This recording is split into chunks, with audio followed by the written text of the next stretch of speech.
All right, I just hit live. I got to double check that it doesn't look like shit, but in theory we're live.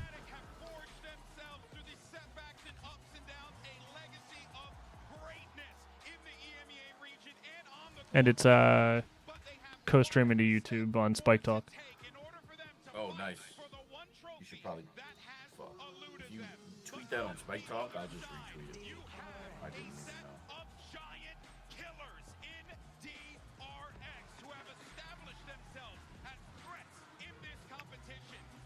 This is day 6, right? I don't remember anymore. These teams remember the opportunities they've had in the past at this achievement to make a final at Champions. Mako, it was 3 years ago.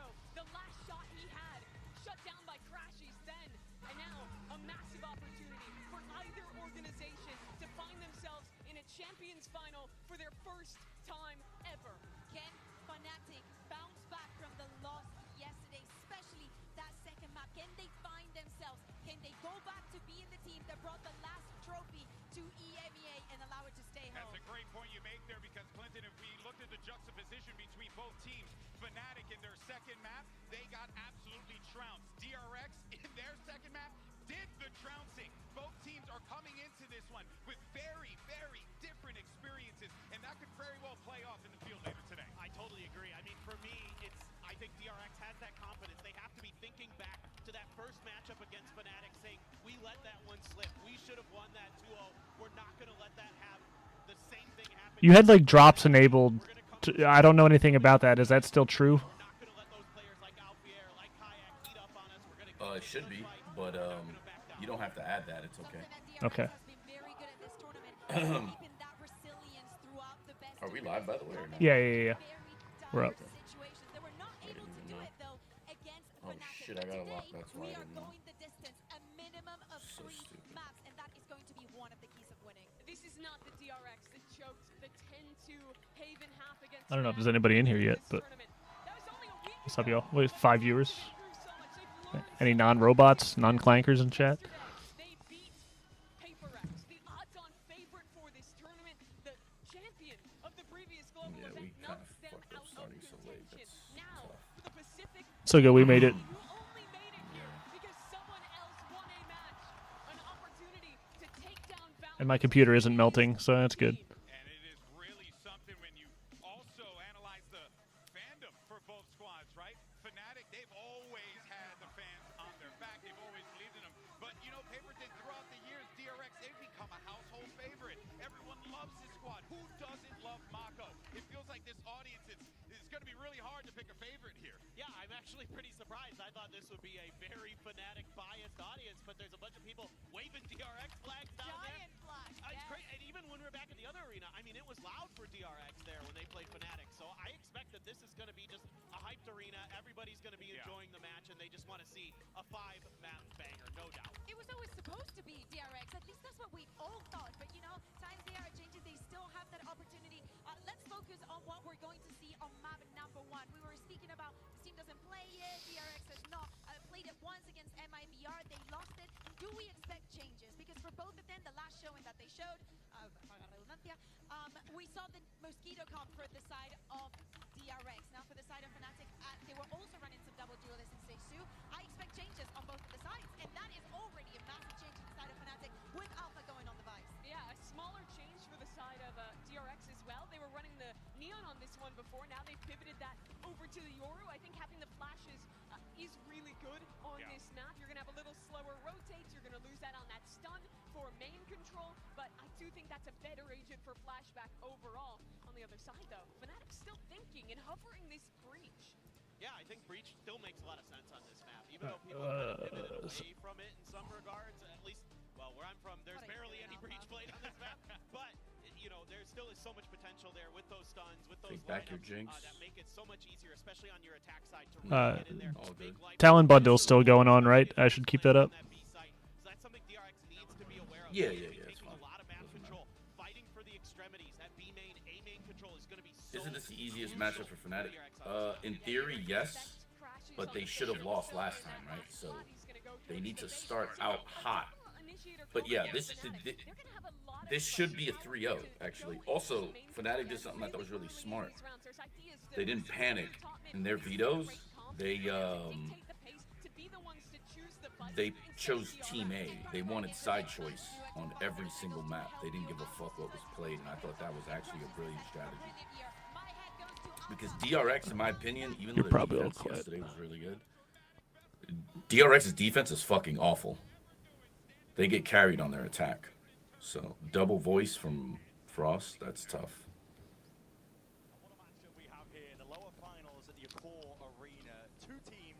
Hold on, that must be something I did. 1 sec. History of VCT, two cores being led by Boaster and Mako, and they faced each other countless times here, but they are going to be tested heavily. The underdog narrative, DRX going on this lower bracket run that nobody was expecting, and they're up against a Fnatic squad that want to round out the trophy cabinet. They want a chance to grasp their dreams of lifting a Wait, how is that possible? 1 second. of any player's year. And of course, they've already been able to lift trophies in the past, but for Mako, for DRX, that is something, never mind champions, they've never been able to go to a global event and lift a trophy. Mako's been hunting for it, and every single champions, he and Boaster, two of only 3 players to attend literally every champs.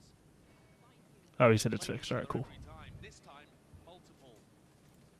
This is a rematch of a playoffs match, but we're starting off on unfamiliar territory. Yeah, we certainly are. I mean, there's lots to be discussed with the map. Veto, the picks and the bans overall. But we also just haven't seen Fnatic play on these first 2 maps at all, Sunset and Corrode, so my eyes are glued onto what Boaster's game plan is.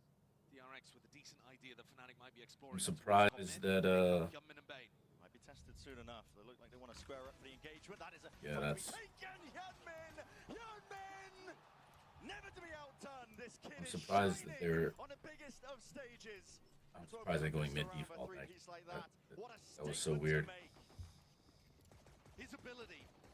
The first thing you should always do is test the one-way on A. People like that. And now flashback tested on the other side. Boaster the better.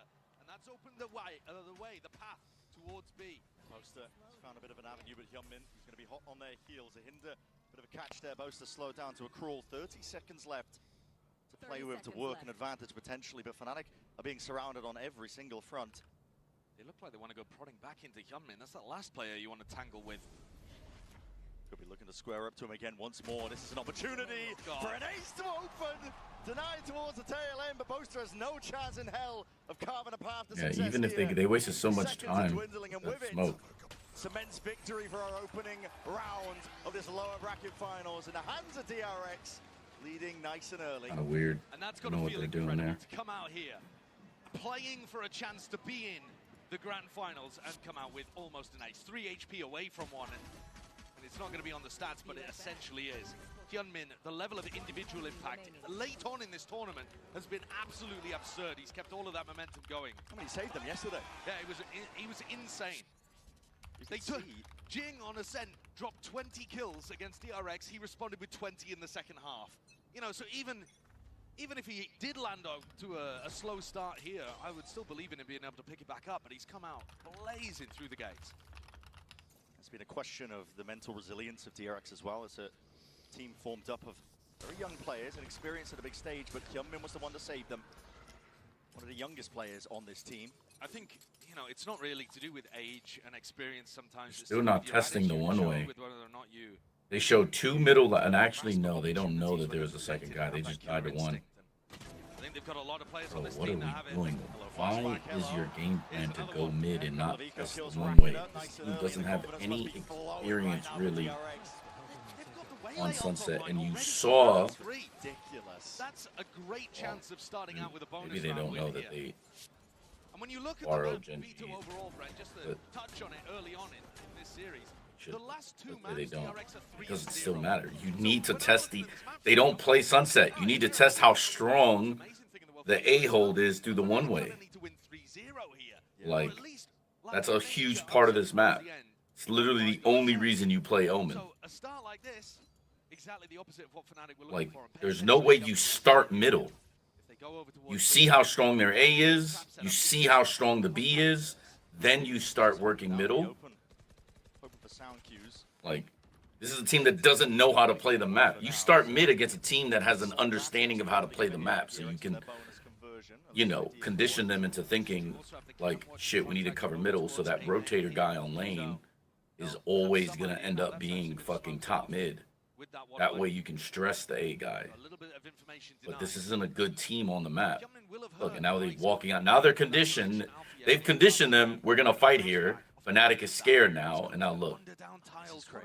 Insane, bro. Insane. Like, this team is just getting out. These game plans are just fucking terrible this champs, bro. It's like these guys don't know how to put a solid map together. Actually, it's fucking crazy. Why is Yoru Waylay called Mosquito Comp? I think it's just because it's annoying. You know how you can never kill the Mosquito, you can never kill the Waylay? That's basically why. I don't really like the comp.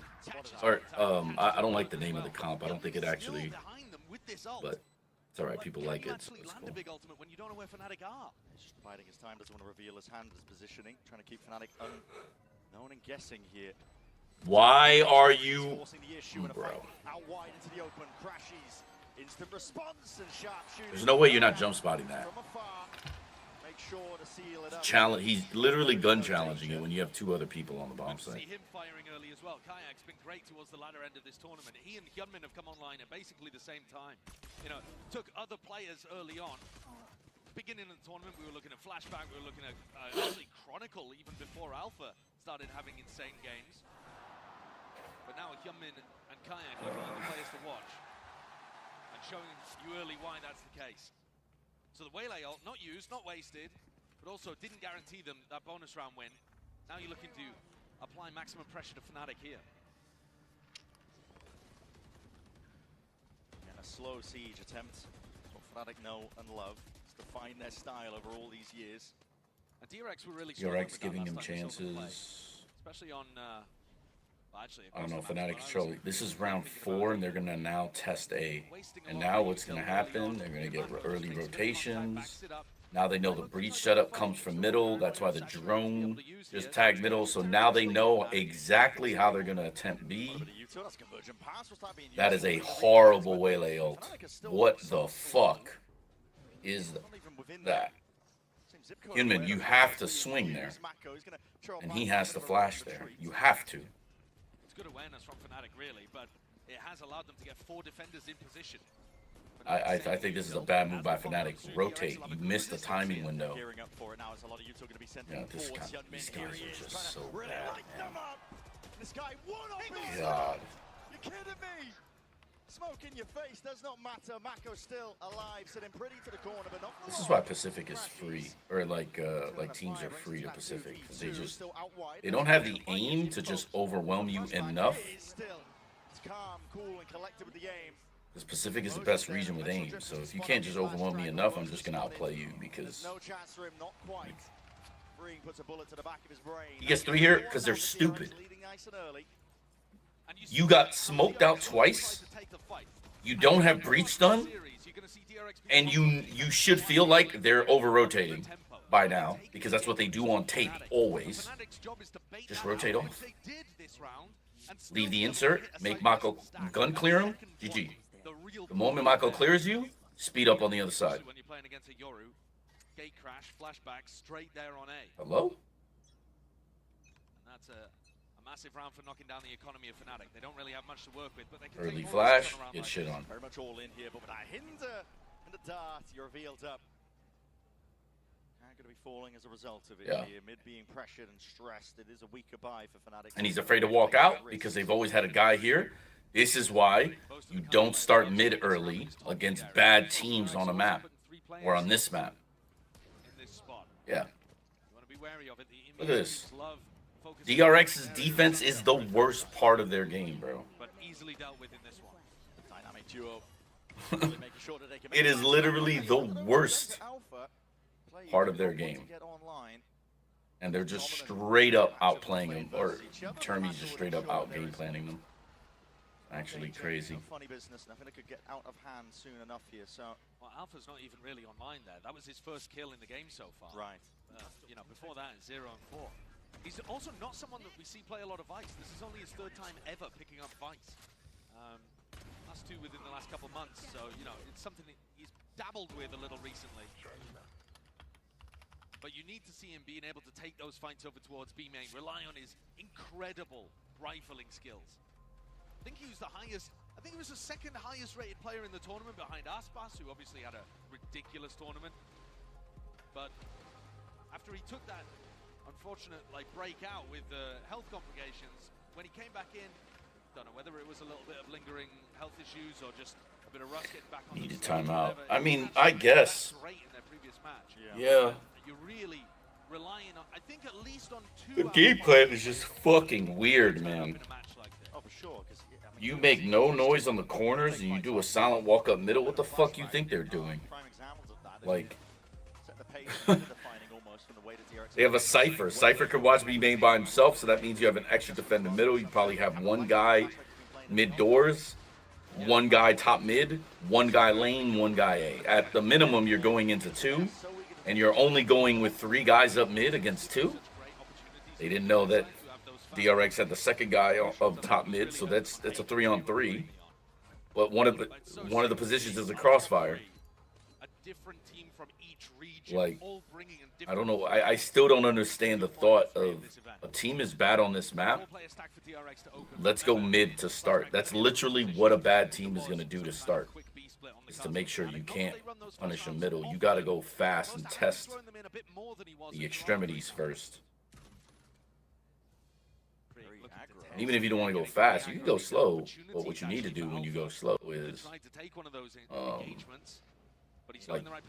like start default heavy, see where they're defending from, then boom. The entire setup really does hinge on him. He's not going to be pressured unless Chronicle walks about past that box, but they saw a flashback top mid, now they're spooked. They're doing the Team Liquid smoke. No one there to punish, so they should know A main is, or B main is not free. Wait, they have grenade. Why are they clearing that? They have grenade. Oh, they are so lucky.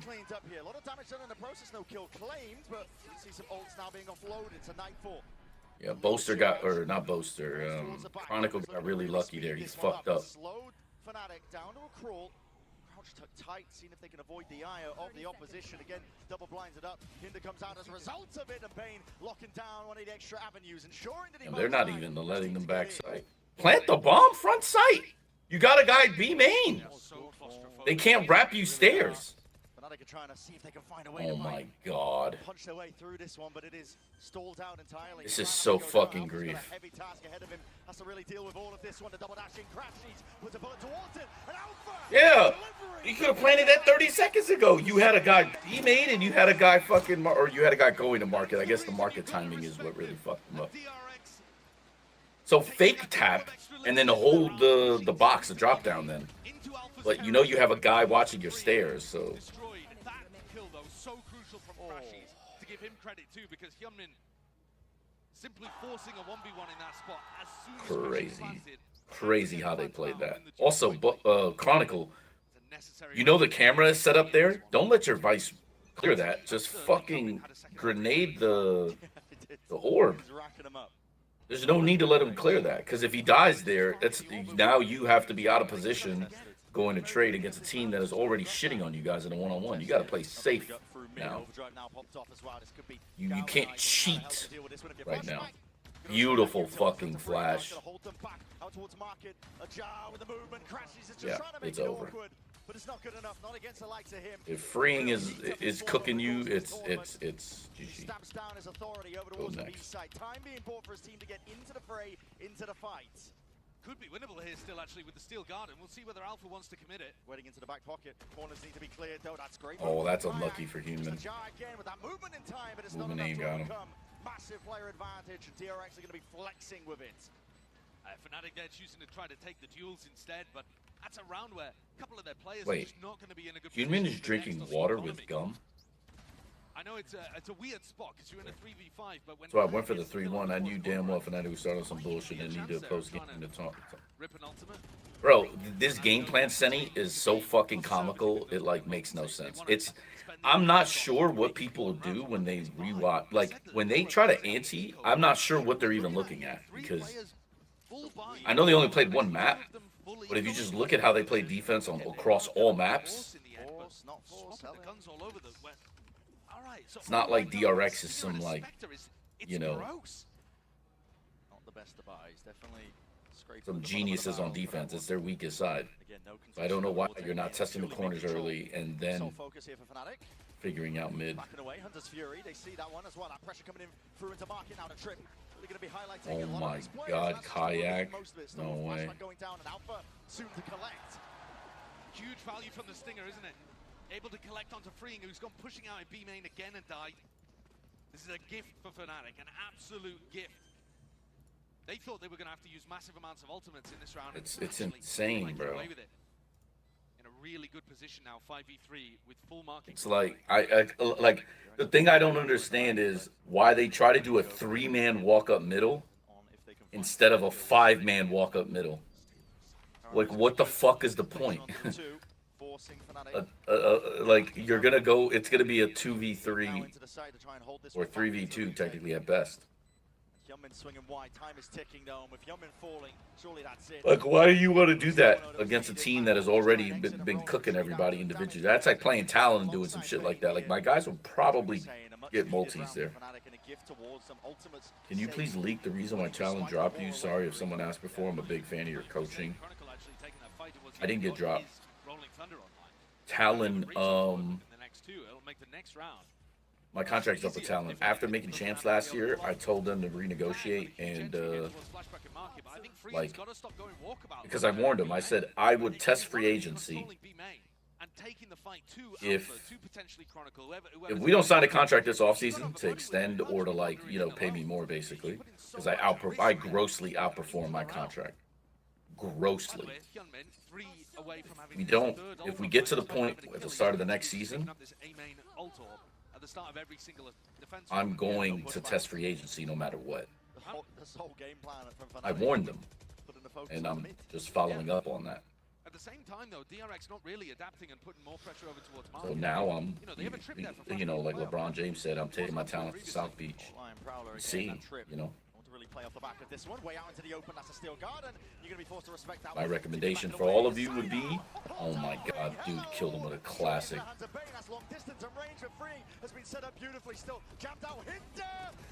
Yeah, Fnatic is cooked, bro. The savior Just came in. Did you change your webcam from yesterday? No. And I take adapted. It's these two players up here, Freeing and Bane.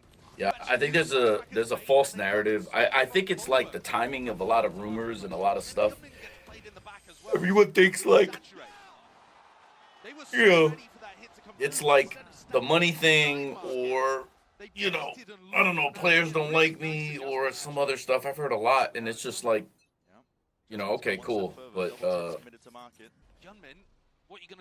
yeah, the explanation is just really simple. It's just free agency. It's just it. I like Talon. I love the people there. I think the organization is really good. DRX using Waylay on every map. Yeah, because they don't, you know, yeah. They rely heavily on individual players popping off and, like, you know, the game plans are very simple. They're very execution heavy. They need agents that can, like, that are really, really overly tuned. If you look Peho, like, you know, now Waylay. I've been saying Waylay's really good. We were running it. I think Primmy's undefeated on it, but he doesn't want to play duelist, and he didn't think Waylay's good. So unlucky for him, bro. No way. An exit out as well. This is uncertainty across the map, but it leaves it in the end all So just it is what it is, bro. Stand up, shoot up, stunned up. Know exactly where he's playing from. It's a essential 1v1, but he misses his chance. Green plays it safely with discipline in his mind. Right time for Mako. Then claim to be main, and now Crashies, surely it's inevitable. Wrapping pillar, guessing game. But now it's not planted for him. It's a major difficulty, not even really the right weapon for the job, but he just spots it, freeing. Back towards it, they spot each other out, and now getting a bit of a move on. Smoke layer down, Horn is broken, freeing defense in his mind, the captain to cover through the smoke, watching onto the angle, Mako falls, freeing! Gets off just in time. Waylay could cook. Yeah, I mean, they'll figure it out. I tried to warn them about how good Waylay is. I literally said, she's so broken now. And they literally looked at me like I was stupid. That's another thing, too. It's like, you know, I think we've reached a point with this roster where the things I'm really good at and the things I understand about the game just don't jive well with these young Thai players. They see things very differently and they want to do things differently. And I think they, you know, they have a right to explore that if that's what they want to do. But I warned them. I told them Waylay is broken. So first off, I already thought Waylay was good in Season 1. That's why, like, you know, we kept using it. But here's the even crazier thing. Then they fucking buffed her animation to come out. She has a faster draw animation than any single character in the game. So she's faster than everyone. She has a reset. And her animation, her pull-out animation is faster than everyone. So the faster you are, the better aim you have, the stronger she becomes. What does that sound like? Primi. Primi. It's the perfect agent for Primi, and he just doesn't care. He just didn't understand. Nah, she was always strong. I mean, again, this is no offense, 1D, but this is also like the difference between you and me, right? Because look, you think she was weak, right? Let me explain something to you. When Yoru came out, I thought he was the best agent in the game. I was begging Ethan to play it. He thought she was ass and all that stuff, so we never ran it on 100 Thieves. Why? Think about back then. The things that make Yoru strong today were even better back then. He could still TP. He still had the flashes. And he still had an ult. His ult was stronger back then. His TP timings were longer back then. Yo, what up? What's up? What happened? Why are you saying hello? Oh. I was thinking Heretics were moved on purpose. It seems like the demo mini boo. That's okay. They have no choice. Oh, she was weak to the buff. I get it, yeah. But, like, I knew it, and I was telling my guys, like, dude, we were already good with her. Trust me, that draw animation, Primi, that's exactly what you want. Because you don't like TPing in and dying if you want to take the fight because it takes a little longer. Well, now, that shit's even faster. So as long as we give you one piece of util that guy has to break, it's chilling. But he doesn't give a fuck. She was extremely strong with it, yeah. Let's realize I'm on that boat with you, Frost. I was trying to get people to run Neon pre-buffs, and they were like, "Nah, man, Jet Rays, baby." Well, yep. I know. Don't forget the whole Yoru as a secondary meta. You know what? This is something nobody realizes because I mean I don't expect you guys to. The first person that used Viper on Haven and Ascent was me with the PUBG players. You can check it on 100 Thieves all the way back on VLR. You just go all the way back. Harbor Viper, me, Sky. The year that Sean Gayers was on 100 Thieves, they made champs. No one played Sky. I was running Sky every map. And what happened kickoff in 2024 when I came in? Yoru, Waylay.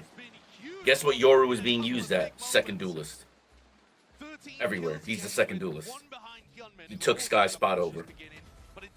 Literally, Ban and Governor's first tournament together was Yoru, Neon. This year, who was the first one to use Waylay? Especially in Pacific. Talent. Primi. Undefeated on it, basically. All of Season 1.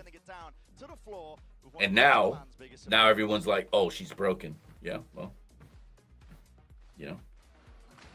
Except my own players, but, you know. Bonjour Paris, hello everyone. I'm very glad to welcome David, Milan's best friend, here with me. So David, first of all, welcome to Paris. It's a pleasure to have you here, and you've been able to see. Bro, we're just like putting friends of players on things now. What are we doing?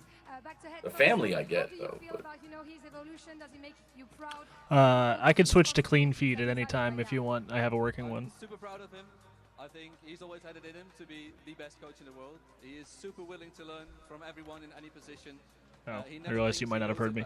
I can switch to clean feed, whatever, if you'd like. I've got a working one. I don't know if people prefer that, but doesn't matter. Does Waylay comps require someone who can entry with her? I mean, yeah.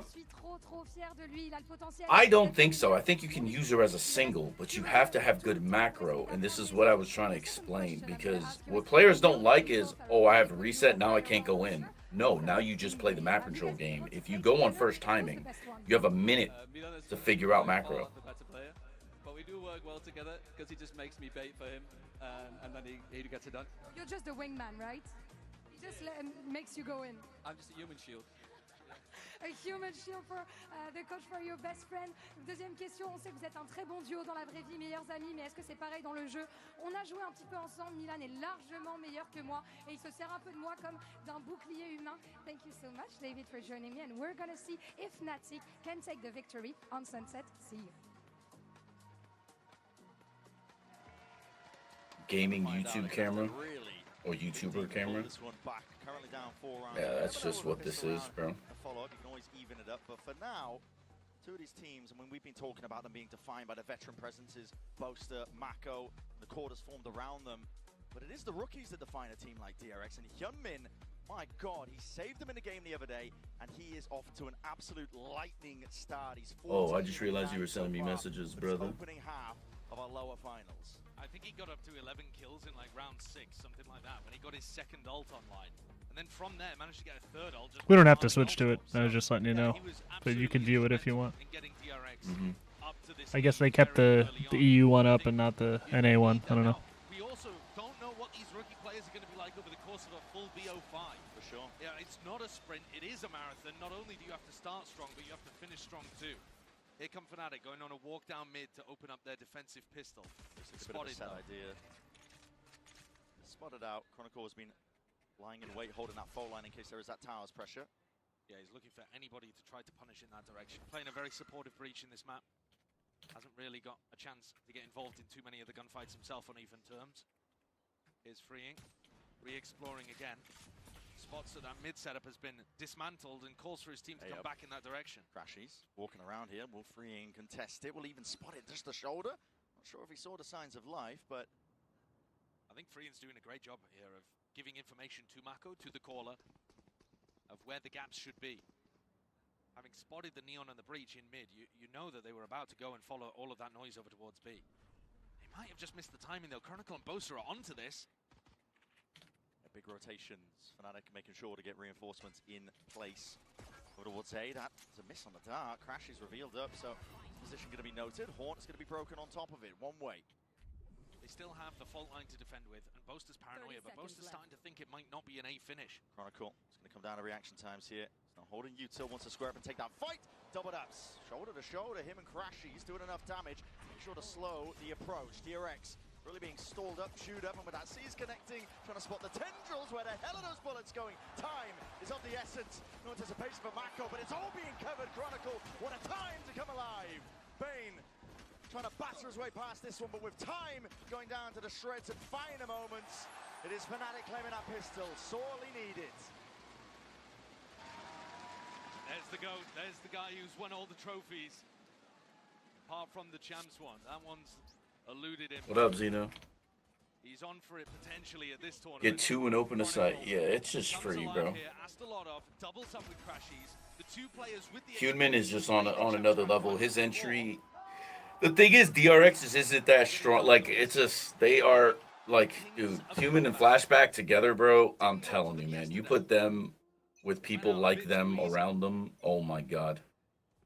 But usually you're seeing them recover all sorts of stuff. They went down 10-1 against DRX and still won on Haven.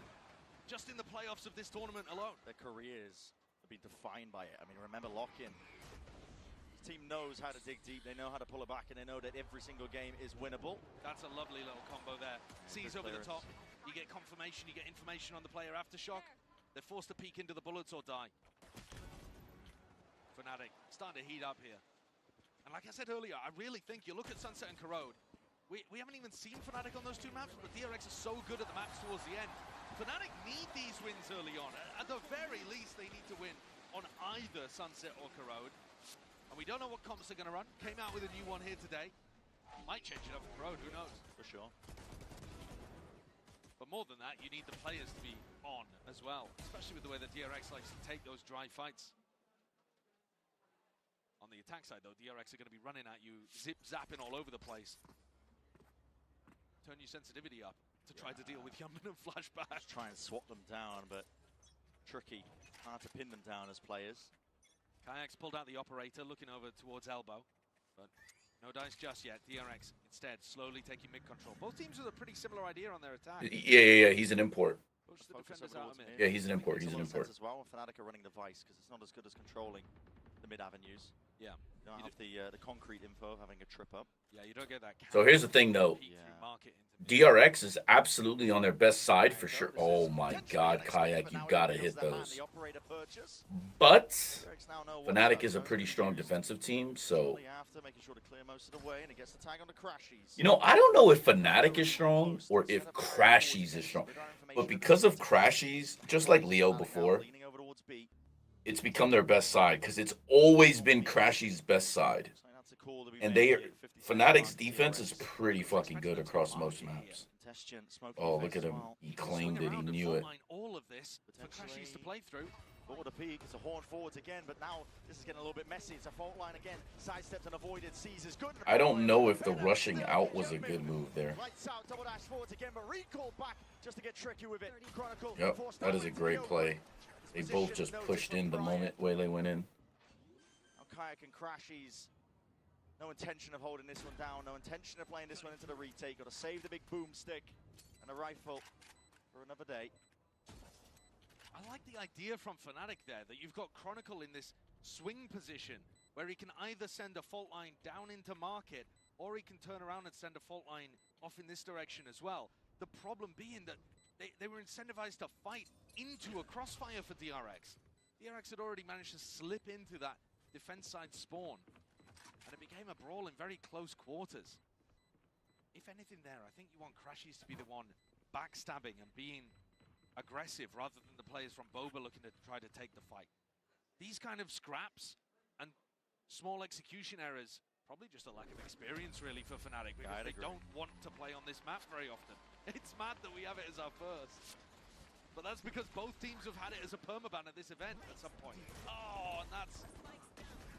I mean, it didn't, honestly, it didn't end up mattering at all, did it? Yeah, he didn't care. Hyunmin's just immediately activated off the back of it.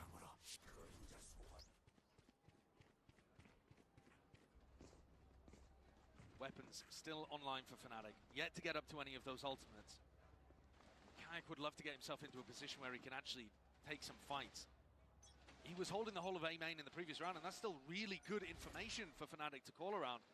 I'm gonna be honest, Chronicle in playoffs has been so pedestrian, though. Back Alfia towards B main. Kayak investigating. Because I just realized that, like, I keep talking about Crashy so much, but Chronicle is supposed to be one of the best players in the world. Isn't that a problem? That on defense, the one that shot. I mean, I guess also it's Agent. Because he is fairly supportive. Whereas Crashies has the info agent, which, like, makes you feel his impact a lot more. The kills are just not going his way. You have a reason you prefer to coach America. But it just seems like America thinks I'm not good enough to coach. Why would he... Bro, I hate when people do the Hiko. When they get a kill, and then they fucking hit the ground and, like, ping the ground or whatever. Like, what the fuck are we doing, bro? Hiko used to piss me off with that bullshit. That shit is what Hiko did all the time. I used to be like, Spence, bro, stop fucking doing that shit. That shit got him killed, because he fucking, instead of having his crosshair fix, he just drops it, and then he goes back up. It's just too much movement on the crosshair. Managed to find a jump into market, right? They overwhelmed Alpha a little, went 1-for-1 in that spot. And and then Flashback goes and tests Chronicle. Tech pause. But of course, Spencer's the bum adjustment ass. coming out there from Kayak is lovely too. Try to activate the thorn. What's actually happening, rather than just getting posted up for I didn't think he had a thorn in front of there, but you might be right. But just in general, though, I remember Hiko used to do that shit all the time. He used to just, bro. Sometimes he would use the fucking sprays. Bro, what you mean Americans don't think you're good enough? Every time I speak to an American team, there's always some bullshit. That's just basically it. There's always some bullshit. I mean, you have orgs that would rather go to, like, you know, all right, small example, Leviathan, there's a coach that hasn't coached in 2 years that's going to coach that team, right, instead of me. You have another organization which has failed for I don't even know how many years doing the same thing. They're even going back now to somebody that they already had coach the team to build their new roster now. Like I was saying earlier, a top 3 all from different Like, I'm a free agent. regions. So it's like there's like not even a consideration for me in North America. I mean, there is from one team, but I'm just saying, like, it just in general. There's not even I'm not even a consideration for America. And I'm in a harder region with rookies shitting on everybody. How's DRX winning on their permaban? What the fuck is happening? What's happening is horrible game planning. Stream more, bum ass. Yeah, maybe. But I'm actually not a fan of this one. What the fuck is that, by the way? Yeah, but the truth is, I don't want more people to like me because I'm a streamer. Honestly, I don't even want people to like me. I just, if you want to win, I'm your guy, basically. Like, I'd rather that be my thing. Yo, we need to win this year. We need to get him. That is what I prefer than, oh, yo, I like his personality on that stream. Or, yo, I think this guy's funny on Spike Talk or some shit. Like, you know, you're probably one of the best coaches I've seen around the scene. Yeah, well, nobody seems to think so. It's kind of funny. If there's a top 5 coach list, I'm not even on there. I'm not on anyone's list, and I don't mind that. I really don't care. But that perception is why, or that fact is why North America is just like recycling the same coaches, and like I don't even get a consideration. Like, I can't even believe that a guy that hasn't coached for 2 years, and when he did was below average. Leviathan is like, yes. Hector? No. Like, that's crazy. And I'm Latin American too, which is like even stranger. Like, you can't even be like, oh, like, you know, that's a Latam Morgan shit. You're not that. I'm like, no, I'm literally that guy. I'm literally Latin American. All right, back to the better streamer, FNS. I feel you on that one. Believe it or not, I actually like Shanks' stream more. I don't know why. I think it's just funny. Or, I guess that's why. I enjoy Shanks' stream more. It's more entertaining, IMO. That's no shot to John, but I was just saying. Why did they roll back the round?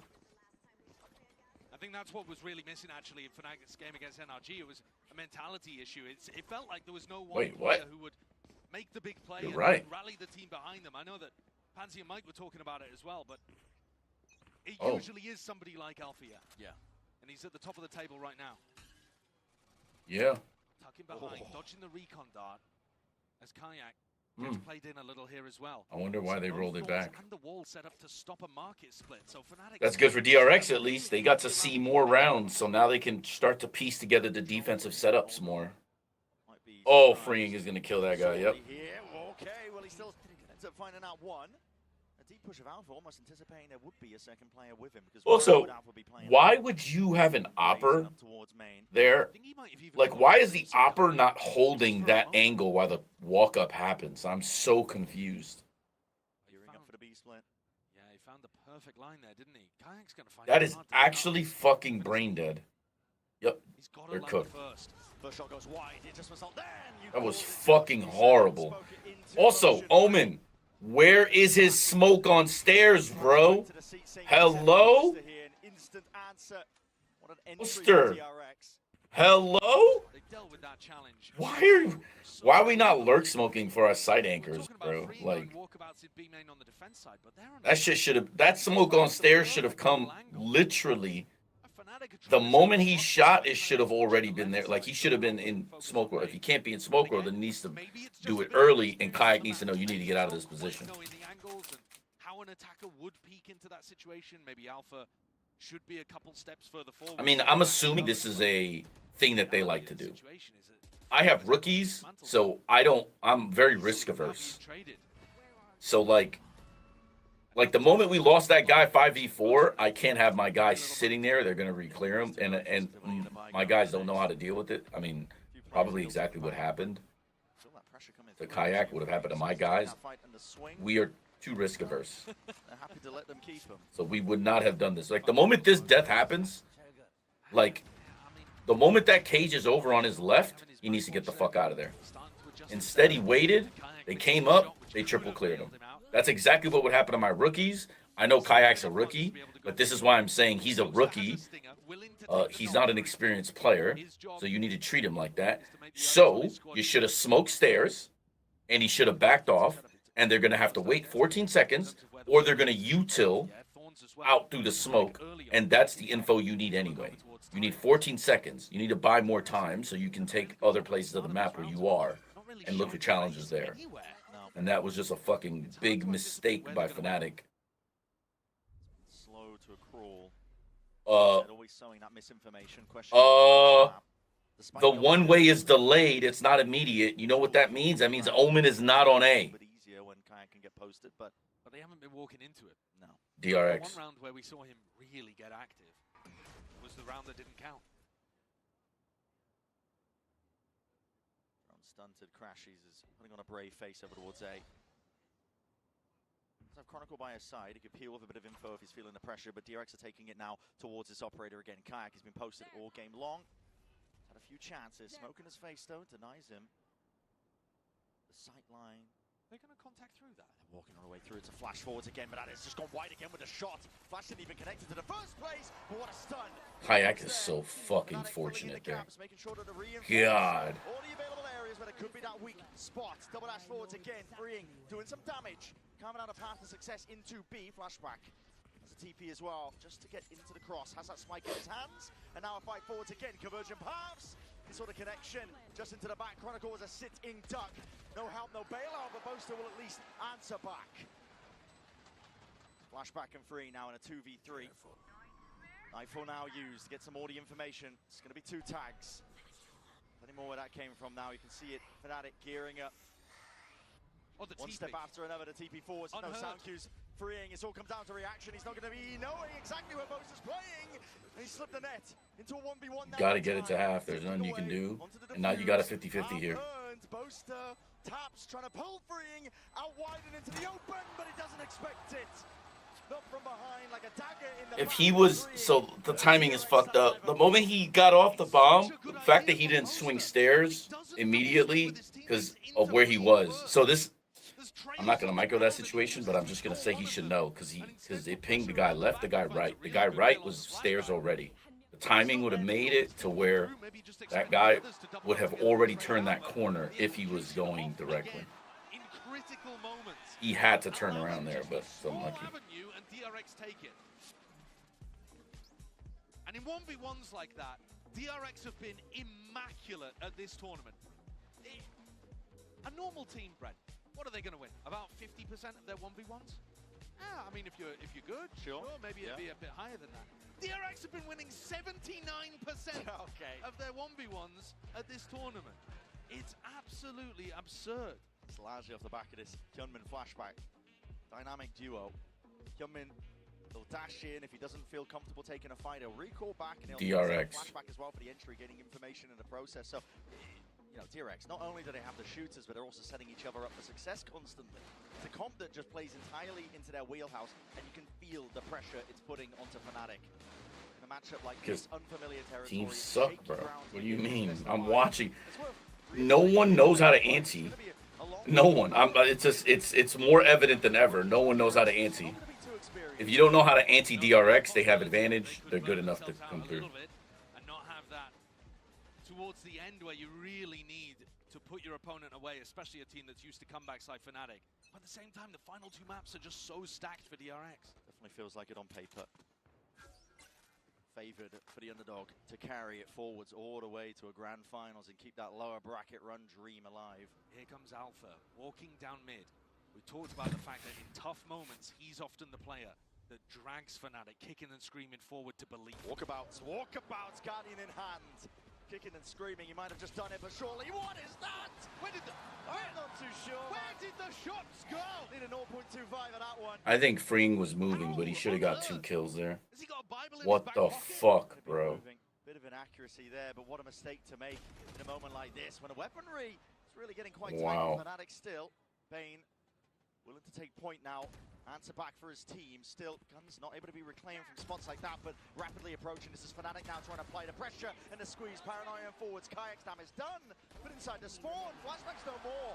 It's up to Bane now in a 1v3. Ults against him. Steel Garner will push him out to the outside. Why would you ult there? Hello? It's a 3v1 and you have Neon. Just run around and then the 2 of you can win the clutch, bro. Hello. They're playing like rookies, bro. That's the shit I tell, bro. I literally tell my team now, I don't give a fuck. Ult whatever. I don't care. Just ult whenever. But if I have experience like this, there's not a fucking chance I'm not pissed off that I'm like, bro, what are y'all doing, bro? I don't know how that was a miss. He should have got 2. He has to be moving. I mean, the second shot aim punched. Yeah. That is ridiculous. Oh my god. The first shot just straight up missed, I think. Maybe a bit of movement inaccuracy. That is by the finest of margins. Fnatic getting themselves in a position to be able to win that one with low eco. And going for a tiles crunch here. Hello. Pushing down. Yeah, pace increase. This is. Oh man, wouldn't it have been nice to have ult here? Alpha? Yeah. The moment you hear them speed up B, you just ult, and now they're afraid to plant the bomb. Hello? Bro, what am I watching, bro? Still that util up. Wall into your face in close quarter combat. That's where it's going to be thriving now. Hunter's Fury, another layer towards it, and there is no comfortable ground to stand. That is just, again, just game IQ. This to me is really strange, but game IQ just seems to be way higher on DRX. Like like that last round ult was so Papega. They don't even realize how Papega it was, because the position that he was in the very next round was an actual hard counter. It was actually the protection, because the weak side defender was actually Alpha on that tiles crunch play. They literally threw the next round because they didn't have the hard protection. Like, what? And now he one and dones himself with no help.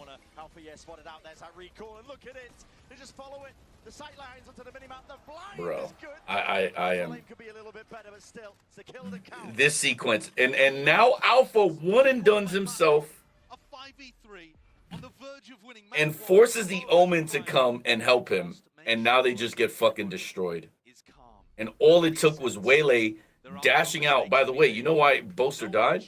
Because Waylay dashed out and then pinged the ground, and they sprayed through the smoke. Which, by the way, my team thinks is not good, by the way. I just want to point that out. They think that concept is terrible. Unlucky. That's what they just did, though. And then they just basically held just to see if they're going to push more. They didn't. They didn't. Okay, well, cool. I don't think they needed to do that, because when you kill 2 people on the bomb site, it's like kind of, but. Well, it's not that they think pinging the ground is bad. It's that they don't think it's as good as I'm making it, basically. Like, oh, it's not a guaranteed kill. That's like the argument they make. It's not a guarantee. Bro, nothing in life is a fucking guarantee. What do you mean, bro? But it's a good chance, if you do it correctly, that your teammate can spray. Hello? Yeah, trust me, DJ. Or DG. Like, yeah, these are the arguments you get sometimes. chance to open this game. DRX came out with a bang, an 8-4 lead, and they've kept it going. Corrode, the next map coming up, we've never seen Fnatic on it at this tournament either, but they definitely have the pressure on them for map 2. I think Fnatic drop Alpha or Doma if they lose to DRX. Hell no. The fuck?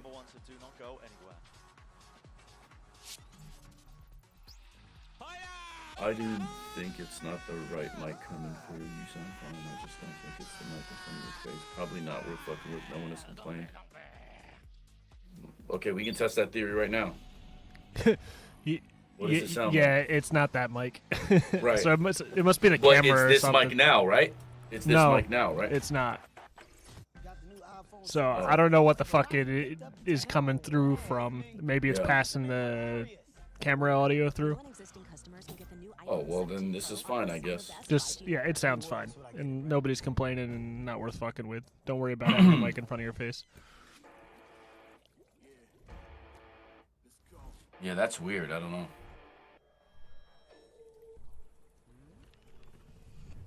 It might be the camera mic. I mean, I don't even know if that is the case. But...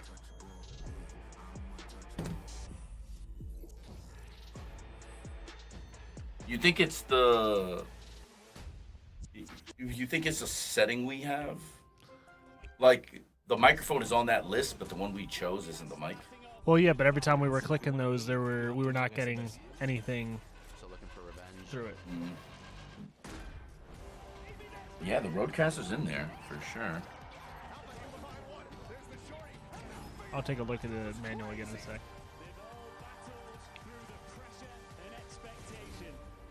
I can make his camera bigger. Square for face. Well, it's because he was... Hold on, I'll show you guys the wider camera.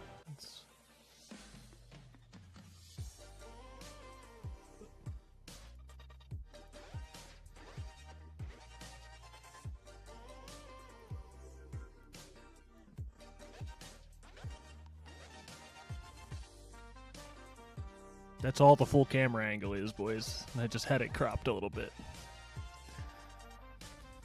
Guess we really want to see Hector's shoulders.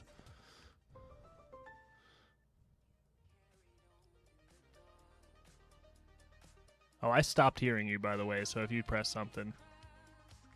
I don't know if you're just being quiet. Yeah, I stopped hearing you. It's possible it is that mic now and you moved it away from your face if you changed something. How do you build pioneering tech like this when the clock is ticking towards a fixed tea time? Can't hear you, stream can't hear you. There is something like a timeline intimidation, which to some extent is not really different. No, I don't know what you changed. We are used to with clients. There's always a deadline. I can hear you in Discord, but I stopped hearing you in 2 or 3 weeks before D-Day, because there's always last-minute things that you need to change, check, or do. It isn't just the golfers or the athletes that are training for the big day. It is the team behind the teams.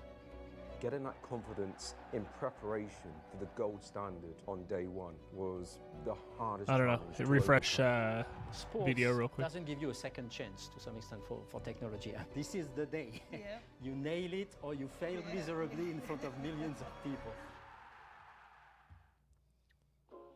Want to know more about you? Like, a lot more?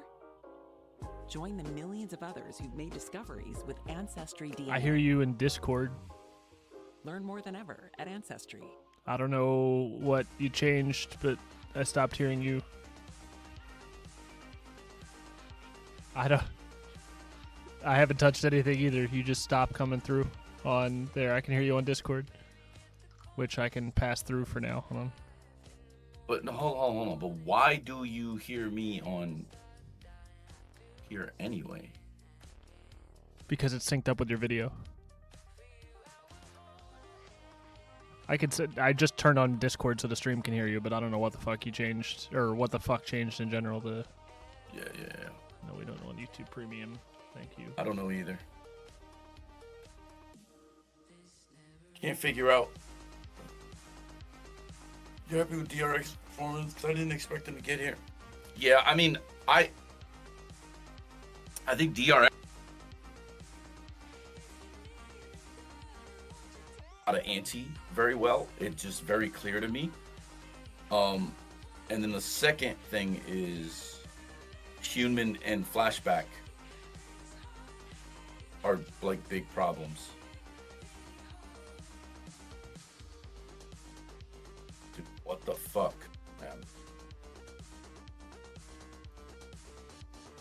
It's because you're good now. You're good again now, at least through YouTube, through Discord. It's still not working in video, but it's synced up enough. You're working now. Okay.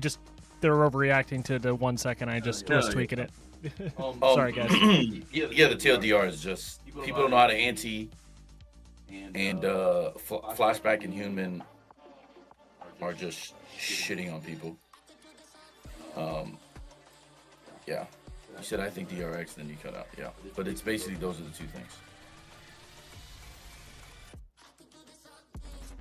Which I'm gonna be honest is so funny to me. It's actually so funny to me that the game plans, like Fnatic's game plan is, let's test this team's middle that doesn't play the map. What are they gonna do? They know they don't play the map. It didn't look like you were super surprised. They Like, made Sunset, but do you think this was a mistake? And what did you think about the rest of the maps?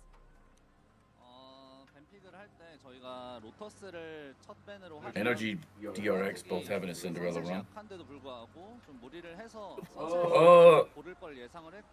Yeah, I mean, DRX did it the hard way though. NRG has had an easy bracket the whole way. They got very lucky. First ban, they would pick up Sunset even if that's not their strongest map, and that it worked out according to our plan. Oh, he was prepared. Thank you very much, Tammy, and good luck. Well, right The now, DRX played the round out when the Cypher games crashed. I'm not even a Fnatic fan, but they should have called it instantly and said they played it out. That's the thing I don't like about Riot, because first off, you know what the rule book actually is? That you don't play out the round, because the moment the kill happens, you can't replay the round. So, but it doesn't matter. Great, the energy in here is crazy. Yeah, it's a pretty cool experience. It's a good vibe. I know this is your second champions, right? But how's Paris been treating you? It's been amazing, honestly. I don't understand French. All I can feel is the energy, and it's like, it's amazing. Yeah, it definitely is. It's awesome. Well, we're glad you're joining us here. Let's go ahead and break down the action. Oh, I know all about the drama. You stay in Pacific? No idea. Oh, you guys are dumb as fuck. Clearly in Sentinel's Frost. Sentinel's not making a change, guys. Y'all are crazy. Turkey gave me $1 million to come be assistant coach. His bitch, would I take it? For $1 million? Yeah. Easy work. It just kicked back in again. It just kicked back in again. I don't know what the fuck. Keeps changing with the audio, but it's working again on that end. Sorry, it was doubled up for a second, guys. Something with his PC's cooked. Just playing so well today. Yeah, it's insane. And Flashback showing the pressure at market, making them funnel into CT there, and forcing them into the Neon, or not the Neon, the Waylay. DRX is winning the series. It's just insane. Yeah, we were seeing just some great layers from this DRX team for sure, and it continued to play out as the DRX don't macro. Here. But let's actually flip the script, go on to the other no, side. Boaster's right. Let's go with Coach Milan as he gets They are not macro. They are literally execute simulator. But I'm now joined by Coach Milan from Fnatic. Now we're about to go on to Corrode, another map you haven't played this tournament. Boaster's macro wasn't great there. Like that round where he loses one, he needs to smoke stairs. Hector, humor me. Pull that mic back in front of your face. I think it's now coming through that somehow, which is fucking... Yeah, I don't know how that happened. Yeah, now that mic is working properly. So the only thing I did was turn it from red to green. Yeah, I'm going to slap you. I swear to God. It's all right. No, I did that already before. I just changed it. Oh, he did it again? And it just... And then I did it again. Yeah. Ah, bro.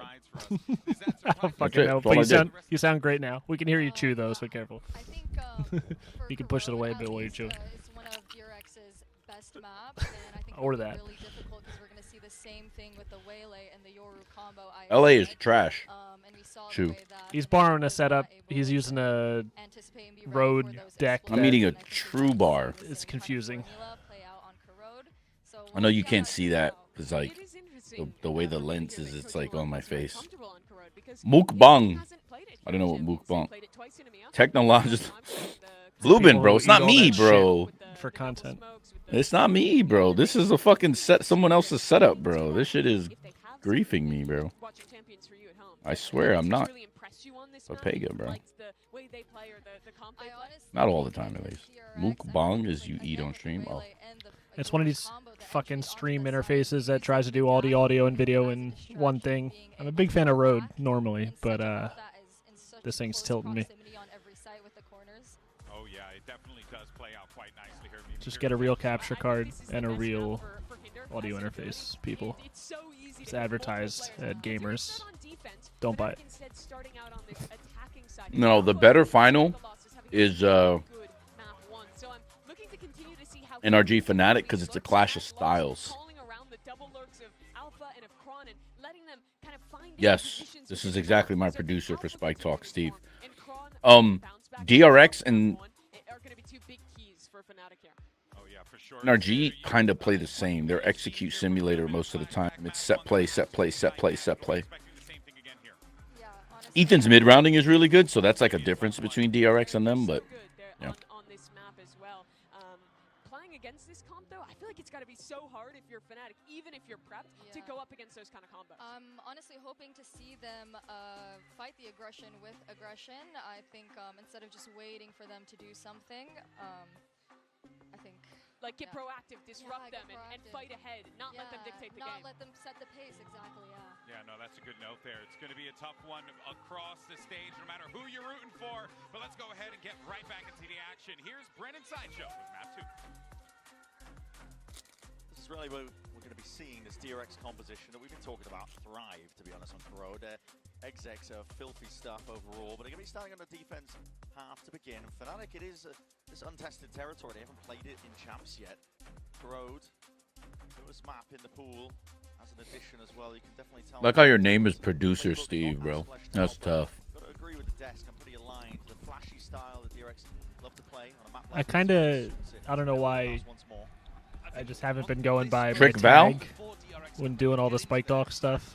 Just like, yeah, Steve the producer.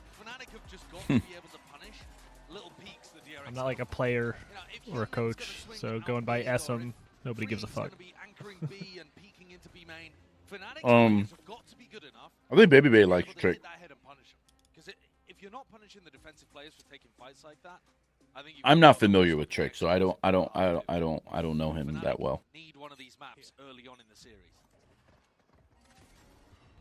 Early beginning, a lot of mid presence, emphasis being placed as well. A couple of shots, Rassel too. Kayak is going to be worse for wear. It's alive for now. Looking for that peak coming out from Hyunmin. You know the spot that the Waylay's going to be playing in over towards. Yeah.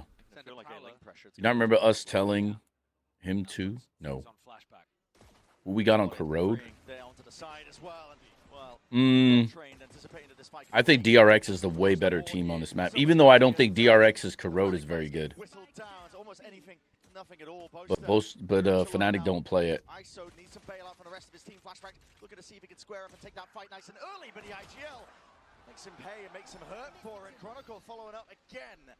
B-side's going to be there sort of taking here. 2v3 for DRX to play and make it a 1v3. All on the back of Bane coming up through the flank. Alpha the first. Yeah, it's an off angle as well. Not expected, not anticipated. Wow, I can't believe they brought that back 3v4. I 100% thought DRX, once they got the kill in Link or Connector, I thought they would 100% win that. That's crazy. Right. Like, Boaster getting that kill. I thought Boaster was dead to rights, bro. I think you get along with Trick. You guys have similar mindsets. Nice. Well, you got the kill when it mattered, man. Yeah. That was I just don't know him, but I do follow him on Twitter though. Bring not much to his name here. Prowler forwards. Clone is going to be happy to let it glide past. He hasn't set up a wall. No real util that they're bringing into this round, saving it.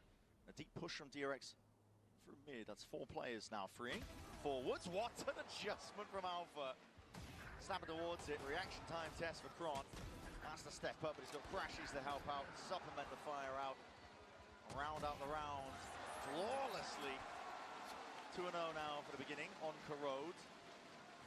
Strong opener there.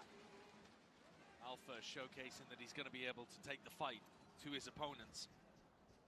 I'm interested to see where this wall goes. Chronicle, 2 rounds now, has been putting it over towards B main. I would expect Fnatic to go and put it in mid for the majority of their attack side. But they might be trying to condition early on. Yeah, I think Killjoy is shit on Haven, but yeah, I know. I think Gen G's comps and protocols are fucking ass. They are saved by Munchkin, bro. I've been saying this shit for 2 years. Literally, everything about Gen G is trash. Their setups, their util, their everything. It's all instinct plays by Karen and the boy Munchkin. Like, other teams get fault. Like, okay, I'm sorry. Why I say it's trash is because it's easy to ante. It's easy to understand what means what with Gen G. There is no deception. There's no, like, extra layers. But if you're not going to do the homework and you don't understand what you're watching, then of course, Gen G is going to be really hard to deal with. What makes Gen G special are the things that you can't, like, identify. Like Munchkin's instinct. Munchkin knowing how to exert pressure because you should feel like you need to do this now. That is shit that you're not just going to see. That's just his natural ability. That's what makes Gen G, to me, in that regard, special. Karen, his instinct plays. He's a playmaker. That's what makes them special. But trust me when I tell you, Gen G is actually not good. They've never been good. Even when they had Meteor last year, they were so easy to ante and prepare for. But their individual brilliance is what, like, made them different. But not sorry, when I say they're not good, I don't mean like their skills aren't good. I mean, like, what they do in server tactically is not good. It's literally like a semi-controlled rank game, actually. Right. Shoot, and that's what pisses me off when everyone tries to steal Gen G's comps and, like, all their strategies and shit. It's like, you can't. You don't got the guys. You don't have the personnel.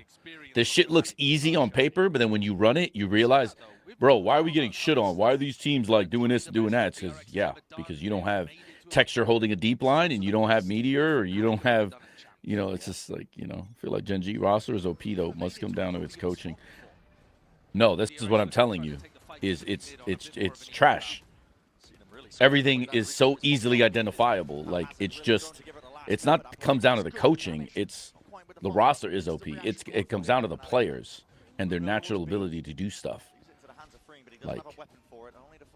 Like Texture doesn't miss easy shots, right? And you go, well, a lot of people don't miss easy shots. Okay, fair, right? Like, let's say Durka, right? But you want to know the difference between Vitality this year and Vitality this year with Durka and Texture and Gen G is that Munchkin knows how to play around Texture doing that. He has a deep line on A Sunset. Great. He knows what to do there. Is Texture holding the op line on C or A on Lotus? Great. We know what to do there. Does Meteor know how to play off that? Well, if he has a deep line, they're probably going to come to me. So let me, like, bunker up here, right? And then I become like a turret, right? Like Vitality doesn't have that with Durka, right? Like they don't operate the same. Like, and as I said earlier, he doesn't miss easy shots. Why does that matter? You know why that doesn't matter? Or sorry, you know why it matters? Because basically Munchkin knows if they do X, it's a 5v4. So he gets the pre-plan. Okay, the moment I get it to a 5v4, we're going to do this, we're going to do this. Like, he's already thinking about that because he has a guy that doesn't miss easy shots. Whereas, like, someone like me, I have had inconsistent operas for the last 2 years. You can't rely on, if we get this deep line, this is going to happen. It's more like, if you get pushed off this line, here's what we have to do. You see the difference? There's a huge difference in the IGLing and the calling afterwards. Texture Deadass reminds me of Device in those CSM years. I think that's a good comp because he plays exactly like him too. Yeah. So, yeah, I will say that's actually a really, really good comparison. can find a way back past this one, but the smoke only just earned up, and Alpha's ready. He's got the shorty held in hands, ready for the peak. And the mentality is starting to shift. Right, not missing easy shots is the most underrated thing about Texture. Like, people don't realize he is, well, that's not the most underrated thing. The most underrated thing is his consistency, but that's part of it. But that's where my brain went. His consistency. He will not miss easy shots. He will do everything that you ask. Is chilling. Like, it's like I haven't had that luxury for sure. So I know consistency is not something I've had. So believe me, I appreciate that also a lot. Like, there's really good tier 1 operas who do miss. Oh, hell yeah. Bro, Aspas. I don't think Aspas misses easy shots per se, but even Aspas doesn't have the record, I think, of op shots to Texture. When Texture shoots, he hits for sure. Yeah, it does make it, bro. It makes the game on easy mode really tactically if you have a good opera. I don't know what having one looks like, so I haven't been blessed with a a strong roster or. The best opera I had in the last, since the start of the game, okay, Nitro technically, but Nitro didn't really do it. He only did it one tournament when I asked him to. That's about it, so that doesn't really count. But the best opera I had was DG Zen. My problem with DG Zen is he's brain dead, and he won't listen. So it's a recipe for disaster. But he's been the best one. So even the best ones I have come with these problems. Like, never had an S tier opera. And I'm telling you guys, it is broken. I like Mata, but he does sometimes too. Well, he whiffs a lot, bro. Or the day before yesterday, that boy was cooked. How do you rate Stu's op? JDG, he's hard carrying. He's literally, I don't know if you play TFT, so he's Rock Lee. He has weights on, bro. The weights are his teammates at JDG. No disrespect. But he does too much. Funny enough, I was just talking about Stu today earlier. It was just so funny. I was actually talking about him earlier. But yeah, bro, it's cooked, man. Straight up cooked. He does way too much. He's good. He's good. I like Stu a lot. I'm actually quite surprised that, because he's Korean. If I was Nongshim, I would have bought his ass ages ago, bro. Especially when they were dealing with the inconsistency from Danby. Bro, with Mark, I mean, look, I'm not going to get into it, but, like, I don't think the change they made with Margaret was needed. But if they had Stu instead of Danby, they were chilling. And there's no disrespect to Danby. I'm not trying to hate. I'm just saying, like, I think Stu is fucking good as fuck, bro. From all across their region. And in fact, outside of their region when it comes to crash heats. And they're managing to recover here really nicely in map 2. The pressure's on DRX, that's why they're taking the attack time out here. I personally would like to see them try to take the fight over towards mid a little more, but I think something was missing. Easy was the last 2 series. Yeah, man, we didn't have fucking talent jerseys.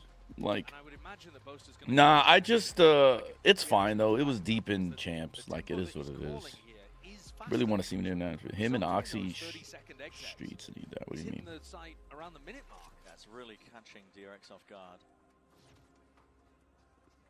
Oh, him and Oxy Streets need that? Yeah, respect. Said the same thing to PRX. I'm tired. Wow. Oh, said the same thing to Jovi, yeah. Opping this line, though, again. Put a wall in your face. Prowler is hard to clear you out. Yeah, it's just going to be a horrible time. They also want to try to defend this ult. I wonder how Jovi feels, because I'm sure he sees the inconsistency in the game planning from these people. He's probably, like, so fucking frustrated internally because he's just like, no one knows how to ante, bro. This tournament would have been free. I can almost hear him saying that in my head. And I actually agree with him. I think, like, especially with what I'm watching, Jovi's antes are better than, I think, every single coach I've seen so far this tournament. Because, I mean, he doesn't game plan for us, but I'm still pretty sure Jovi can game plan way better than the shit I'm seeing, especially against the Pacific teams. Hell, motherfucking yeah. He said DRX is the easiest team to ante just about 30 times. Yeah, he's 100% right, bro. Like, one of the kickoff last or this year, Jovi just came to me and was like, "Yo, Hector, I actually think the Korean teams are the easiest teams to anti. It's kind of easy." And every single time we play them, it's always the same shit. Jovi's like, "Heck, they like to do this, this, this. All right, so here's what we're gonna do. We're gonna game plan for this, Cruz. This is what we're gonna run. This is how we're gonna run it. This is what you're gonna condition." Every single time, like fucking clockwork, he's right. He's right.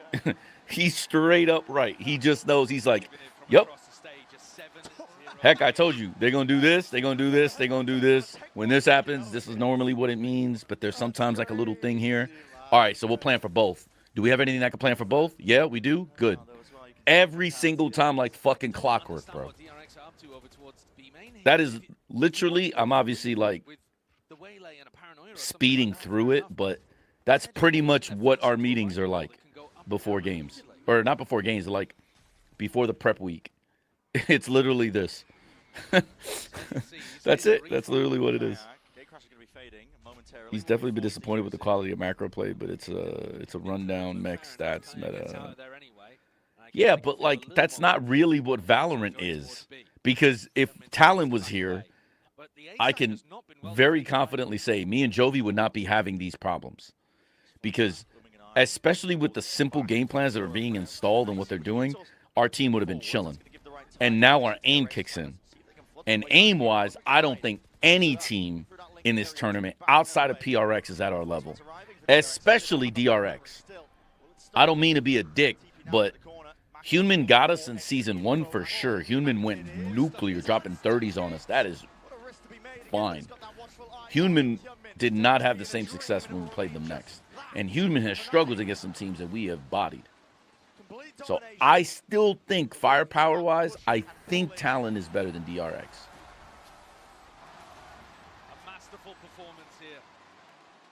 Might be closer, I guess, to most people. I can understand why people think it would be close, but I don't. I think my players mechanically 1 through 5 are better than all of them. Like, I think maybe Mako over Cruz, maybe. But Cruz is fucking actually solid, bro.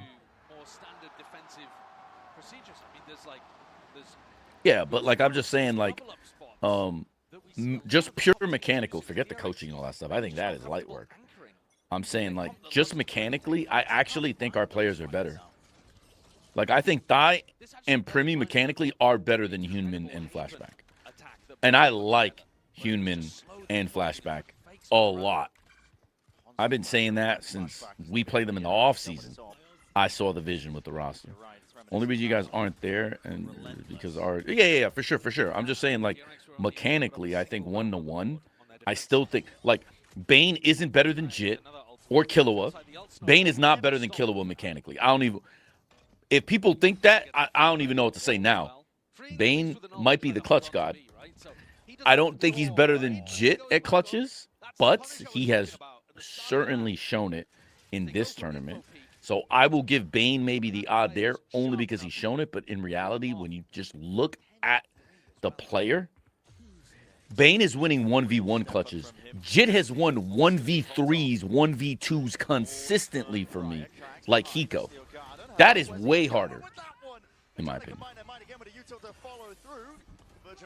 I mean, I think the only team that can possibly outmatch Talon is PRX, yeah. See, T1 mechanically might be able to fuck with us, yeah. That's true. That's actually true. So, I forgot about T1. T1 might be. But even G2, as good as G2 is, I think G2's game IQ and their, like, I think that's what's really the gap, right? But mechanically, like, because, okay, Valen might mechanically be better than Cruz, but it's not by much. Like, I fuck with Cruz a lot because of my relationship with him, but, like, I don't like people disrespecting him, thinking he's trash. I don't mind disrespecting Cruz because it's funny between us. Or, not disrespecting, but, like, he obviously won't take it as disrespectful. Other people might, you know, perceive it as disrespectful. That is an insane clutch, yeah. Determined to make it to another grand final at Champions. What a performance. Reminiscent of some of his very best. Incredible awareness with the Nightfall that there was one on the flank. Has to be a fine fight, right? Boaster is emoted. Yeah, the Boaster. Do they remember? So this is where me and Milan are so different. You know I'll still be mad about that first map, right? So, like, there's no smiles coming out of me from here. It'd have been like, bitch, should have done this on the first one. It's all good, though. Let's go. Because in my head, when Milan's smiling like that, I'm like, dude, you realize you're down 1-0 still. This map ain't over. I'm thinking about the amount of rookies and the amount of inexperience on DRX's side. And even Mako, who himself... Milan said they knew Sunset was lost. What do you mean? Why did they pick it first? What do you mean they knew Sunset was lost? Huh? He said they picked it to get it out of the way.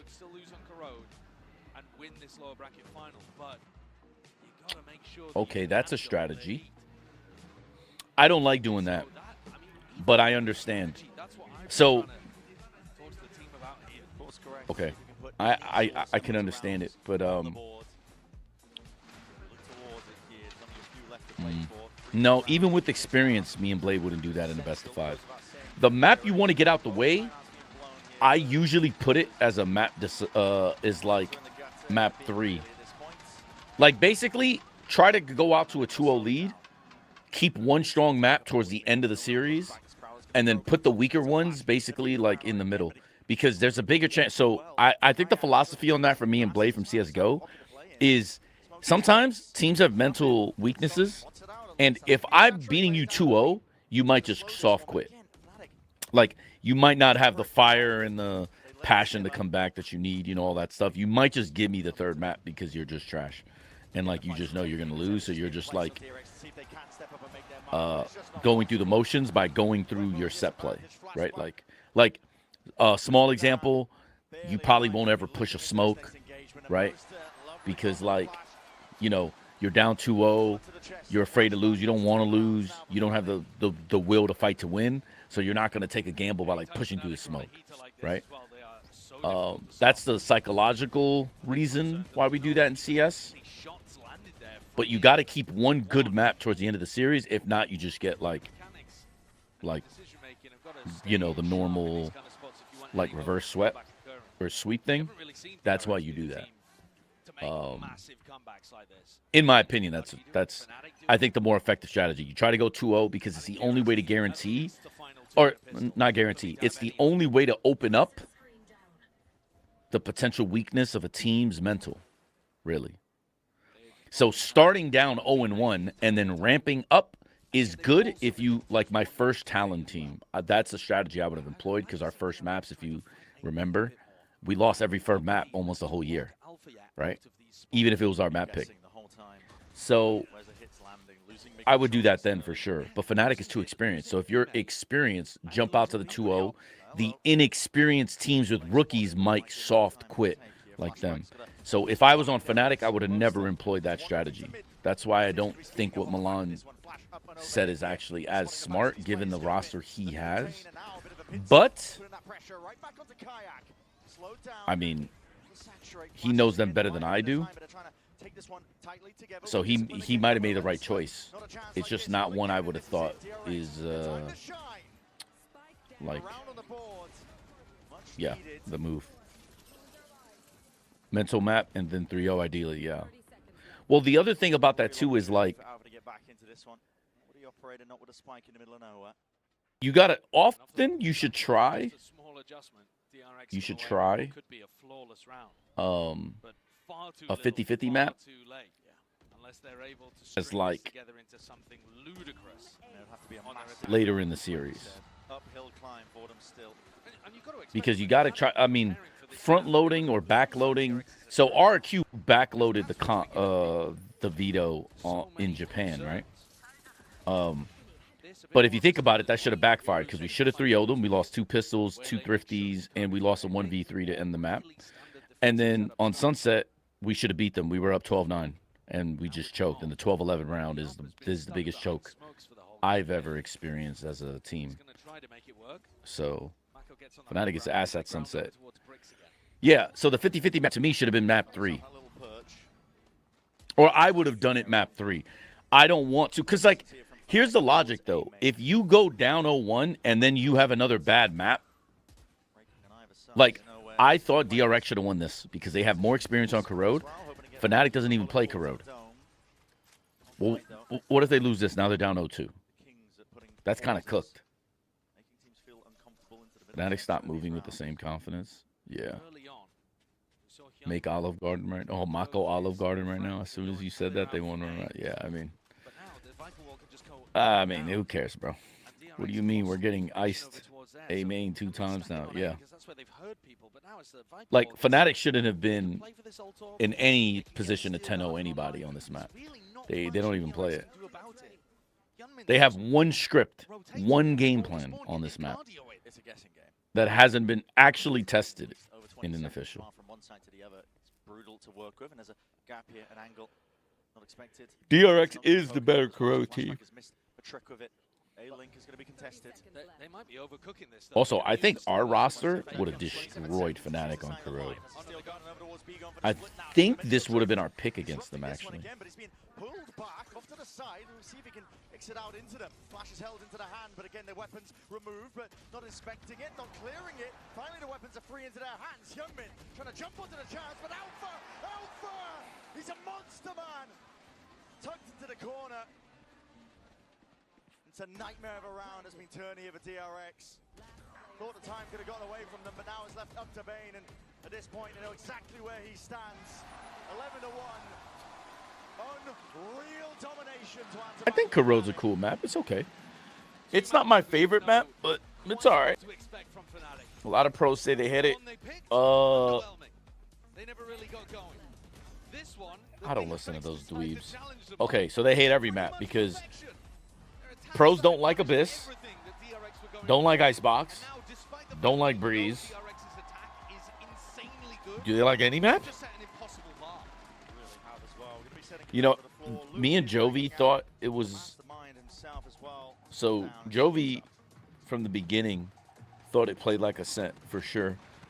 Me and Jovi early on talked about that, but I still think on defense it seems more like Abyss. Out of the tournament and to have to watch it, yet you stayed with us in Paris. So what has made the experience enjoyable nonetheless? I mean, being in Paris has been amazing. It's a great city. I love going out. Now I'm here as a fan. I get to be in the crowd, feel the energy, feel the roar, and cheering on these two teams. I mean, two great teams.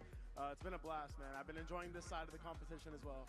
It's also nice to take like a side step also sometimes for sure. Donc première question, on sait que c'est toujours un peu pénible d'être exactly.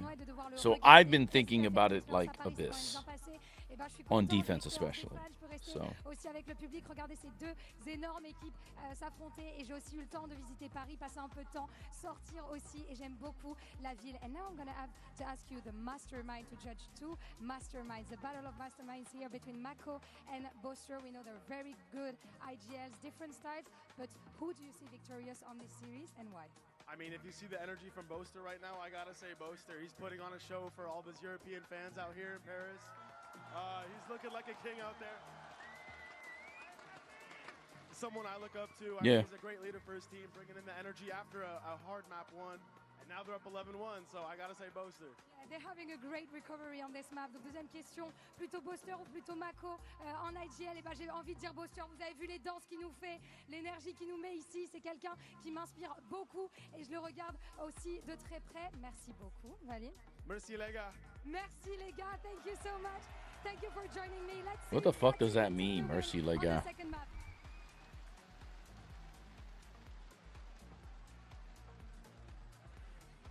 Unbelievable stuff, really, from Fnatic overall, off the back of some real heavy lifting on certain individuals. Crashies right at the tippity top of the board for his team, 16-4. We all remember that clutch that we just watched and saw, but this is a guy that is dead set on making it to another grand finals at Champs.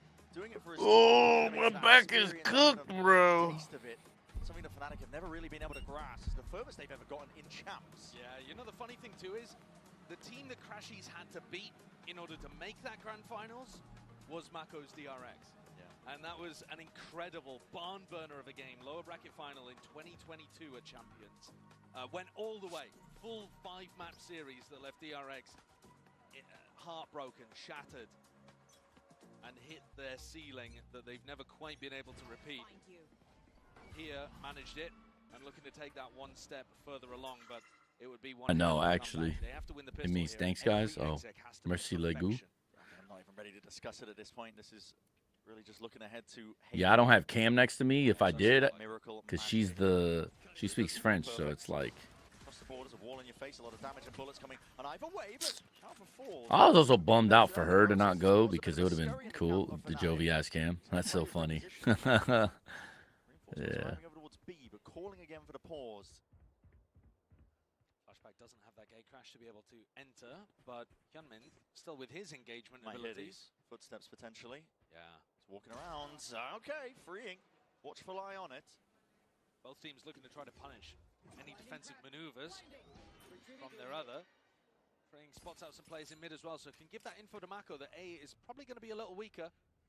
Should still be a player hanging over towards B for the re-hit. Should be some exploring through mid off the back of that flash. So DRX take a lot of space here on the A side. All theirs, essentially for free. 30 seconds being left. that backup policy, flying in way towards it. Flashback might get tested soon enough. Time running a little bit short there. Just a few stray shots missing the mark. Alerting the position. Fnatic can still take this one, and as well as they take it together, traded out, at least with the one. Chronicle, though, he's delivering it now. He's raining and hammering down those blows with the pistols in hand. The damage is going awry.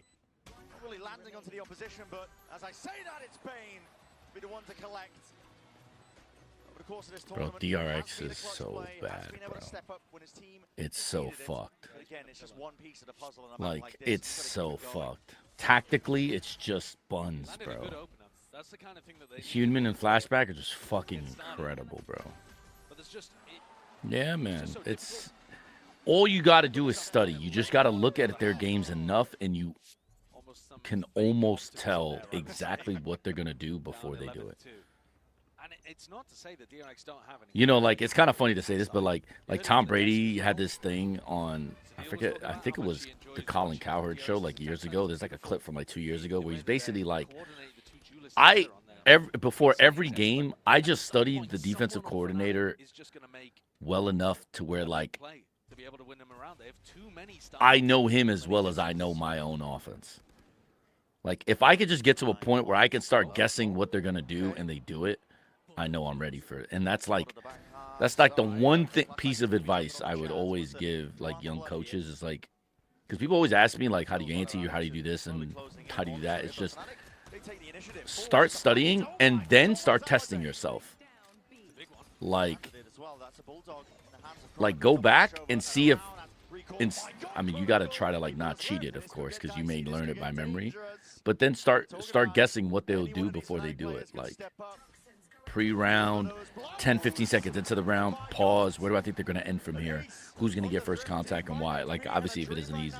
Like the moment you can start like piecing that stuff together, download complete, bro. Let's war for one freeze for a full minute, bro.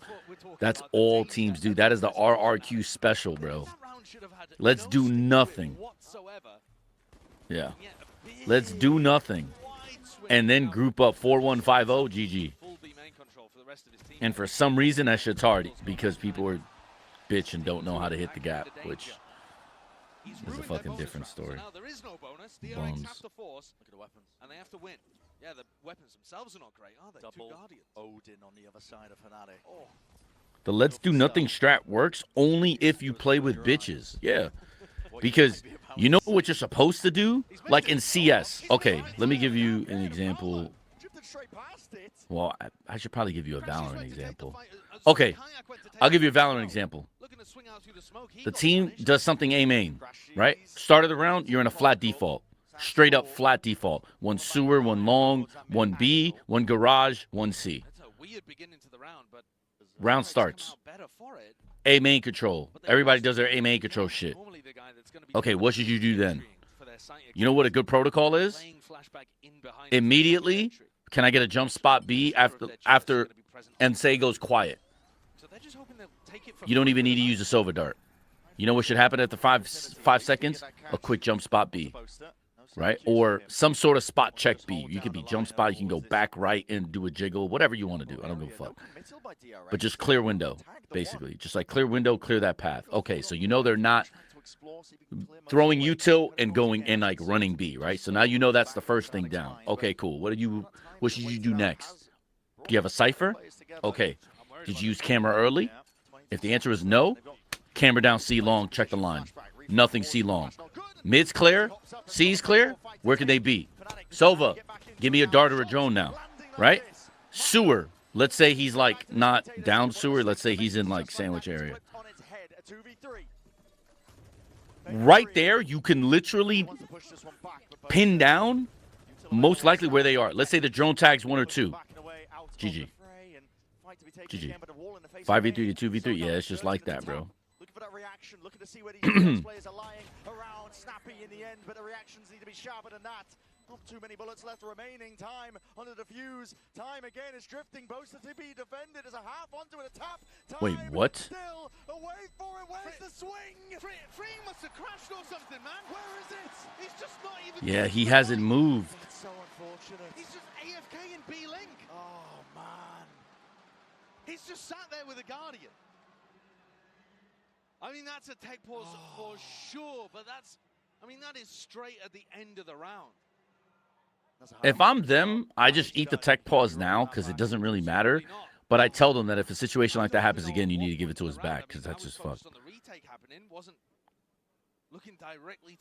He was on a crash last game too, yeah.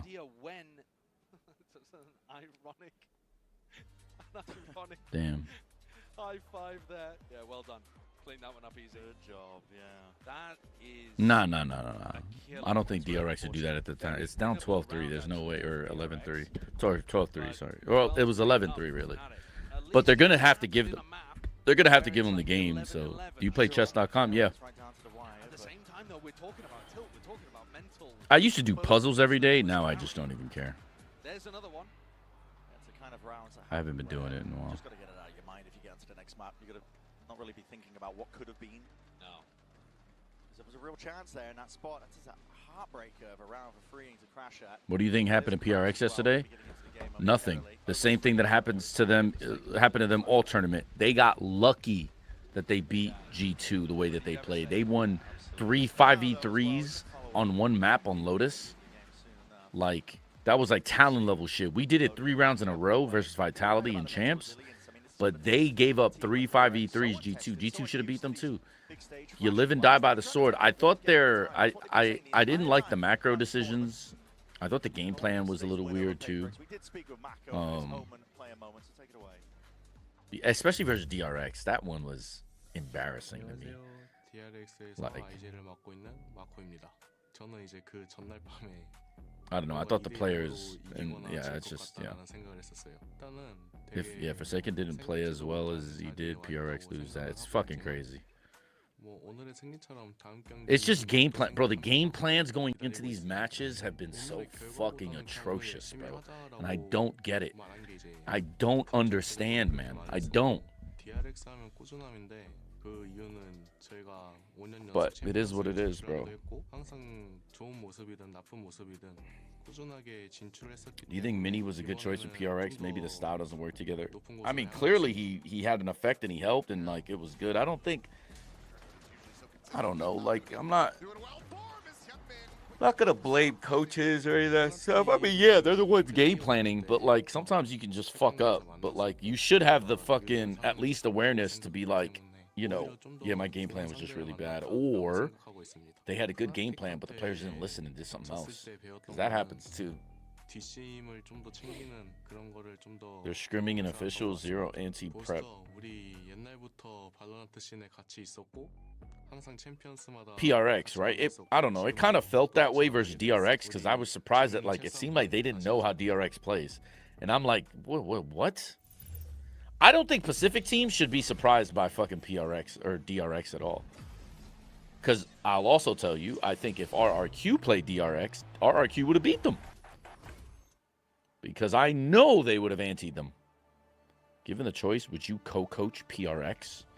Given the choice? Okay, I like the PRX guys.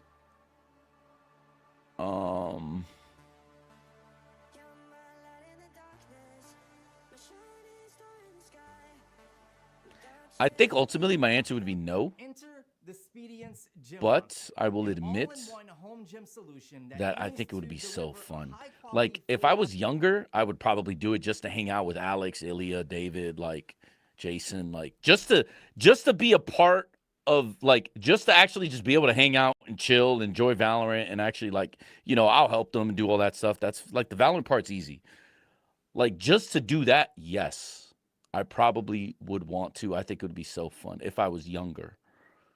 But the biggest reason I wouldn't is because if they win, I would have just gotten carried by PRX. Like, the perception is if they win a world championship, like if they win champs, it won't be because of me or my help, because they could have done it anyway.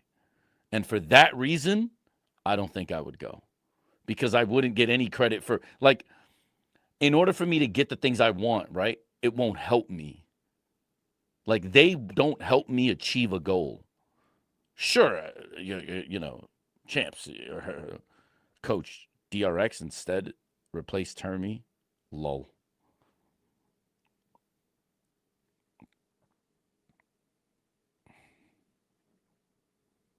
I mean, do you not think you could coach for like 10, 15 years more? Why does being younger influence that? Oh, no. Sorry, DJ Shu.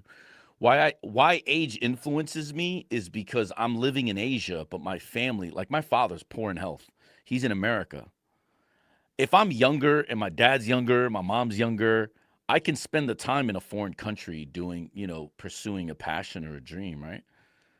I can't do that shit no more, because I got people back home that are older and that are dying that I love and I want to be around now, right? Like, I've already did the 10 years in esports where I barely call my mom and dad and don't see them that much. And bro, there was a 3 or 4 year period on Flipside. I'm telling you, I maybe saw my parents twice a year. Maybe.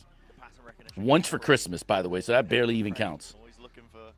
And calling them, I maybe called my mom and dad like 3 times in that year. I think it was like the 2016, 17, 18. I barely talk to my peoples, bro.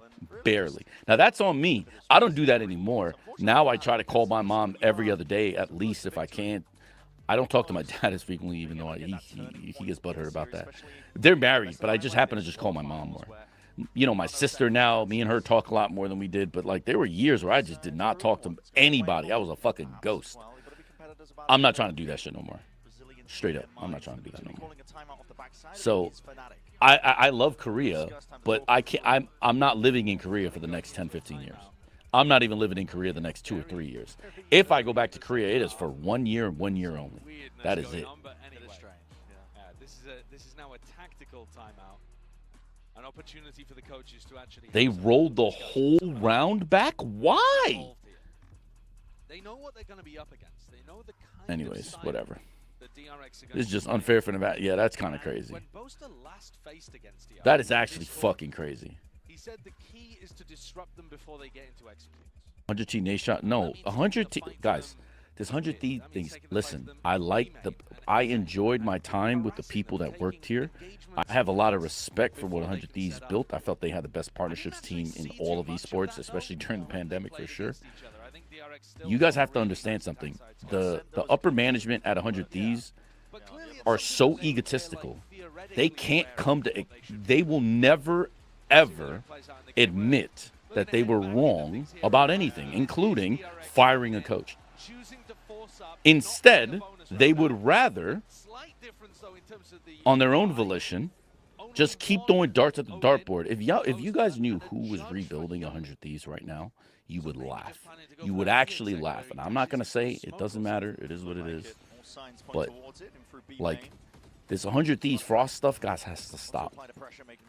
Has to stop. They're great for esports. They're a good org, you know, whatever, all that stuff. But you guys are grossly underestimating the people that are involved in esports. That's not going to happen. Let's move on. DRX are cheaters? Whatever, who cares? EG Frost? No.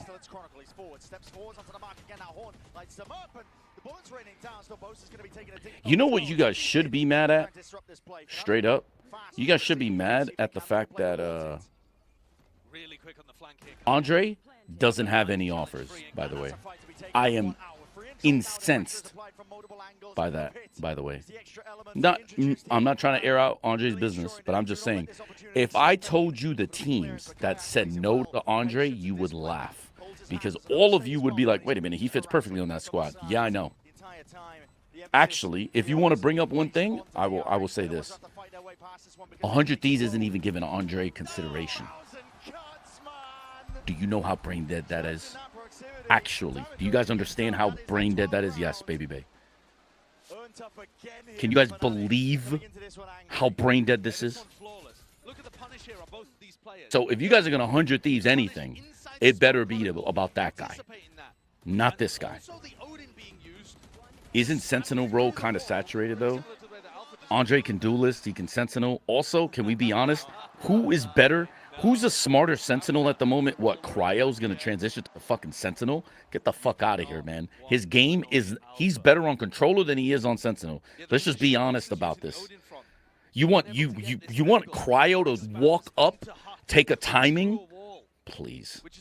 Please. He's device. He's an angle holder. He's sort of like a playmaker. People often say he's a baiter. You want a baiter to be a Sentinel? Like, what are we doing here? Like, can I be honest? That's why Ye doesn't work on Sentinel either. Let's just keep it a buck. Like, a Sentinel has to be very aggressive in the modern day of Valorant. Now, he has to be intelligent also. That's why you just can't put a brain-dead duelist on Sentinel. It's just not going to work. So, please, if you're going to bring up anything 100T, whoa, DG. DG, can I put some perspective on that? They were paying players $30,000 a month. That was the highest paid team in America, and the best they could do was 0-2. I have rookies and had a better chance. We were actually winning in those series. Let's put that in perspective, DG. Shoot. If you want to go there, let's have that talk, real talk. The most expensive roster limping in and going 0-2? That's the best they did? Most expensive roster? That's cap. I've had triple years with rookies on minimums. And had better regular seasons and at champs, given the economics in play. And I'm not even saying I should do it. I'm just making the argument that if you're saying, oh yeah, you know, maybe they should go back to the well there. I'm like, hello? That's not nothing to write home about. Trust me, I will not be happy if I go 0-2 barbecue if I was Vitality's coach this year, let's say, and I had the same level of success. I am certainly not going to poo-poo people making fun of me when I definitely have Koreans coming in chat talking shit about me or talking shit to me about Termy, and you see how I react to that. I'm like, yep, you guys right, bro. Unlucky, bro. Right? So trust me, I'm at least self-aware enough to understand that if I was in those situations, I know exactly how I would feel and I know exactly how I would think. That's why I'm arguing against it. Seems like they can get things right on COD because the people in charge don't know or care enough, right? Like, it's like this. What if I told you you have an overbearing boss, but when it comes to this thing, he's not overbearing because he doesn't know anything about it and he doesn't really like it. So, like, he doesn't really care. He just gets somebody to do it. That's... Also, I think Sentinels and Tier 2 Sentinels aren't super great prospects. Sure, but okay, if we're going to argue Tier 2 Sentinels, Andre was the number 2 player in ACS in Season 2 playoffs in North America at that position. And you're not giving him a consideration. If I'm an NA team, I am doing this. First off, can I be honest? You know that Leviathan team? If I'm Lev, there's a player on Lev that I think should be replaced for Andre. You know why? You wouldn't want Andre around young players like that. You wouldn't want that older, experienced veteran that has played in big games, that just happens to play on the biggest team right now, on the best team in the region also, right? Even for a season. You wouldn't want him developing the young guys there on Lev? If you just look at the roster, I don't have to say shit. There's a guy you see there that you're like, wait a minute, Andre definitely could play for that guy. Yes, you should. 100% you should. Cloud9 is the only team I think shouldn't pick up Andre. And can I tell you why? Mitch played well this year. And it would be a swap between Mitch and Andre. And I'm not saying Mitch is better than Andre. On a personal level, I don't actually think he is, because Andre can op in a way that Mitch, I don't think, can. But why? Why would you mess up the cohesion? Why would you mess up like any of the like stuff going on at Cloud9? If I'm Cloud9, I don't drop Mitch for Andre. I do not. Okay, 1D, yes. I'm also suggesting that Andre can too, because I know Andre in a way that you guys don't. He knows enough about the game that like he could do that too. I'm not saying I would prefer him to. Okay, no. I think we're talking about something completely different here. Okay, I'm not only talking about Andre playing Sentinel. If that was the case, sure, you can get rid. Let's say you can make a swap for him in net, but I necessarily don't think they need to make a move there either. And also, I am not suggesting that Andre only plays Sentinel. I was only making the Sentinel discussion earlier because DG, I think, right? It was you, DG? I don't remember, or Tension. One of you guys were talking about it was oversaturated, and I just made the argument that I still think Andre's a better Sentinel than even the ones here. I wasn't actually, when I was talking about Cloud9, I wasn't actually talking about like Andre just playing Sentinel for Cloud9. You could, but Ned is younger, talented, like, most people like him and all that stuff. So like, that's what I'm saying. I don't think Cloud9 is a team I would like expect to go, Andre, you fit right in, because I think what they would lose, like you'd heavily have to consider like, what are you losing on the back end? Youth, chemistry, all that stuff. What about Demon 1? I think Demon 1 has similar. I think Demon 1 is a better mechanical player than Andre. That is without question, I think. But his communication, his game IQ, his adaptability is the biggest problem. Like, I could, like, small example. If I was in China and I had an import slot open, like if I'm JDG with Stu, I try to get Demon 1. I would know how to coach it, because I would put him in a position where he's like decent enough, right? To where he doesn't need the mayor of Paris in charge of sports, the Olympic and deputy to the mayor. Nice. Respect. Who do you think about Lev dropping Okeanos and Tex and Com? What do you think?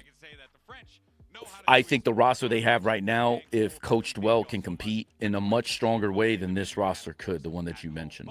That's no shade to those players, but I think I think what they have now is pretty fucking good. I think small example, if I were coaching Lev, anything less than top 3 this year, even with rookies, would be an abomination with how good that roster is.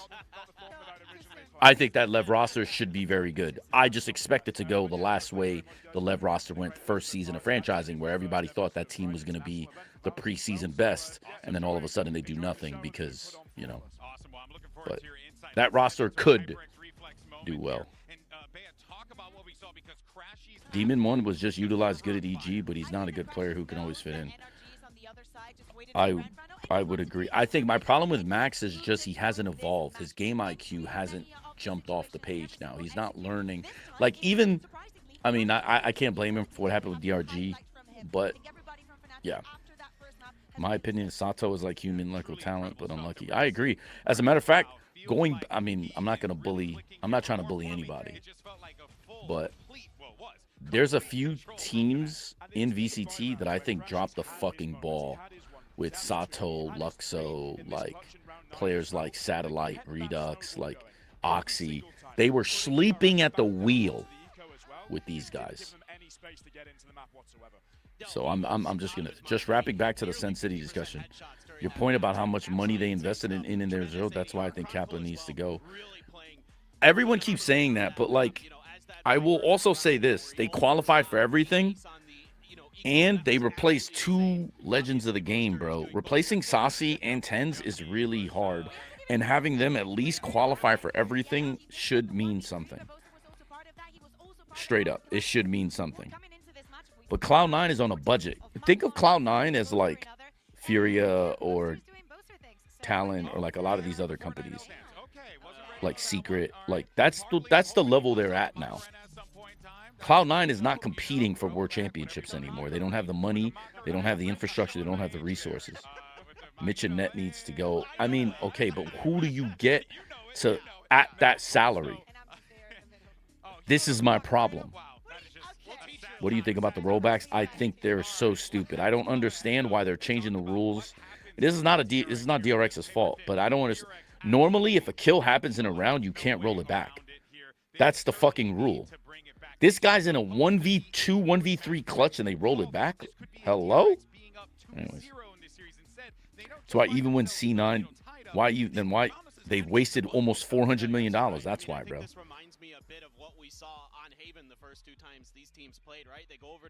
You get the man in the dust right now, pal. Low. Like, honestly. Instead of this, like, Hector, 100 Thieves thing and all this bullshit, all of you should be pissed that Andre doesn't have a healthy amount of teams having interest. I can tell you this, and I'll just say this. There's a coach I really, really respect in Asia that has an import slot open, Baby Babe wasn't even a consideration for him when I asked him. Because I'm trying to help Andre, right, on the low. And it blew my mind. Like, brother, what are you talking about? This guy has more game IQ, more experience, better skills than the player you're telling me about that you're going to use the import slot for. And I just had to hold that and just like, because I'm not trying to argue with people and like ruin my relationship with them, but I was just like, what? I was like, hell nah, you are capping, my friend. But I'm not that person. And what I believe isn't certainly popular because just look at the rest of the league. Most of the time, people disagree with me about everything. Most of the time, they also can't beat me. So it's like, hello. But, you know, it is what it is. But I couldn't believe it. So for me, as a casual observer towards the Andre experience, I can't believe it. I legitimately can't believe it. Like, you know, some of these NA teams aren't even looking at Andre after G2. And I just can't. The thing I can't believe is he's second in playoffs in Americas on a good team. If you put a good team around him, what does that mean? That means you can get that quality level of player. Hello?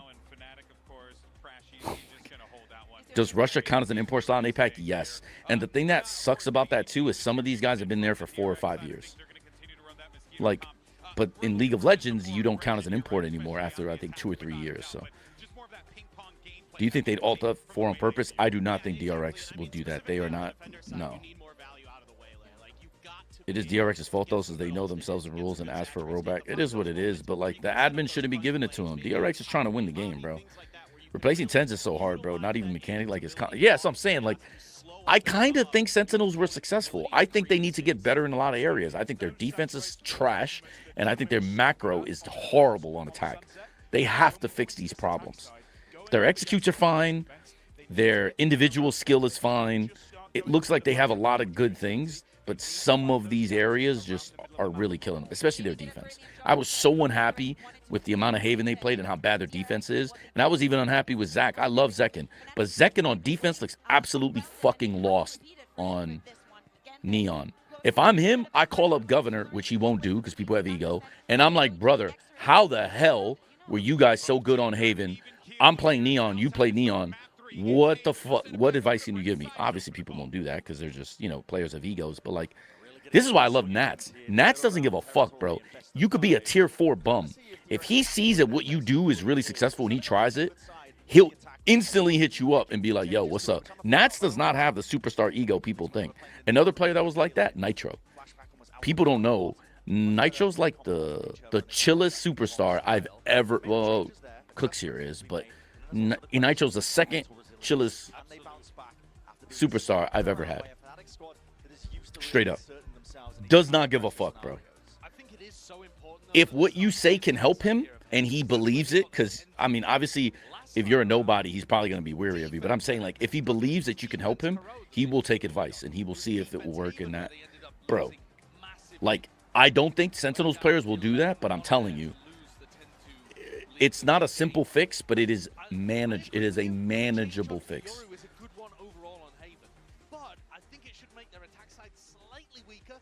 Harry, I'm not saying anything, bro. I'm just saying that the fact that Andre didn't get picked, like, even consideration to me is idiotic. Also, C9 has issues recruiting people because it's a requirement to live in their team house and do statutory, mandatory workouts, and they're on minimal. Listen, the workouts I love, the team house, unlucky. Minimum level contracts, also unlucky.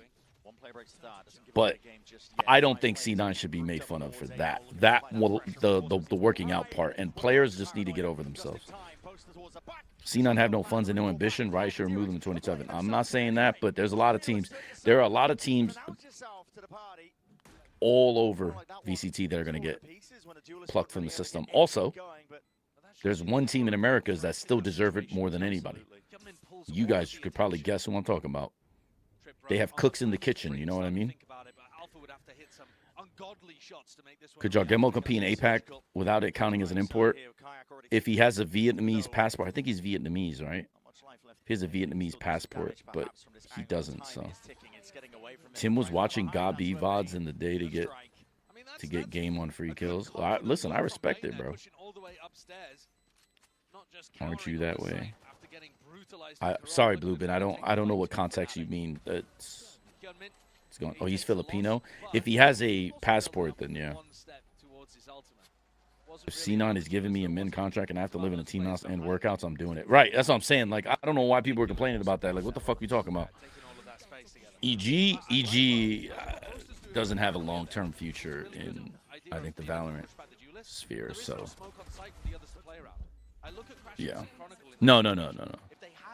I don't think. I mean, yeah. It's not like they're running back fucking Iron Man. He's Cambodian. Okay, Cambodian American. But he needs a passport, though. If he has a passport, he won't count as an import. Can you define deserve? Past achievements shouldn't matter if looking for... Are you talking about Baby Bay? Saikai?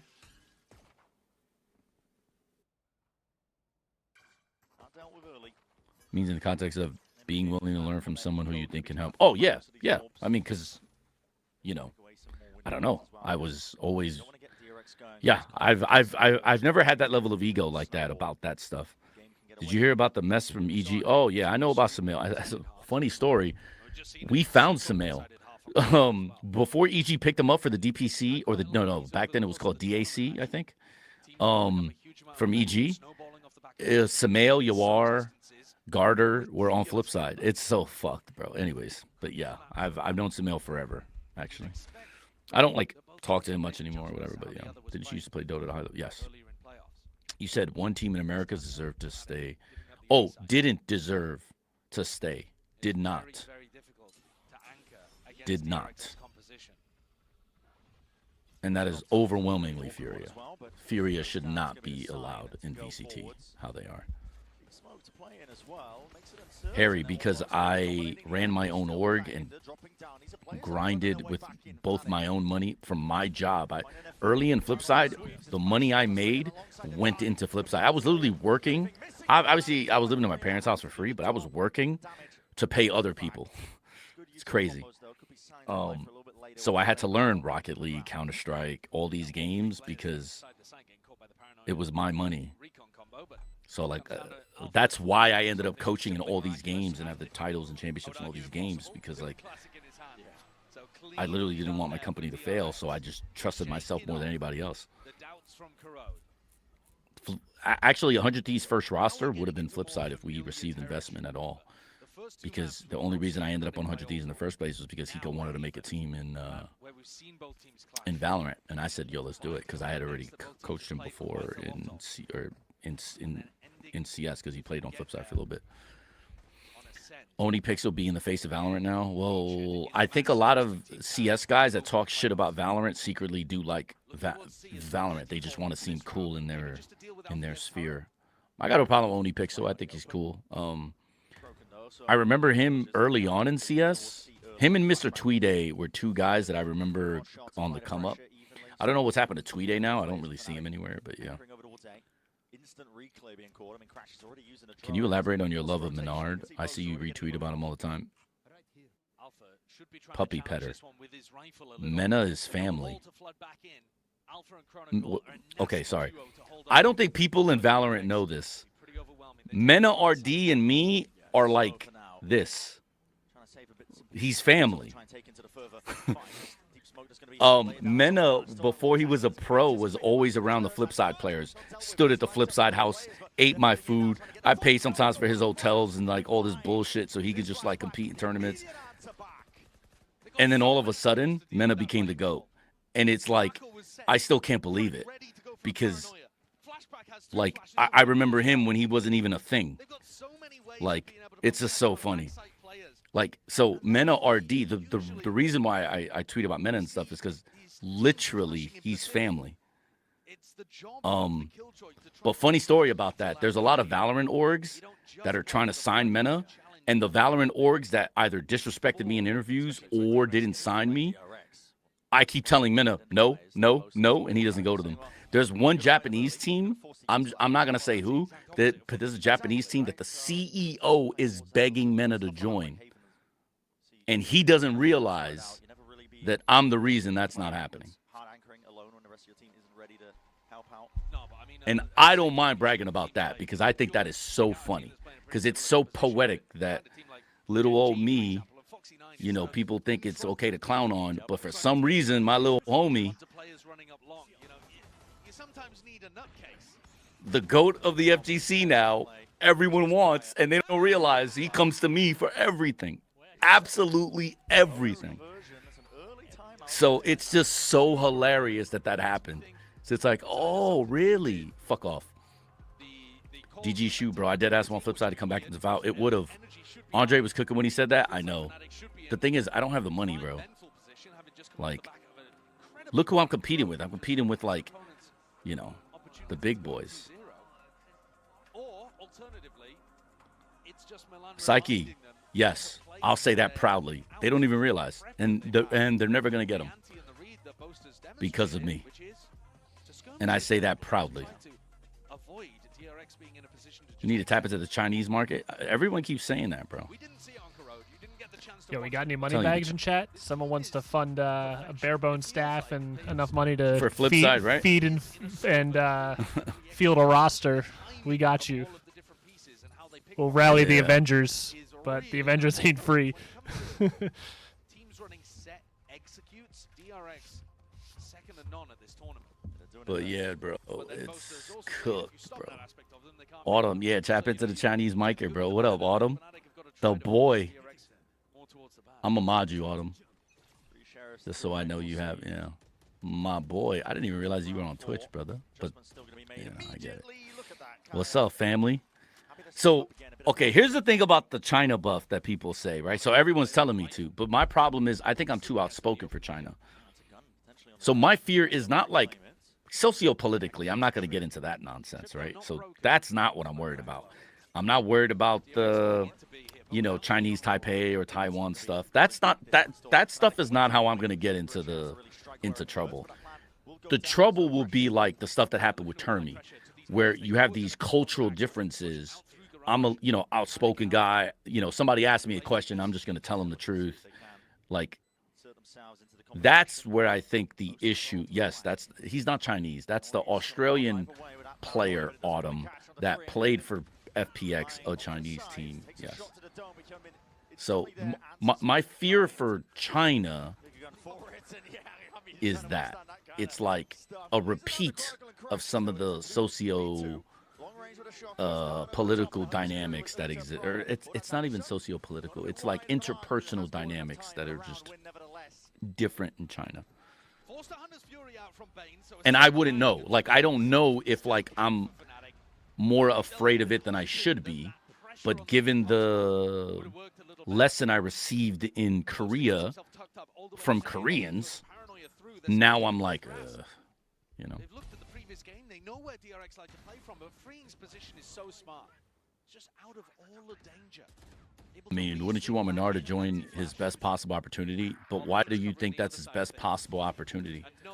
Yes, Japan is very popular for fighting games. Yes, Zeta's a big org. Yes, it could be good, but there are other orgs that will pay just as much, and he could build them. Like, that's my argument. It's like he's with Weibo right now. Weibo's a massive company. Why would you not rather join a company rather than an esports team that have investors instead of an actual company backing them? Also, Mena's like his own little empire. Yeah. That comes with him. He's not looking to just be a player somewhere. He wants a partnership. Yeah, I've heard about this. I've heard about this, Autumn. Yeah, I don't know what the opportunity is. You said no. He is on Weibo, not. Oh, you're talking about, like I said, what org it is, Zeta, but they're not the only one. They're just the one that I don't mind dumpstering because, like, you know, fuck them. Crystal, my boy Crystal, what up, fam? Crystal. They are starting to go into the stacked area of the map. Recon broken and DRX. Oh boy, I'm telling you, brother, your coaching style is perfect for China. It might be. I'm not Chinese, but living with Chinese, your personality matches with. Oh, so then that's fine. So then, yeah, it's chilling then. But yeah, like, so that's like kind of one of my fears of going to China is like that stuff. But if they're more like me than Korean people are, then yeah, I'll be chilling. I'll be fucking chilling. Think you dead ass will work in China. Yeah, everyone's telling me that too. Everyone is telling me that. If NA doesn't respect you, bro, just go to China, bro. You'll be chilling. I'm like, yeah, well. But the same thing applies about like the age and sort of like the position I'm at and all that stuff. DRX does not lose these, bro.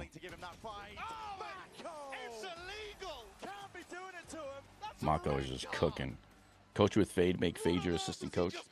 Nah, he's good enough to be a fucking head coach. He doesn't need to be assistant to anybody now. What's the beef with Zeta? Oh, it's not beef. It's just, well, I mean, it is beef, but they were just very disrespectful in the interview I had with them before Talon. Very. And I was like, oh, it's like that? Does Termy become best coach of the year if he wins kickoff plus champs? Kickoff? Oh, yeah, they did win kickoff because of Tejo. That's right. And then they didn't do anything until now. And by the way, no. Hell no. Hell no. Because Termy's not the reason they're even winning, as a matter of fact. Like if you're being honest, there's no way you think, I'm off, brother. Need to fly in the morning. Have a go on, Autumn. Be easy, fam. There's no way you even think Termy is like the reason the DRX is playing well. Flashback in him, yeah, for sure. Facts. If you don't have commitments in NA like 10 years, would you run it internationally? Yeah, for sure. 100%. Bro, if I was 23, 24, 25, it's wraps. I'll just stay in Pacific for the next 10 years and just chill. Because I like Korea. Or China or whatever. Like, I'll just do everything I can to destroy America, basically. Like, oh, you got to go at the same time there, brother. You guys kind of baited. The timing on that waylay thing was either too fast or the reinforcements were too slow. Autumn, Termy, or Alex for coach of the year? Probably Alex. Yeah, casuals don't know. Yeah, I know. It's kind of crazy. It's interesting because, like, you know, Wendler was here in chat and he was pointing something out that I don't think people realize, and I'm not going to be a dick and, like, expose it, but, like, if you just look at DRX, just look at DRX during timeouts on your own. Go back to almost every game. Just look at the timeouts. You'll notice something about the timeouts. And when you notice it, then you'll understand what Wendler was saying. I will support whatever order you go to. You're probably my favorite Val coach after what you do with Talon, and I'm in NA. Oh, puppy, nice. Yeah, brother. NA is cooked, bro. But I do think that I can understand, I think, the reluctance in NA for me. I can be self-aware enough to understand that. But I still can't understand the Andre part. I can't understand some of these teams in North America that really aren't even giving Andre a look. Not even a trial. I think that is fucking insane. You do have interest for China, right? Yeah, I do.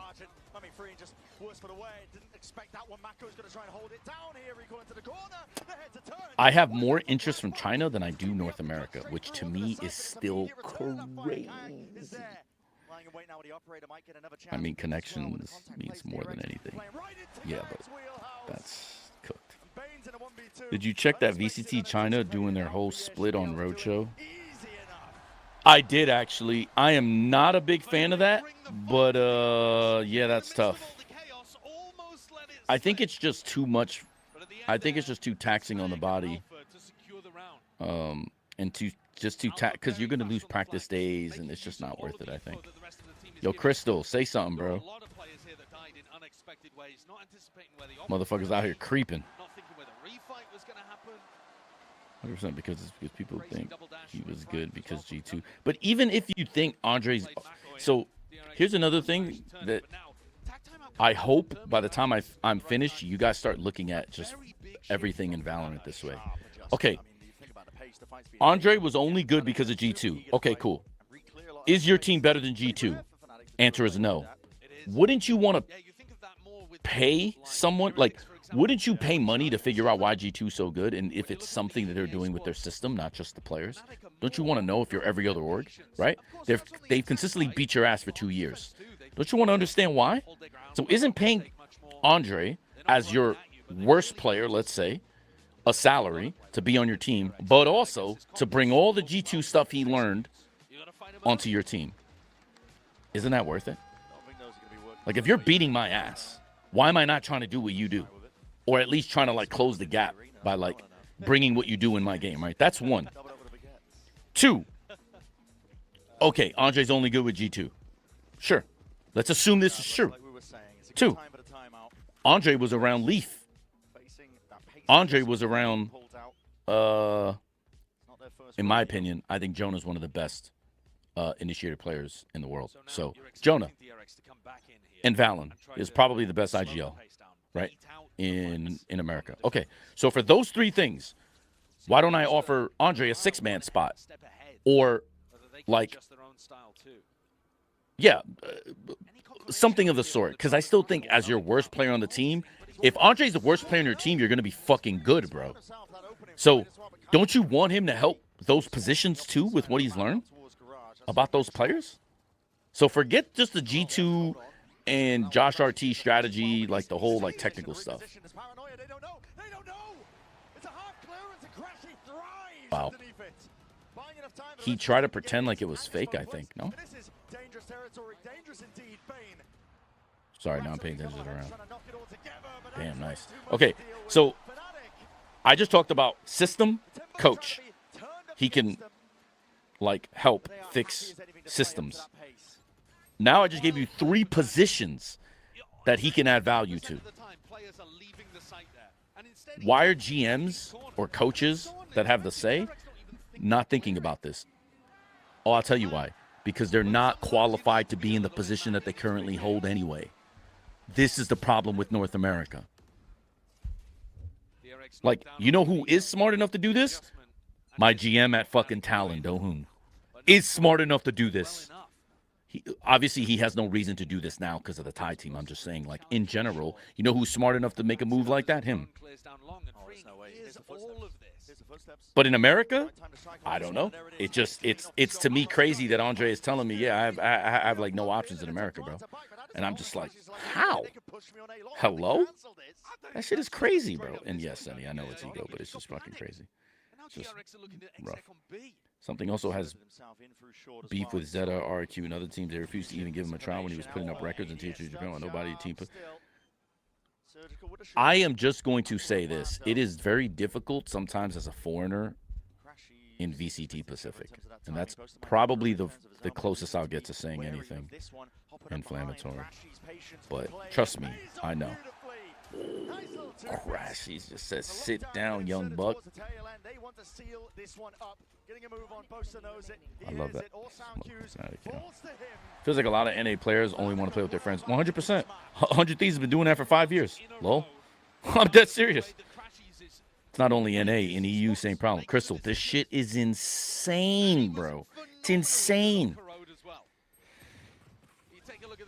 In fairness, though, Crystal, I'll be honest, I did not know that EMEA has similar issues. EMEA is, of all the regions, the one I seem to know the least about.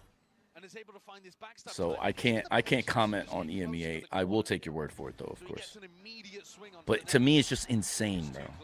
Frost, show me your offers. I can only tell you I have one offer from every team in every region. At least one offer from every team in every region.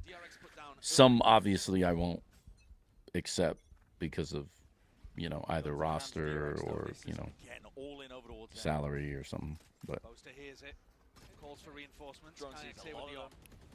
why would we clear graffiti, Ruben? No, but I honestly think Yoru is pretending to be a clone, though, if I'm going to be honest. I don't know if that's true, but it gave me the feeling after his flash that he just...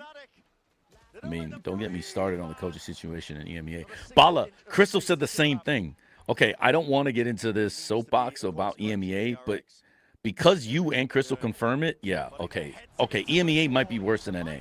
I am only complaining so much about NA because of how vastly different it is in Pacific and China, which I know stuff about because I obviously I'm closer to here and I'm very close with a bunch of coaches in China. So EMEA is probably worse than NA for sure. I just don't have the info. So because of that, you know what I will say though is before coming to Talon, there was a top EMEA team that passed on me for somebody who didn't have a winning season his entire career. The same thing that Zeta did actually, and I thought that was insane work. Actually, so I won't say who, but now that you say EMEA is worse than NA, I will also say that I did experience that. And I thought that was pretty funny. Bolster would have no winnings left if he played in APAC.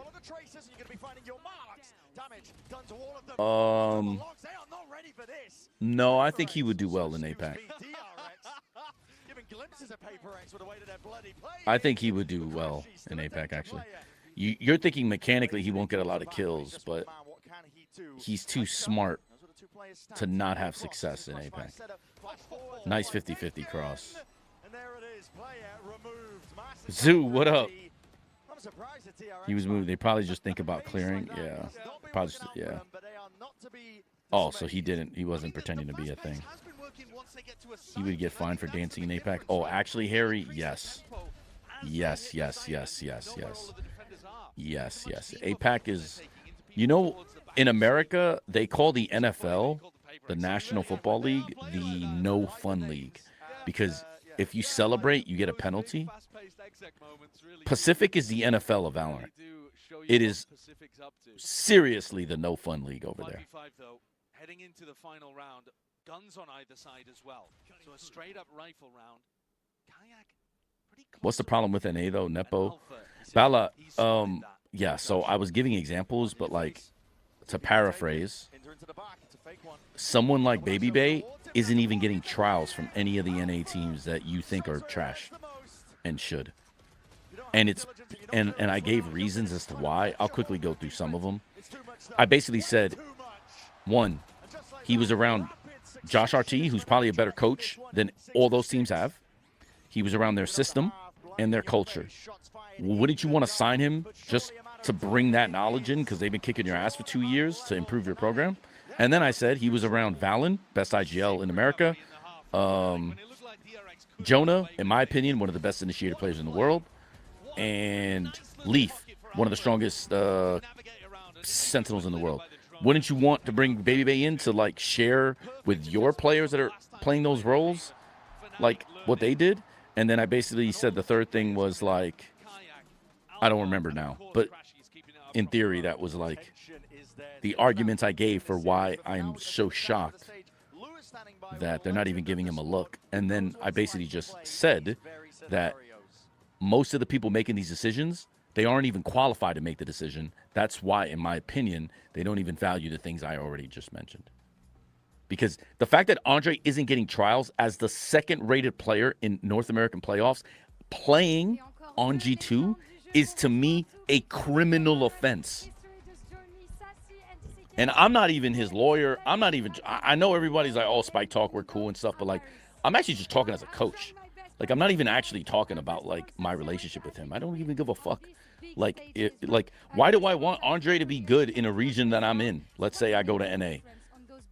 I don't want to play against him. Like, sit your ass down on the bench, kid. Like, I'm just, like, being honest about, like, I just think it's fucking insane, bro. It's actually fucking insane. But in EMEA's problem is more coaching in Nepo. Yeah, Bala. And less coaches, Nepo players. Well, Bala, there was a coach that was hired that had a losing record his entire fucking career over me, and he was on one of the top teams. And I actually couldn't believe it, bro. I could not believe it. No, you're thinking of Zeta Zoo. Actually. But that's why I said Zeta did it too. And Bala, you know who I'm talking about now because he was out within a year. I could not believe it. I was just sitting there like, nah, y'all motherfuckers are crazy, bro. But it is what it is. And then that's when Baby Babe was like, yo, you need to fucking, like, yo, we should do a podcast, bro, because nobody seems to know you. Nobody seems to, like, know anything about you. Like, we should just, like, shoot the shit about Valorant. She could just prove to everybody that you're better. And then I was like, all right, let's do it. And that's literally what happened. I was just like, damn, that's crazy.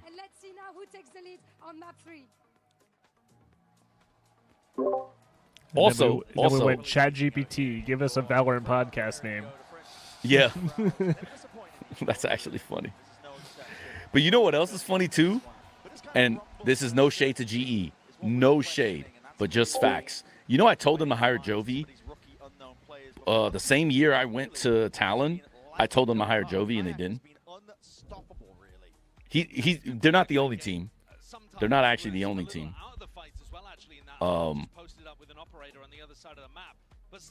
Vitality was also another one, if we're going to be honest. He can instantly respond to the action and play in as one of those flooders behind the rest of the anchoring Fnatic squad. Now, they came up with some great adjustments, right? That's why you pick up Baby Bear, whatever order you land. So here's the problem, Puppy. If I go to China, most of those teams have import. Like, imagine, let's go through the options. Let's say I go to DRG. Let's just say. Vukashu is there, brother. Hello? I'm not signing Andre over Vukashu. Let's say I go to XLG. By the way, XLG, excellent coaching staff. I am not even trying to hate. People don't know this. XLG's coach played with, like, Durka and shit. I am not trying to hate. I'm just, this is more like, you know, exercise of futility in a sense. But I'm just, like, kind of just going through the options. Fucking Varga's there. Hello? I'm not picking fucking Baby Bay over Varga. Okay, let's go JDG. Stu's there. I'm not picking up Baby Bay over Stu. You get my point? I can't bring Andre wherever I go. Let's say, GE. You see Crystal in chat. Talon. Bro. You see what I'm saying? Like, I love Andre. I can't bring Andre wherever I go. The only place I can have Andre and build the roster that I want is in NA. And I can't do that. I can't. That to me is crazy. And like the option that, let's say, I do have in NA, this is a little bit of a hint.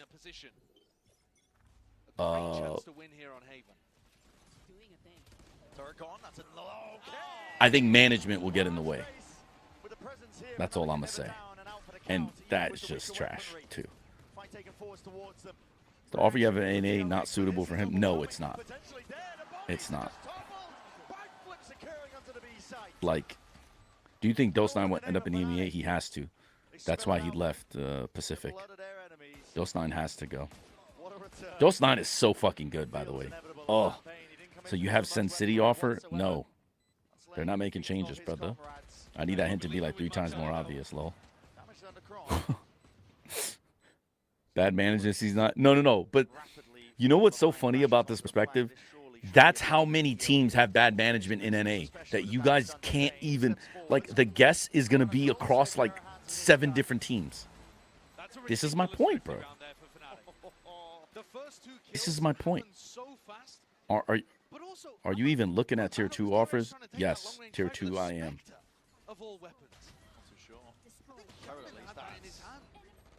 I'm not turning anything down. Or, sorry, I mean, I'm not, like, turning down requests for interviews just because. Like, this decision is going to be made without ego. I'm the GOAT, bro. This comeback is very nice, very nice. And, by the way, again, DRX's defense is dog water. So, Fnatic is ending on the perfect side to close this comeback. Does it not make it more obvious when half the teams have bad management, no ego, and only money in mind? I mean, it kind of does, but, like, people will never get it, Blue. Trust me. And also, Baby Bay was on a great mix roster in Overwatch, so he gets Koreans. Listen, I get it, bro. I'm just saying, these people are bums, bro. These people are giga bums. Like, straight up, bro. You are trash. I kind of agree, actually. Which is horrible. You never want to be doing that. Now, though, DRX Brick Smoke, NVB, Sewer. Well, why is Boaster going first on Sewers, though? The C. Boaster, that's faking nobody. Save the smoke, bro. This motherfucker top C.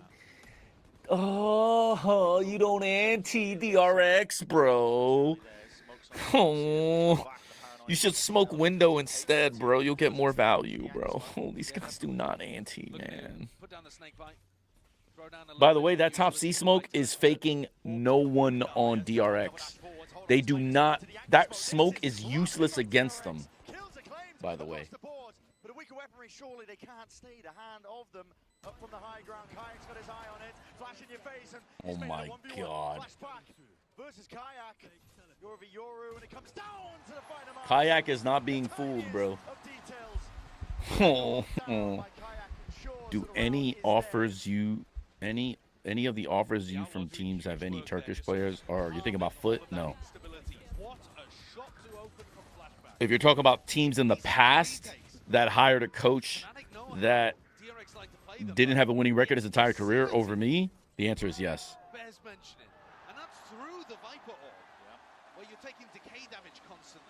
But if you're talking about this year, no. With the way that Fnatic anti, they wouldn't know about the top C smoke being used. That's my point, Bala. It's insane work, bro. This champs, to me, I think is the worst champs I've seen in terms of tactical play. It is straight up 4-1-5-0 simulator, and everyone is just like basically like, yo, we're gonna do this execute. It's just execute simulator. It's actually practice. It's simulations against simulation. Yeah, they're playing Madden. Yes, Paula. 100. That's a good way to put it. They're just playing Madden or FIFA. That's all they're doing, bro. It's all sims. It's like not actual. There's like no strategy or coordination involved. It's so fucking cooked, bro. Did you ever get that over that PRX loss? No. No. No, but I'm gonna be honest with you though. Sorry. I'm gonna be honest with you though. The PRX loss that bothers me the most is the second one, not even the first one. The first one was close, right? It was both maps went like overtime. The second one bothered me the most because something starts like 19-3. It's 6-6 at the half. We go up 11-9. We lose a 1v3 to Jing.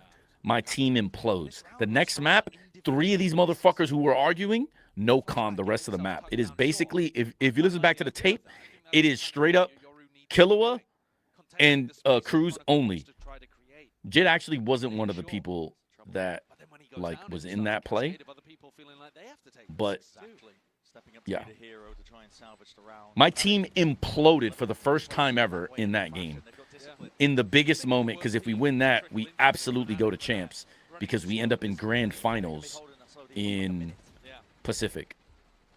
And in that moment, they decide to fucking just hate each other and shit on each other and yell at each other and fight with each other and then no-com the rest of the fucking second map. And the second map was winnable. The first map we lost, okay, fine. Dude, that shit just... Yeah, I'm tired of fucking rookies. I mean, call a timeout and just give everyone boxing gloves, box out. Well, here's the problem. Is I didn't know about the fight because it happened in Thai.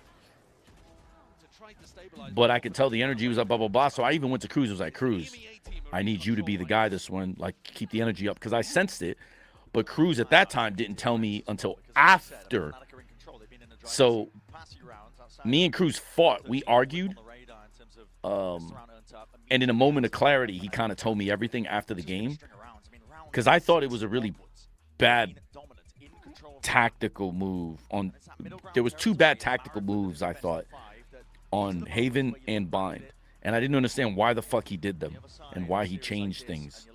And he explained to me why later, and it, like, completely disarmed me because I was like, I totally understand why you did that now. Fuck. But because I didn't speak Thai, I didn't realize they were arguing. To me, it's just Thai. It sounds like Thai. So I don't know what the fuck they're saying. And it's not like they're expressive. Like me, if I'm mad at you, if I'm really mad at you, you'll fucking know. I know everybody thinks I'm mad all the time. Like right now, they think I'm mad. I'm not mad at all. You'll know when I'm mad. With them, you don't even know that they're arguing. They're speaking Thai.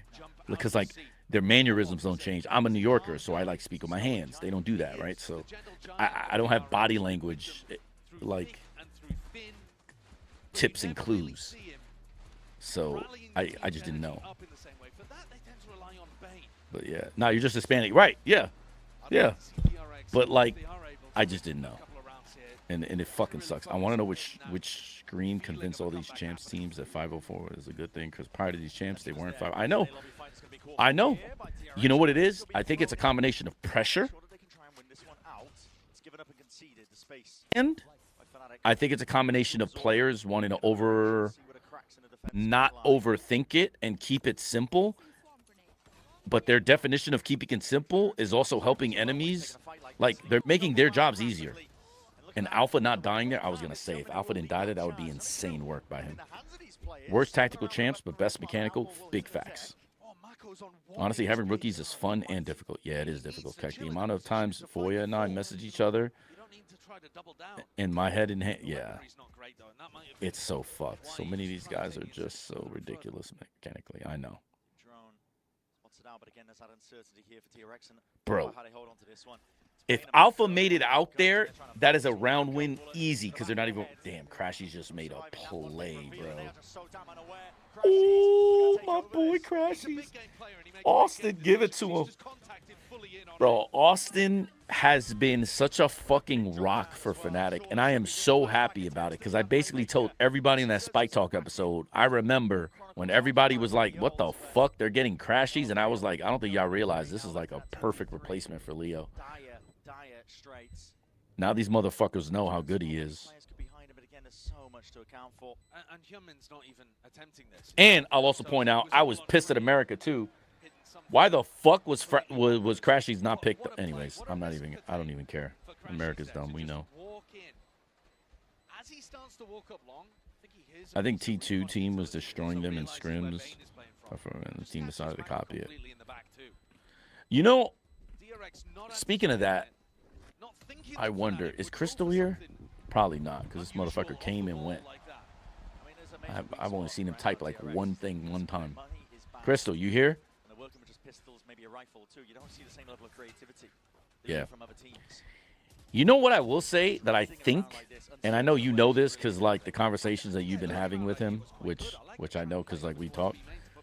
I think DRG and Vukashu is kind of to blame for this 4-1-5-0 from Pacific, because RQ and DRG are like the hardest teams to scrim simply because of that. Because everything with them is a snowball. It's just like walk-up pressure, or they have like an X-Pharaoh or Vukashu. Not comparing them to. I think Vukashu is way better. I'm just saying, like, they have a guy that is a rat.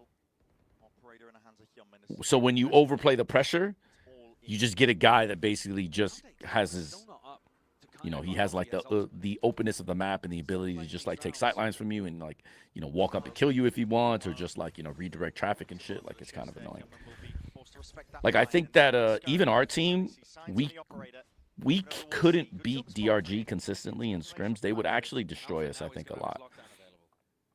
And I know that for Season 2 playoffs, some of our guys were like, yo, we should do this. We should do, like, the team that people kept saying, like, yo, we probably should, like, do this or that from was DRG and RQ. Like, RQ mainly on attack, but DRG for JIT especially. A lot of defensive concepts. I don't know if you agree. Like, I don't know if you had the same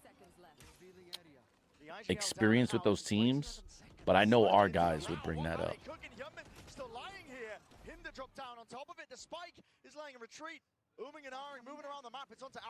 Oh, Mako knows, bro. G, drop bomb. Vala, I can attest to that. We played RQ quite a bit in scrims. We didn't play China all season. Yeah. Those two teams are so fucking annoying to play against. And I know that it sits in your players' heads because they bring it up, and then you start adopting principles and policies, and you start just like, little by little, you start going, oh man, this is good, this is strong. So much util for just a dart flash, yeah. No ace because human is AFK backside C. You can find it for that, though. Spirits was a monster against T1, but people forget about him because they got grouped. Listen, everyone thinks Vukashu is like the only player on there. He's not. Spirits and there's one other guy, I'm forgetting the name, but they do so much of the dirty work. Vukashu just actually gets to play his own. Vukashu's like Alpha Year. He gets to play his game. Everything is like around him playing his game. Akaman, yeah. They just do so much of the dirty work, bro. Frost, what do you think is the reason C9 is the only team in America that haven't qualified to any international? As soon as there's a little bit of extra pressure, that saturate through early. Everyone on Fnatic guns. I can't say because it'll be disrespectful, but watching for the yeah. play. Ready to punish. I mean, I said this to you last night, Akaman, as well. Yeah, for sure. It's smothering out there. Yeah, we had this conversation. DRG have insane rookie this year. Yeah. They were doing on Corrode too. DRX trying to set up for these fights. Just getting battered back. A shot into the op was disgusting. Yeah, it was. Yeah, DRG have insane rookie this year. Yeah. I actually didn't think DRG was very good until Season 2. It looked like they were just like all year we were just dumpstering them. Then all of a sudden a light switch came, and then we're just like, yo, this playstyle is really fucking scary. They're gonna need something huge to get back in this game. Not even a consolation prize for weapon to be carried into the next. You're right, Josh. They need a major adjustment. Or a single player who just decides that they can't lose here on Haven. It's this A lurk wall as well, though. It's causing so many issues. You see every single round. This is going to map 5. Fnatic bind looked very bad against MIBR. DRX are never favored. I think so. Fnatic are so good at playing around it. They just know the angles. I mean, they're hitting some outrageous shots too. Kayaks onto Hyunmin was filled. Yeah, Kayak is actually, bro, some of his shots in this game have been fucking nasty. Okay, deep cam broken. So now you know they're what? C heavy. Why? Because Fnatic doesn't play bottom C at the start of rounds very often.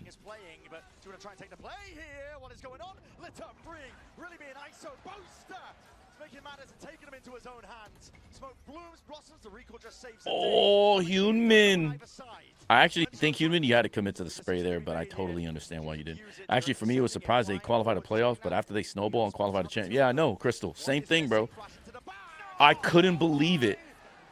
Like, most of the year, I didn't think anything of them. And then all of a sudden, we started playing them, and in Season 2, all of a sudden, we started playing them, and it was, like, impossible. And JIT was complaining. JIT was like, I don't know what the fuck is going on, bro. I can't beat this guy in a one-on-one. He was talking about Vukashu. And then we would hit his bomb site, and then he's killing 3, 2 every time. And Cruz is like, bro, do we suck? Bro, we were, like, fixing our executes. Then we play them again. We lose again. We play other teams. We're whooping them. And we're just like, wait a minute. the fuck? We play them again, get shit on another 30, and then and then our players are like, yo, we need to start doing what they're doing because it's just so hard to play against. And I was like, damn, okay. Like, DRG came out of nowhere, like a bat out of hell, bro. If Ukashi wasn't champions, they would have done so good. I think so. But I don't think they would have made playoffs. And the reason I think it's not because Lukashu's bad, it's not because Spirit Aquaman is bad. It's that their macro was very, like, if you look at the small example, they do this with Lukashu too, but I don't like it. They leave Lukashu on a bomb site, like on Lotus. They'll leave him on C for 12 rounds. Demon 1 was the same. They're against really good and smart teams. They'll already know the formation you're in simply because you haven't done shit. I didn't like that DRG kept doing that 12 rounds in a row. I thought that was like really bad. And because the macro was bad, I think they were gonna fuck up. Individually though, yeah, they could hang with anybody. What are your thoughts on GE as an org? I have heard really good things about GE as an org on a personal level. I will also say that when you compare them to the big boys, they just don't have the budget in that way to compete. They went forwards and started scaling within the first 20 seconds pretty deep. Snap is or DRX can randomly outgun them. Yeah. This one just really nice, clean stuff, but taking those kind of engagements, deep down A long, deep down A short, on an earlier timing, I think favors DRX.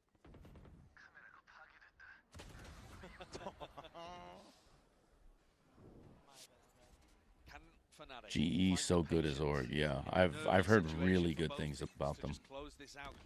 I mean, no chance he fake clones. Nah, that was a good fake clone. The thing I don't like about the fake clone was that he jumped up. Make him clear you, and then you pre-fire it because he's gonna have to check when he doesn't hear the sound. He's gonna be like, and he'll jump, and you'll have a better chance. So, but I think he expected a gap. But again, goes back to what we said earlier, Bala. They don't ante.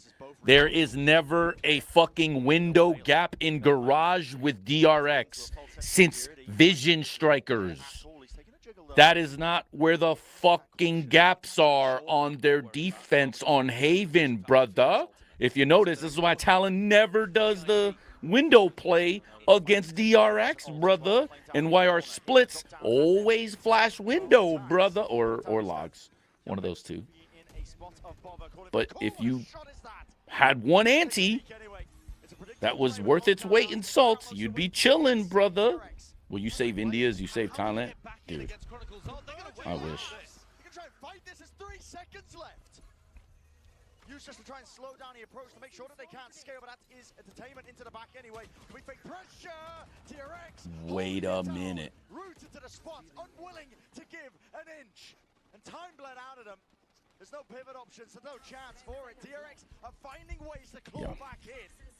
He saw him turn on the scan at the end. Yeah, but I'm just saying, like, make him clear you. In heaven and in hell. And the Waylay afforded them that opportunity to run backwards. Also, another thing he did, he sped up during the run. He went faster than a normal character. Same lockdown that Alfia ran against him in round 15 last time they played on Haven. But you look at our game against DRG in playoffs on Lotus. It was the first time we played that Trip Senti comp. We lose double pistol and go to OT with them. We should have 2-0'd them. Yeah, it's tough. Actually tough. Yeah, to pull something together on the fly. Raga the GOAT. Smart stuff. I think Triple Sensi is good. Like, I actually like, so when I've already said this publicly, when Crystal's GE and Kickoff ran the Triple Sensi on Lotus, I actually liked that comp. I thought that comp was good. I think the problem with what they thought the comp was, I think running that comp against us was just unlucky for them because they ran into the one IGL that has the experience enough to know how to play against all those agents and has a macro to take the wall down and then break this stuff from B and then go A, re-clear, insert, and then go back. No one plays like that. If they played like anybody else, they would have won. I'm telling you, I thought that shit was good. I think Triple Sensi, when you're starting defense, is very underrated on 3 bomb site maps. I mean, I think double Sensi is very underrated if you start on defense. Also, I'm surprised Fnatic didn't speed it up considering they had way less. That's what I'm saying. Why are they going slow? Like, well, actually, I didn't say it. But what I was thinking last round was, why are they waiting till 30 seconds anyway? Just blitz them, especially top C. They've never burned you from a C pushdown. They're probably cheating. You saw the guy window. They're probably 1C. And if you watch, again, any ante, you would know if Mako's window, there's only one guy C. And since you know Mako generally covers B to C, good chance, probably 1C. Actually, we have like 80% not even scrim with this comp. I also like this comp, to be fair. Yeah, but it seemed like you guys lost confidence with the comp after you lost to us in kickoff on that map. And I was just like, also people were talking shit and like, you know, saying shit. And I immediately was like, nah, that comp was good. I think it's just unlucky they ran into like us because we're like the one team that like you can't trick us with comps because like we like last year we used like every agent. So like we kind of know how to play against all these agents. So all Cruz did was basically go systematically, okay, let's do this, make it harder, and try to play. Like, I actually like that comp, too. Especially with Broken Tejo, that was perfect, bro. Boaster said, haha, surprise, motherfucker. Oi, human. Oh, they got it. Look, 20 seconds again, well, actually 30 seconds, they get clogged up in the paint. Instead of just going fast, bro, they're only playing 1C, bro. Just C hit, bro. Deadlight Cypher on Haven. Yeah, it's good. Yeah, only one long unlucky. Also didn't Killjoy dodge all like he was mounting the CT smoke. Yeah. Skirmish over towards A lobby. They haven't been able to win consistently enough to force Fnatic here. 30 seconds left. What a mad moment you've got of Boaster and Mako. The two leaders. The two legends just staring at each other. Dude, Fnatic pisses me off with how slow they play attack. I think playing slow is good. I think learning how to change tempo and play slow is very good. But by change tempo, you also have to know how to play fast. If you're just a slow team that plays slow, but you don't have a mix-up option, you're going to struggle. It's why DRX was so good for a long time. It's because, well, when they had stacks, they were better at this. But because they would play fast and then all of a sudden slow down and then go back to fast. And you were always kind of kept like, oh, shit. Kayaki, bro. Oi. And look, the one round they go fast, which isn't fast. They still went on second interval. But the one round they go fast, they go C. Guess what they get hit with? Easy-ass hit. All the way down to the wire. It requires unlucky, bro. Miracles now from Bane and Hyunmin. They play slow at 80-90% of the rounds. Yeah, and you know who copied that strategy to the T? RQ. All they did was copy Fnatic shit on almost every map on attack. And they brought that to Pacific, and then they started just cooking everybody on their attack. Because playing slow works. It's not that I think the way Fnatic plays is bad. It's just that their tempo switches, I think, are not good, which makes them a little bit easier to deal with. Really strong 13-11, fending off a comeback when it looked like it was going to happen there. These are the two slowest attack teams in Champ. They're going to fall asleep. Actually, I think RQ is the slowest. Munchkin said RQ was a cheap version of Fnatic. Yeah, for sure. Because Munchkin at least VOD reviews and understands the teams he's playing against. Like, RQ was not tricky for me at all. Especially Japan, bro. Those antis were free, bro. That's why that Corrode is always going to live in infamy, bro. Because we just decided to not care about the defensive game plan. And then when I rewatch the tape and then I review my notes and what I preached, I was basically like, fuck those guys. Milan strat makes sense now. Just sacrifice the sunset. I still disagree. Because wouldn't it have been better to start 2-0 anyway? And then play sunset right now? Right? Because look how, I don't want to say close, but like sunset, they had chances. They had chances to win it. They started bad. They had chances to win it. You don't think Fnatic now warmed up would be better on Sunset. If you played Sunset right now, you don't think they'd have better chances? You know, like I don't necessarily agree with backloading vetoes. Front loading, I think, is always the best thing you should do. I just feel like Fnatic plays so slow, it doesn't bait out ops strong util. It was so frustrating against MIBR. Yeah, same thing with Talon, though. We don't have the patience to deal with ops. That's why something destroyed us with it. And that has been a weakness forever. My guys are 3 rookies. They don't have patience. Even if they know they should, like, jump spot, they're not. They're going to show their peak to look for a fight. Or they're going to slice the pie to see if they can just quickly kill you because they're so fast. They don't care. Lately, Fnatic haven't been baiting it out as much util as they used to because teams don't care as much about Fnatic map presence last 30 seconds. I think that's just because Fnatic is adapting to the game as it's being played now. It's a lot of, like, when you're on attack now, your opponents are going to anchor. They're not going to play retake and play off-site. They're going to anchor. So if you're, like, an example, if you're playing Haven, let's say you're playing against a team and they like to one flat. That C defender is normally going to leave CT and they're going to retake. They're going to re-clear garage. Sometimes they're going to flank or whatever. But you'll oftentimes get if you trade your util early, like if you use util, they're going to give you the bomb site. They're going to play retake. That's how people used to play Haven C. Because C is easier to retake than A. Teams don't want to give up A. So they're going to play probably like one flat but fast rotations. And by one flat, I mean like one C, one B, one garage.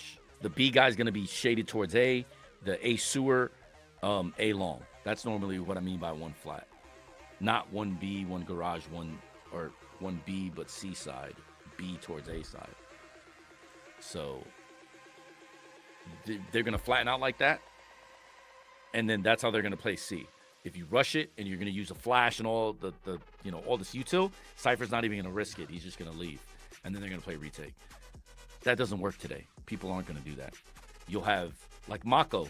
You know how many times Mako was still anchored? Fnatic is showing all A. Mako hasn't even moved out of C. Why? Because he knows these motherfuckers are going to pivot. And Termi must have had a condition with his anchors. And it must have been basically like, you don't push out, you don't leave, they're going to pivot. We're going to force them to pivot. We're going to util dump them right back. We're going to stop their turn. They're going to pivot. They're going to run to you late. Blah, blah, blah, blah. If you notice, all those times Mako was backside behind default, it was because of that. You can't. If you're Fnatic, they must be thinking they're not going to be baiting people. They're not going to be forcing rotations to move all that much by like faking and moving, faking and moving, faking and moving. What they saw was RQ, other teams, DRX, playing really slow and getting good fights, often because the defense would decide to push. They're praying that DRX is going to make a mistake. Why? Probably because Mako, if you watch film of Mako, whenever they don't have info, Mako fucking pushes. If you think about A main, what he did to PRX yesterday, he's always fighting. Bro, if he's the A defender on Ascent, this motherfucker, second interval, is always going to push. If nothing is happening on the map, this motherfucker is fighting that A main guy. They're hoping he's going to do that, but he's not. Because the way they play Haven is a little bit different.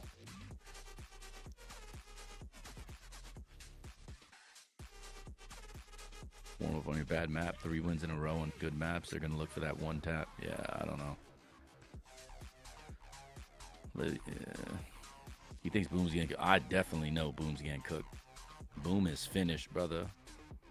I'm telling you right now, Asia Pacific is going to go like this. Nongshim is going to eat everyone's ass. Pause.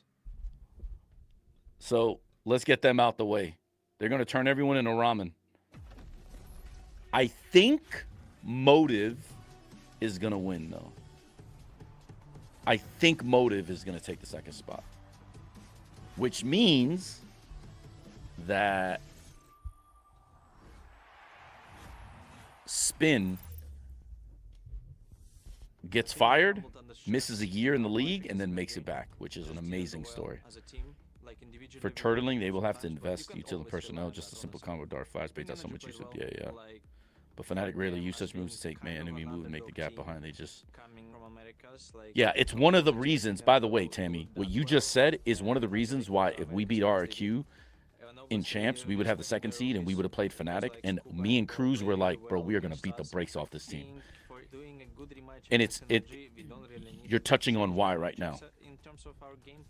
Because our players, if you're util, like, you want to know the best way to kill Thai and Prim, util dump them. You know why? Because unlike Ye and all these other guys, they're going to still challenge you.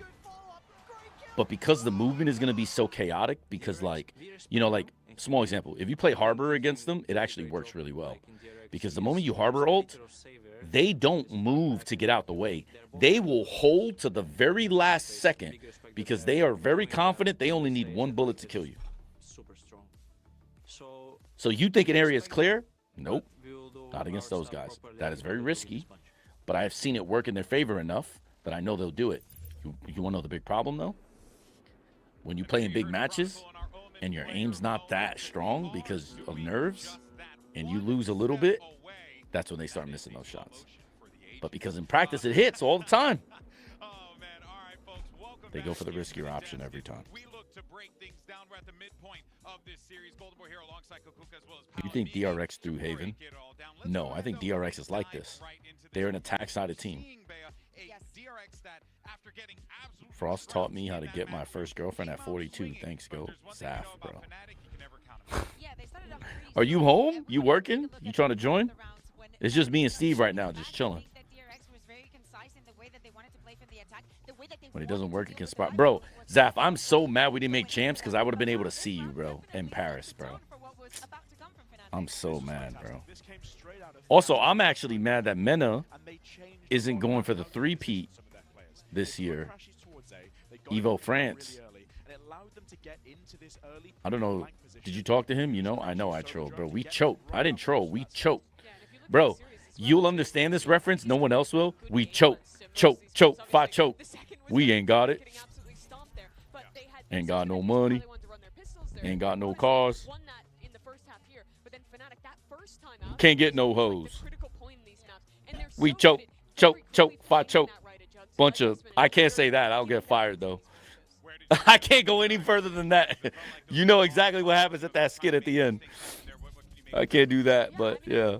DRX with this composition, a lot of what they want to do is try and find an isolated player and run them. Why y'all talking so much? Because we trashed, bro. George Russell on pole in Singapore. Facts, bro. Yeah, Zaf said it. I'm not. What up, Zena? I'm definitely not saying that, bro. I'll be getting cooked by the popos.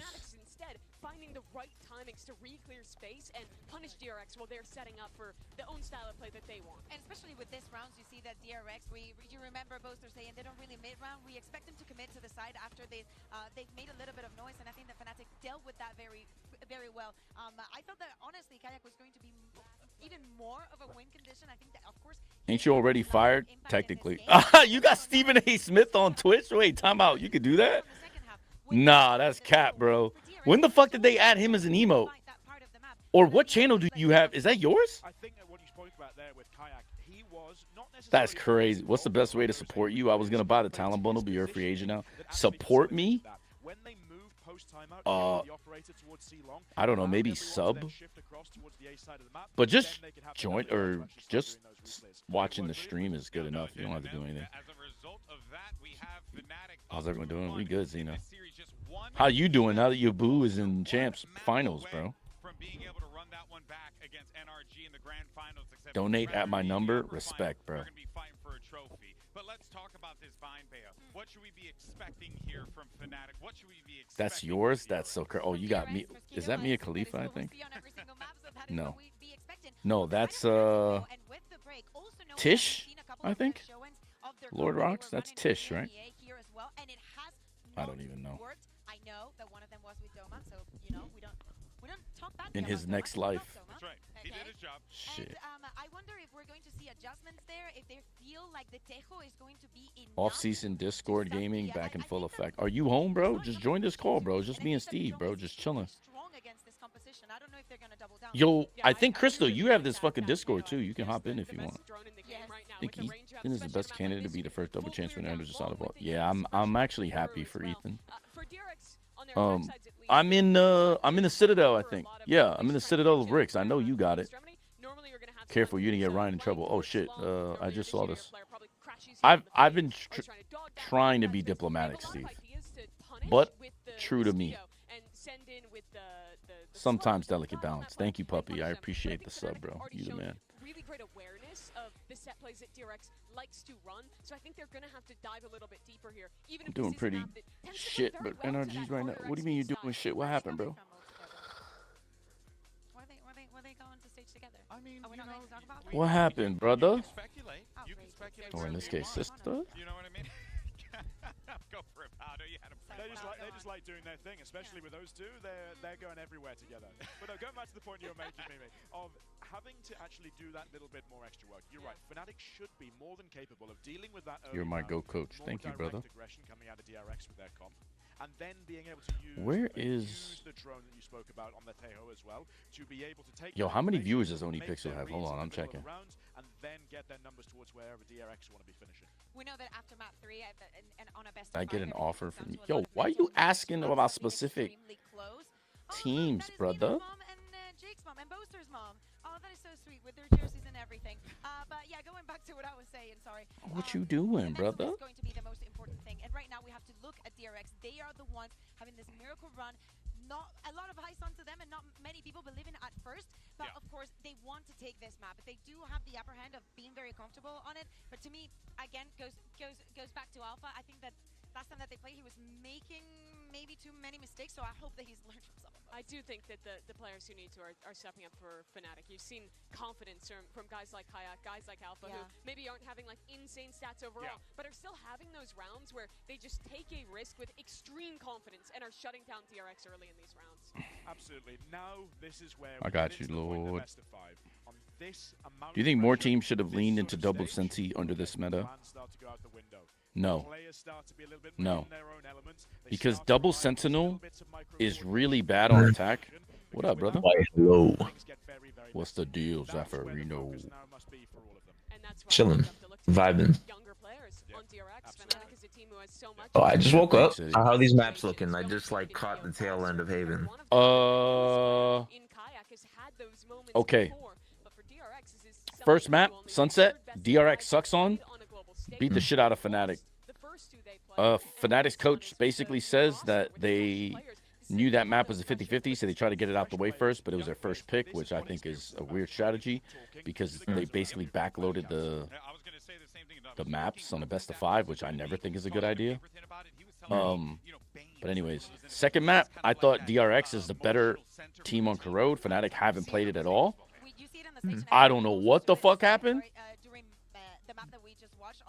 Fucking Fnatic beat the shit out of them there. So, third map, DRX was up 8-1 and lost in regulation. My Lord. Yeah. So, but in fairness, DRX on attack, that's their best half. But on defense, they've always been buns. That's what happened. The moment Fnatic got on attack, barbecue chicken, bro. So that's the barbecue recap. Chicken alert. Yep. If you had to coach Fnatic, do you think your vibes would meld well?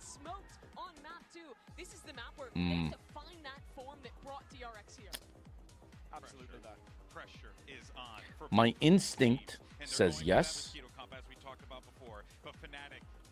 but I mean, you and Boaster get along well, right? Yeah, but we don't like we're not close, but yeah, we get along well.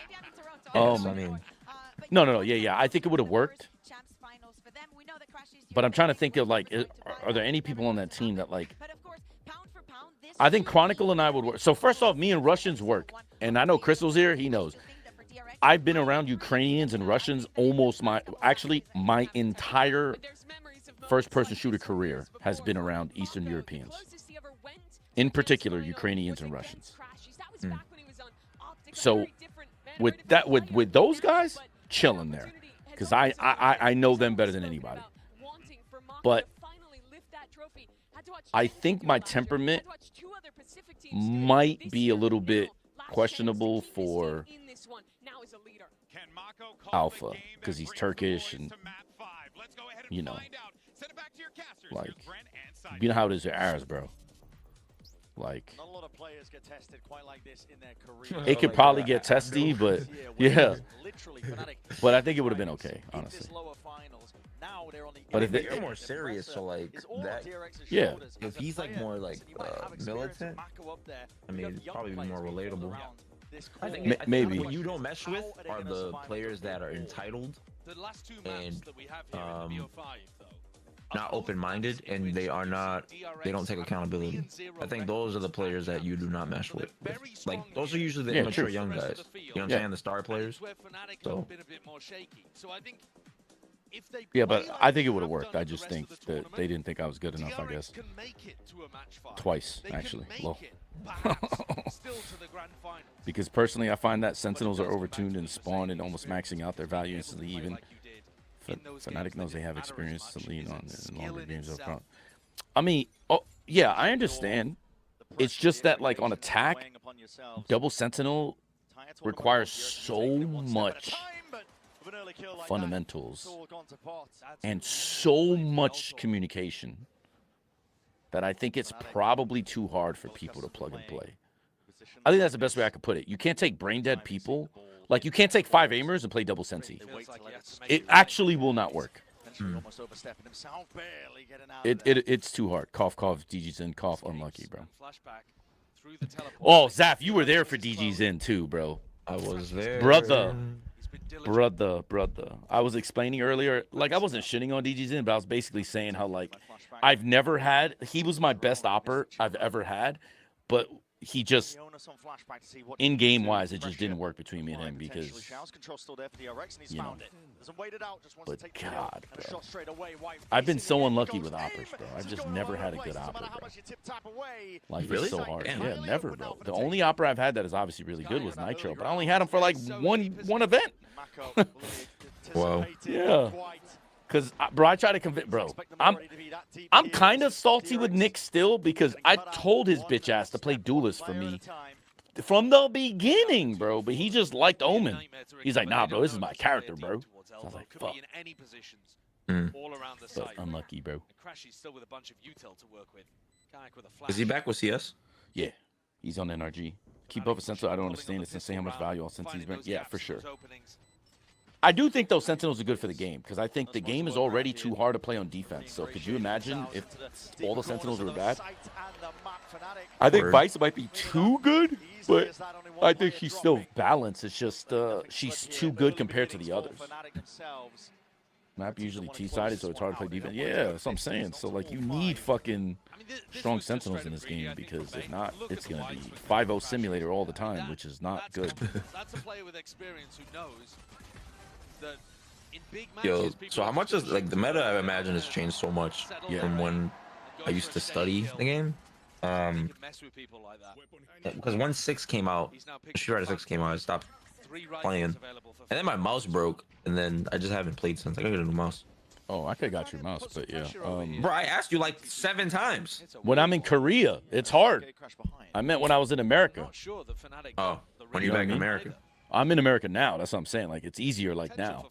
But if you need a mouse, I can send you one. If you just text me your address and shit, when I get back to Miami in like 3 days, I'm gonna tell you right now. I got you, brother. Again, asserting himself full control over towards that showers area, and it's a fake with a TP. Looking to re-clear this one again. Needs to be held into the smoke, and right-clicking a recall. Not enough to treat. Omen is a very fun playmaker support. I don't hate on him, but if he would have listened to me, he would have been chilling, bro. But yeah, I just have never had a good option. You want on Discord or on WhatsApp? WhatsApp. Yeah. No. Vice is too good. Individually, as a character, she's just too good. But she's balanced because of the disadvantage that Sentinels have, if that makes sense. Like, she needs to be that good for you to have a workable Sentinel. Hello? Hello. Bro, this was such an expensive round for Chronicle. There's no way you're going for the kill and not saving the gun, brother. You see, right here, this is where we'd have a problem. If this motherfucker did this shit in a scrim, in that VOD review, I'd be up that ass, boy. Like, bro, what the fuck you doing? You can do this shit in tournament? He's going to be like, yeah. I'm going to be like, no, you're not. Fuck out of here. You're one of the most experienced players in here. You know you're not doing that shit. And then I see this. I'm... Ooh. Ooh. Bitch, we need money, bro. What the fuck are you doing chasing that frag, bro? I don't give a fuck if you're a 6 out of 7 at an ult. I don't want that ult as much as I need that gun. Okay, so now they saw 3 swinging, so they should know 1 short. You see, this is a macro mistake right here. Why are the B guys still holding? Why are they not double pushing down so when that smoke goes out? Because those 3 guys on A, they'll never be able to be B fast enough. That smoke is going to go down in like 3-4 seconds. Yeah. This is kind of brain dead. DRX decided, yo, let's go into the heavy man pressure instead of going weak side and just taking map control of them. And not only do you say map control, if they hit A and plan A, guess what? We have a fast flank. We have a fast double flank. Yep. And you don't also always need a double, but at least one guy had to push out there. That was kind of crazy. DRX chose the harder option. Oh, they know. They know. Fuck it, make it so Cypher can take a camera through walls instead of looking at it. Oh. Mako again, same as the pistol round, rotating back to the site. Yeah, Cypher, bro. I still think Cypher, even with the God Trip nerfs, I think Cypher is still good as fuck because the camera, like people don't realize, like that's why on double senses I like having Cypher the most, because if you're gonna lose, if you're gonna lose an initiator spot, you might as well have the camera, because Jit sometimes plays 0.5. Where he gives other people his util, and then he has a camera, and then we basically just like do like a 3-man action somewhere, and he's baiting everybody, and then he just puts a deep cam.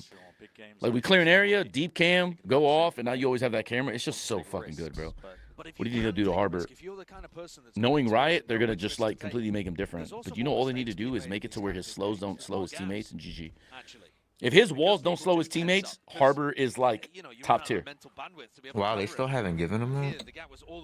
No, bro, they're Papegas, bro. I thought they would have at least given him that, like, nah, bro. A year and a half into his 2 years. It's been, what, 2 years since he's dropped? Yeah, but they're thinking of reworking him, and I'm just like, bro, he's already really good versus Floods. The thing that sucks is you can't bully teams with speed because of the wall.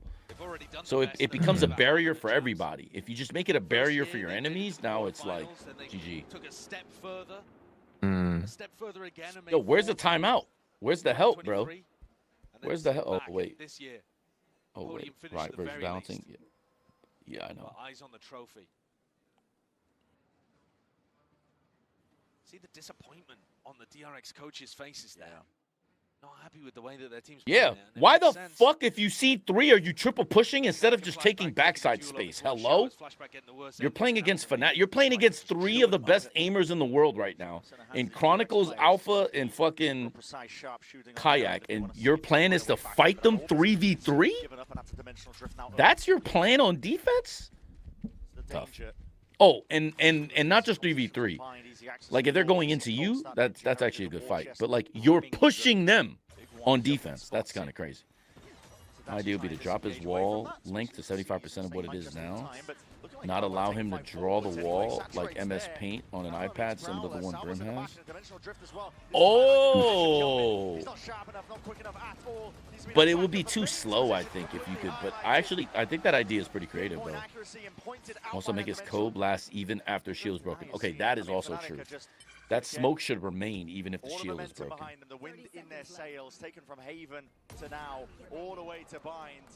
Yeah, they're running away with things, but I think there is a small silver lining in this round that DRX, the pressure over towards Garden, did actually force. Wait, did you say not allow or allow? NIT, what does that mean? Earlier on. So, Fnatic at the next rifle round, the one that really matters for DRX. I feel like someone can get fast at that joint though and make it viable. Yeah, but still a little slow.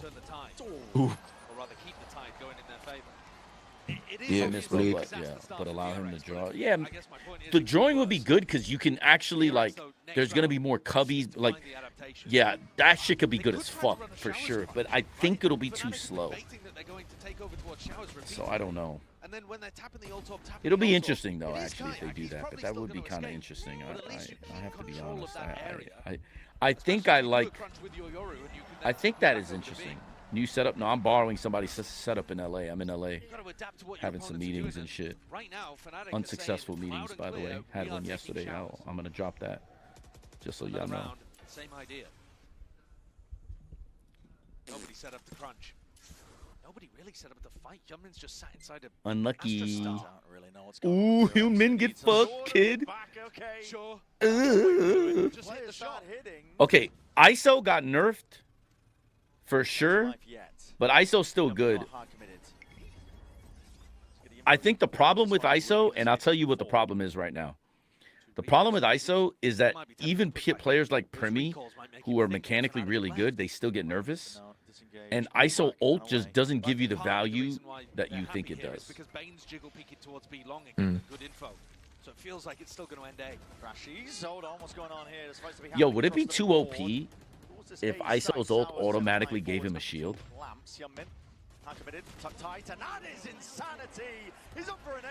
Ouch. And he's pulled them straight back into the game. What a timing for it. They needed an adjustment. I'm not sure they even Because technically, now that I'm thinking, if you give ISO a shield automatically, ISO could use his shield for macro and then ult and have a new shield. But would that be broken? I could see, particularly popping off. A quite reserved reaction from Hyunmin. I think it would be broken, actually, because you'd just be able to... You get too much value out of that ult. To fend off being eliminated. How about when you ult someone, the enemy's already vulnerable? Okay, I thought about that too. I think that is also too broken. He can get a new one if he wins the ult. No, I know. But I mean, like, for that fight, you get a new ult or a new shield. So it gives you an advantage. But I think it's too much of an advantage. And then it's the same thing as weakness. Because if you're going to give someone a weakness, that's a massive advantage in a one-on-one, but it becomes like, is it too broken? Okay, actually, the weakness in the ult is more fair because getting 2 shields in the round might be OP. And then it refreshes a third after you win the fight. Whereas all you're doing is making the fight easier for you in your ult. Yeah, I think that's a better solution. Make them weak. If you're ISO ulted, you're automatically weakened. That means the ISO should be able to win more than usual. And in that respect, I think it's fair. Very strong, but I think it's fair. It's the middle ground for when he has 2 shields. Yeah. Reroad. Yeah, I think you're right. My bad. I think you're right. I had to tell my players only use his own specific circumstances to stop plant or to target a cipher because the ult is 50-50 and I'm not going to risk losing my ISO with shield to take space in a 5v5. Yes. Coach Quip, I do the same thing. Especially if you look at the way Ban used it on Talon, look at every single Ban ult on defense. It was always to displace the bomb planner and basically drop the bomb. I think that is by far the best thing you can do is displacement. Displace, run, take the space. Well, it has to be a bomb site, but yeah. And if he dies, fuck him.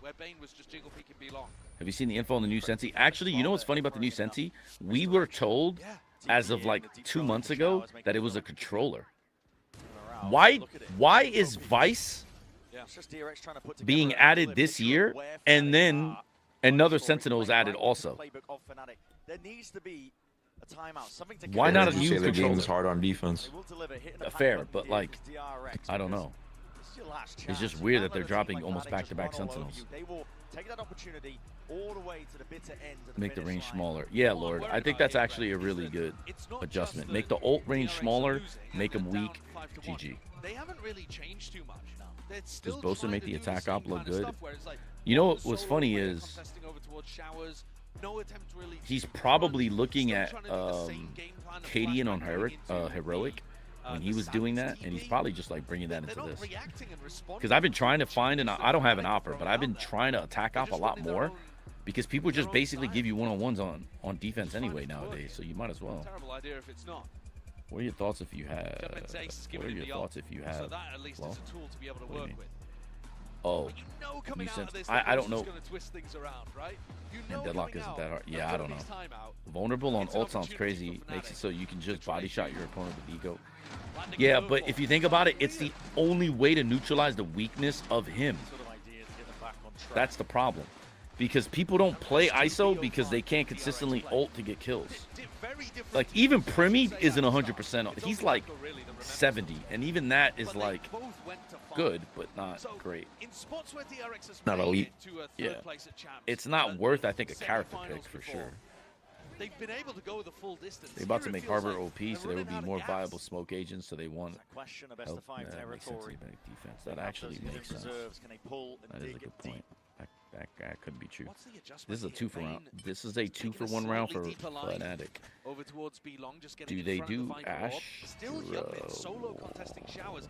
The only major I don't know. I would difference do is the double first aura match up control closer and short. for Tejo, and then you fight, you plant the bomb. Now he has ult for post, no? Bane is trying to make a play. Util into the Crashes hands. kills Tries to his adjust ass. the aim. It's crashes.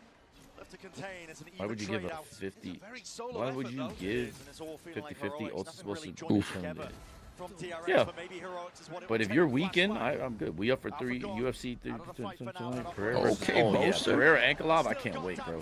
Sanhagen Marab is gonna be good. To his hands, you're playing right into the palm. Khalil Roundtree is my boy, and Jury, that one's gonna be. That one's too hard to call, bro. I like Khalil a lot, but Jury is fucking good, bro. Back it up. Out to the open, but That Smoke motherfucker dissipated. was Spotted born this player paved. out, dimensional drift forward. Boning pavement. Shit. Boning pavement. Yeah, I know. Boaster managed to punish flashback there.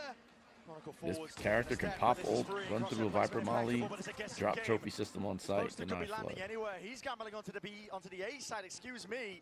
It's freeing is going to be left wondering now. I know. Wipes the sweat off his mouse hand and gets the plant down with 10 seconds left on the clock. Wendler, sorry, you're talking about the new agent? I have not touched the new agent. I have the account. They gave me the access to the account, but I haven't been able to use them. So you said they can ult, run through a Viper Molly, drop a trophy system on site, so you can't use util like a flash. It'll destroy the flash. But he's guessing incorrectly. The gambit going wrong. Smoke up, And they can propped up, TP. showers of the TP, but that is going to be the snake bite, but it doesn't stop. Boaster, okay. That was sick. Holy shit, bro. That is so Wow. good. Ice in his veins. Seems that they baby. have a Jaeger ADS. Oh. I do play Rainbow Six. I know a lot about Rainbow Six. Jaeger's good. Jaeger. Wow. Wow. Bro, Frost loves Rainbow Six. Yeah, it's such a good game. Having an absolute life game. Oh, Life out, anticipating it. Oh, he's done him. He's 8-3 right now. When Boaster's playing like this, there is no stopping Fnatic. Boaster with the attack up on bind. Actually an iconic combo. Made history with it. Yeah, ulting Now looking to do on it an again. eco. You've got Sheriffs to work with. Freeman's got a Ulting on an stinger. eco is not bad. Viper's pit, but it It is desperation, but it's not bad. They're also just not Description, their ulti can cleanse debuff with effects. the pit, they've managed to double up in showers. Then they have a placeable trophy system of some kind. Wow, the cleansing over and debuffs. over again. That is so random. Why would they do that? the orb. He's got his ult now. The It's just got to fuck? be shots hit with the sheriffs once more. Cleansing. Factor. DRX put in so much reliance on their players to deliver with the mechanics. Mechanics just isn't enough though against a team like Fnatic. Yeah, that new Sentinel, like, if you play KO, that new Sentinel, if that trophy system is real, that shit literally hard counters most of the initiators in KO. Like, KO can't play the game if you play that Sentinel. I don't have server access, I don't think, so I will be... Yeah, no, I have access. I have an account and everything. Maybe... At this point, it's looking like an inevitable 7th round. If you can, I think I'm gonna give it to you. Mine, just record it and just send it to me, like all your findings. Cause I'm in LA, like in some meetings, I can't actually like play. I don't have a setup. I like even this PC isn't like mine. I can't like, you know. DRX have been out here running the lower bracket this whole tournament, giant slaying, taking down top seeds left, right, and center. But against the greatest team that we have in Valorant, they are coming up short today. I'll send it to you, bro. They're looking out of their depth. And that's the only thing I want. is for you to just send me, just record it while you're in there, and just so I can see it yourself. I don't really have any requests. I'm sure you're smart enough to know like how to lab it up. You know. And it feels like an inevitability at this point. DRX, they don't have those hidden reserves. Finally, something different. And when it goes like, I sent it to you. I sent it to you. Like, I have the message and shit. I just didn't even like, you know, it didn't process because, you know, yeah, it's all good, bro. Don't worry, bro. Reposted up. Kranika. Oh, they know he's there. Yep. Get shit on. Don't worry. Bane got him. Damn, that's crazy, though. But flashback for Bane. God damn it. Bane can't win the one-on-one, bro. He knows what it takes to deliver a team to a grand finals, especially on the biggest stage of the year. Wait, there's something I don't understand about this round from DRX. Hold on. DRX are left scrambling, wondering how the hell do we find our way out of this one. Mako was back against the wall, in a rock in a hard place. It's Crash is just forcing the issue. He's hammering the nails into the coffin with every single kill, with every single I think macro-wise, they're just cooked right now. I mean, I know they suck on this map, but they're cooked right now. Their A setup was so bad, and then the double B garden, it wasn't bad. It was just, it's weird that that's where they would send the op, given how Fnatic have been playing. Like, why is the op not watching market if, because you have the TP support on the other side. Like, this is the thing I don't, I mean, it is what it is. It is what it is. So this is another reason why I don't like Yoru single duelist, and I definitely don't like Yoru right now opping, because Yoru is taking the flash initiator spot. He should be flashing through the teleporter for the op to swing. Instead, he has to do it all himself, which like makes the play harder. Flashback posted into a Viper orb. Like they're not taking a breath and adjusting and thinking about whether or not the decisions they're making make sense. The pressure seems like it has cracked this Korean squad. And Mako, I got a feel for him because it must be like a nightmare loop happening again. Every time he gets to these kind of positions, they just meet a brick wall. One of the best players ever to never lift a trophy, and this has been their closest chance in a long while yet, but you're exactly right. It's nightmares repeated. He's the one consistent element that's followed from Vision Strikers to DRX the last 5 years of Valorant history. It's been Mako as that centerpiece. Yeah, everybody on Twitter, both are giving Oni a run for his money. They have to turn it around. It has to be now. The final timeout used for Yeah. Tell me what that's like when Bolster was on the floor, like, doing that shit where he was hyperventilating. What was Oni saying? Are you watching both? Because you have nothing left on the other side of it. They're obsessed with showers. DRX determined to try to hold this area, this time with a smoke. He was stunned? That's so Locking funny. it off, and immediately Fnatic realized that something different is happening, start to take the spike in a different direction. Just maneuver around it, water flowing into the cracks in the pavement. Where his team will only win first half and get destroyed right at the end. Yeah, but honestly though, Mako... And this Viper Orb that's been in Bane's face has been horrible for him too. IGLing's not hard, but Mako's game sense is high. Like, I don't want to be critical of Mako because it's like, but I'll just say that I expected Mako to have leveled up a lot more than he has. Like, this year, he's had really good rounds and stuff, but yeah. He said bro thinks he's all off. That's funny. Actually, though, I have intimate knowledge of the LGB roster and like all those guys, Crims, Olaf, all that stuff. I gotta be honest with you, bro. Olaf was never as charismatic as Boaster in CS. Ever. Ever. I'm telling y'all. And I was there from the beginning. No, LGB was a Norwegian org that they all came from. Fnatic ended up signing them. This was like 2014. Yeah. Because you guys remember, I was like in CS before this. Like, I made 8 majors in a row. Like, trust me when I know CS. Like, I know CS better than Valorant, actually. I'd say now it's probably not true. Now I probably know Valorant more than CS. But I know it at least just as well. Yeah, JW Pro, exactly. So I've seen their whole arc and run. Nah, Boaster is definitely the most charismatic player. Boaster is the most charismatic player in FPS history, especially on LAN. Like, okay, in Dota, Sing, I'm not gonna lie, way more charismatic than Boaster, but not on LAN, right? Boaster is by far the most charismatic on LAN. But Sing, without a doubt, is like Boaster on roids when it comes to like shit talking, you know, like charisma, all that stuff. So that's like an example of one guy I think that definitely, you know, device low. Him or low tier guy. Oh, no. Fuck LTG. No. Asian Omen. That's okay. I actually want Pacific to win.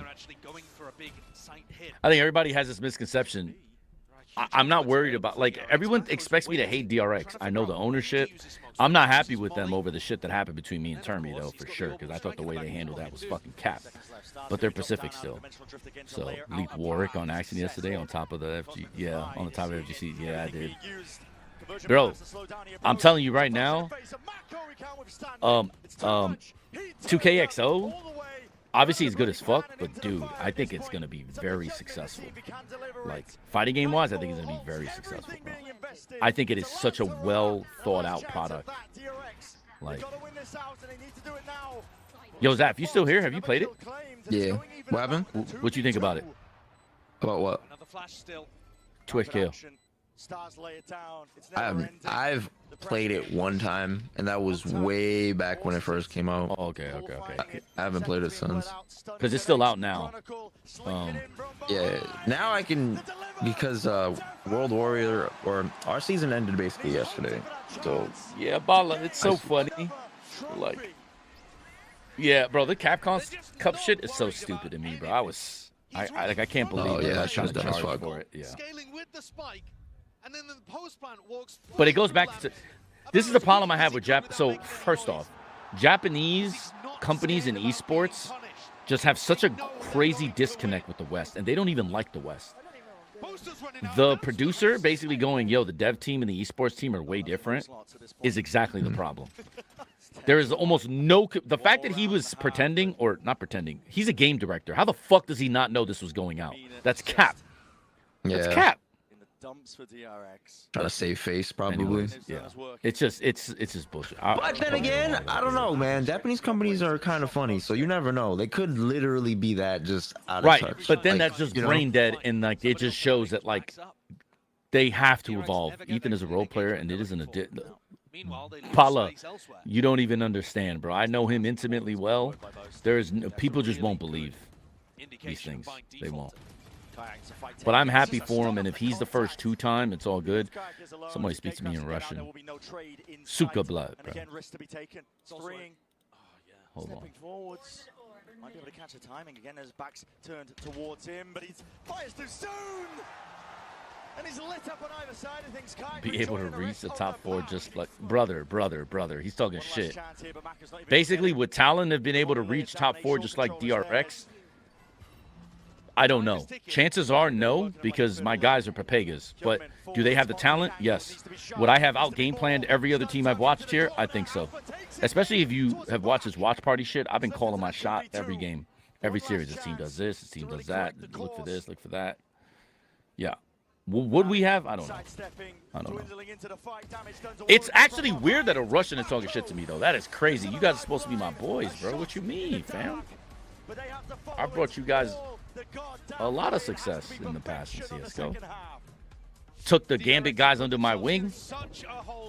Took care of them early on when they were getting paid 1K by fucking Gambit. I was hooking them up with lawyers saying, nah, this is cap. Y'all the best team in the world. Fuck you mean? Like, I'm out here helping my boys, Redgar, Nats. What y'all mean? I'm giving Chronicle advice because of the shit that's happening right now, which I won't get into because obviously it's not cool. And I got a Russia talking shit to me. That's crazy work, bro. Crystal, bro. Handle my light work, bro. Tell him. Fuck out of here.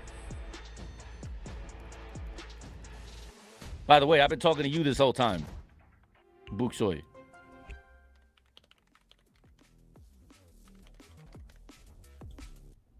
Suka.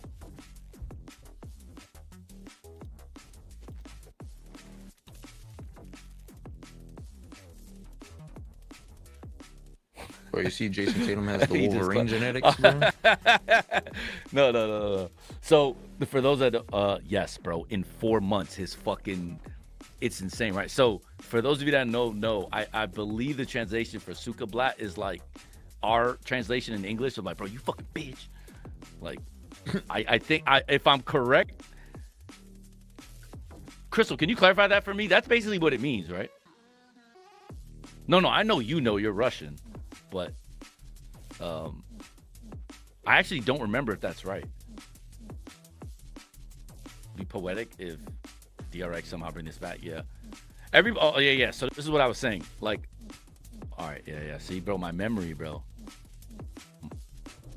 I mean, that's kind of like that's like the one gamer thing that if a gamer knows Russian, it's that. I thought you know Russian, my big brother. No. I'm trash, bro. You know, for a little bit, though, I was using Duolingo because Blade and Markelov and everybody were, like, telling me, bro, you should learn Russian. You should learn Russian. Fucking bitch is the exact translation? Oh, damn, it's even worse. But it's okay, though. Yeah, so as I say, was everyone thinks I'm supposed to, like, root against DRX. People don't realize, like, I'm actually rooting for Pacific. Because they think this thing with me and Termy is, like, that crazy. It's really not, bro. Like, I know the gap between me and Termy. I understand the difference between me and Termy. If he won champs, I'm not gonna sit here and hate my life because he won champs, because I know, like, it's, you know, congrats Hyunmin, congrats, you know, Flashback. But yeah, they all knew English, right? Yeah, every one of them. Bondic, Shara, Simple, Markelov, Blade, Electronic, World Edit, Gosha, they all knew perfect. Waylander, my boy who's on Giant X, the assistant coach, who's my teammate for like 3 years, my boy. Perfect English. They all have perfect English. I was actually just talking to him the other day on Telegram. Bro, I blame you for this, man. They telling you to learn Russian because they fuck with you? Yeah, for sure. Bro, fuck with me. Bro, me and Blade still tell each other I love you. What you mean, bro? We're like brothers, bro. That's family, bro. Actually, Blade, after the Austin Major, so it was me, Simple, Blade, just hanging out during the Austin Major. We went to fucking Miami. Well, you type perfect English also. They went to Miami, like, him and his wife. He was hanging with my mom. Blade was just hanging with my mom, bro. Like, just hanging out with Mama Dukes. Like, that's actually crazy. 58? Respect, bro. When I'm 58, trust me, I'm still going to be gaming. I don't give a fuck. Society tells us that the older we get, the less we got to play. Nah, bro, fuck that. That's just trash. The fact that DRX made it this far with 20 roster changes is funny as hell. But by the way, the 20 roster changes were straight up because of ego. Because Termy benched Bane and Flashback because of ego. And it's just, to me, it's poetic justice that the best variation of DRX are the players that don't fuck with Termy the most. Obviously, they're not going to say this publicly or whatever, but I just think it's funny. Because, like, you know, it just is what it is. This is all your fault, bro. It's not my fault, for watching this because you guys didn't fucking get the job done. Yeah, because we fucking choke. Because I am #1 choke artist, bro. You know what I'm saying? Not you, but no, me, me, bro. I'm #1 choke artist, bro. You know what's even worse? It's because I know what's gonna happen. I tell them what's gonna happen, and it doesn't happen. That's why I'm a choke artist. That's like the LeBron going, "Yo, you're gonna miss your free throws," and fucking Gilbert Arenas misses his free throws. That's me, bro. Damn. Like, I know if I make these free throws, it's over. So I tell my guys exactly what's about to happen. Like, yo, you know what we should do here on Kuro? We should push the corners. You know why? This team just plays fucking 4-0, 5-0 simulator. You know what's going to happen when they use dog on B? Here's what's going to happen on their attack. Go back and look at it, guys. You know what fucking RQ were doing on B? They were just fucking dogging and walking up Xfero. You know what I wanted us to do? Double push Xfero and kill him. You know what we didn't do? That for 12 rounds. And then you know what I said they would do? Re-clear middle. What did they do? Re-clear middle. That's all they do. It's fake pressure on the side, re-clear middle, hit A. Off the split. Unlucky, bro. What map was that? Corrode. Oh, okay, I haven't played Literally, that yet. our defensive game plan was, yo, let's just sit in our spawn for fucking 12 rounds because we're scared. Tough, man.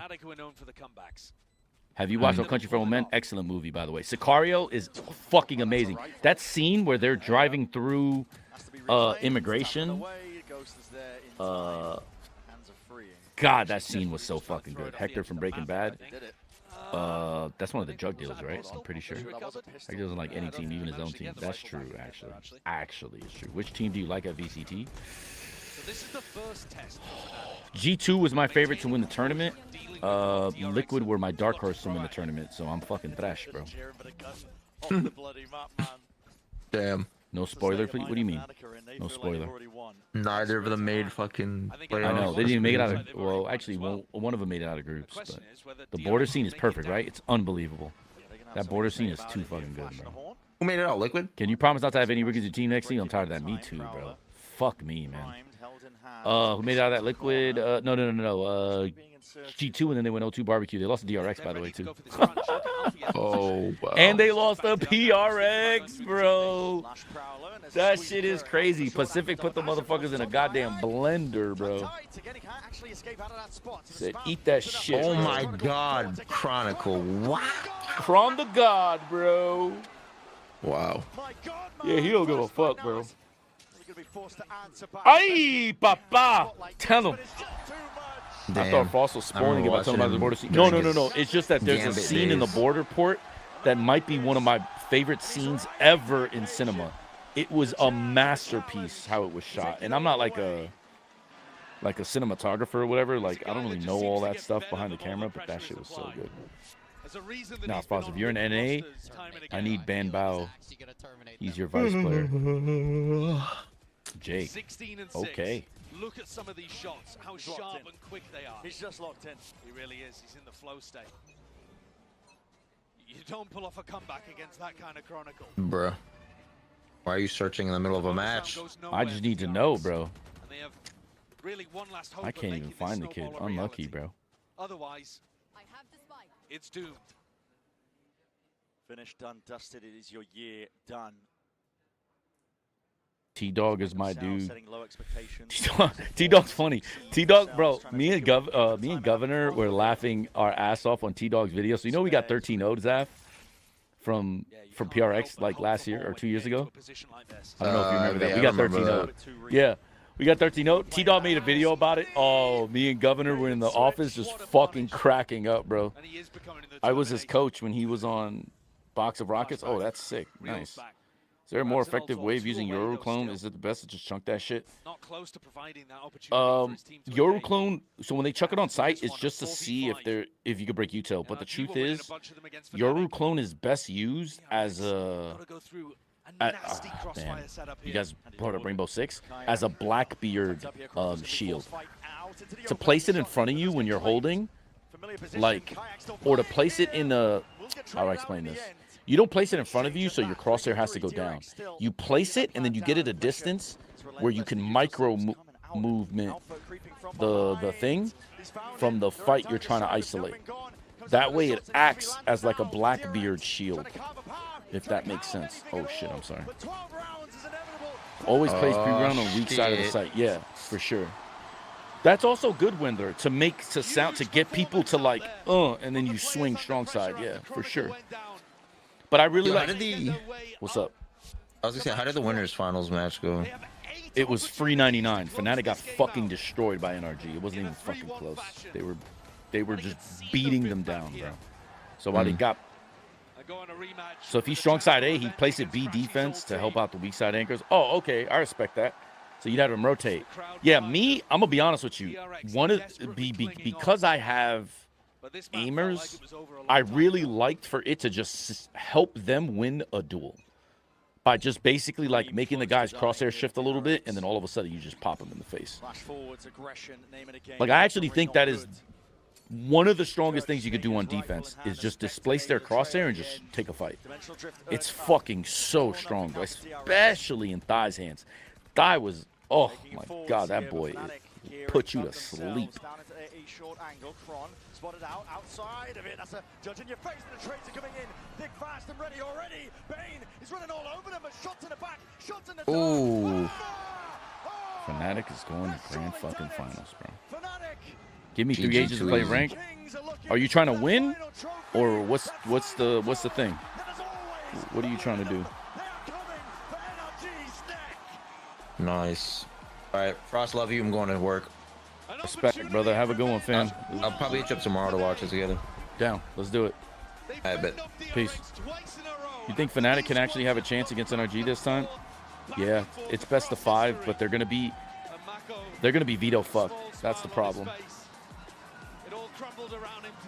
Chronicle is now in his second one. This goes live at 1 for me. I'll be up later. Oh yeah, I'm down, bro. We can watch it together, bro. When does finals happen tomorrow? This goes live at 1 a.m. for you. I'm in LA. Let me see when tomorrow's match is. I don't actually know if the time changes. No, it's the same time, 4 a.m. for me. Fuck. GG, bro. As I said prior, it's always alluded to. It's been the gap in the cabinet for DRX. They can't be proud. I think I'm gonna play some fucking TFT actually, bro, because I got time. Because this shit ended early. Their best tournament run ever, which was a champs in 2022. Yeah. But Fnatic, yeah, Rerogue, I think they're fucked. It's 10 p.m. for you on East Coast? Wait, what?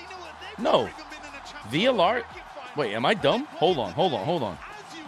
VLR says it's 4 a.m. tomorrow. It's the same time as it was today, Wendell. Why is it changing for you? Wrong thing? No, but VLR is not always right, though. This is what I'm trying to say. Like, okay, okay, cool. Yeah. So for you, it's 1 a.m. That's still tough, bro. Wake up at 1, or you're just not gonna sleep, probably, right? Deepest placement they've ever had on the biggest stage in the game.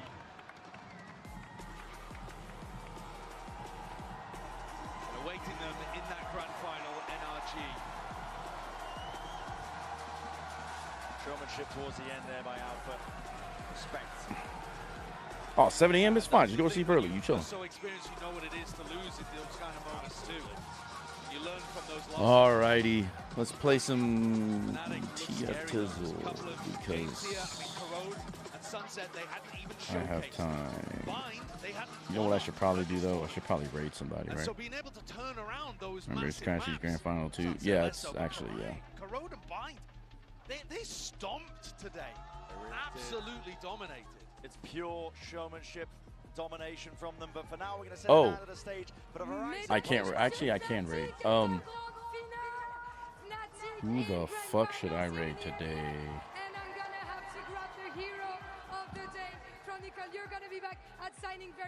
Oh, you guys were on Oni Pixel's stream anyway, right?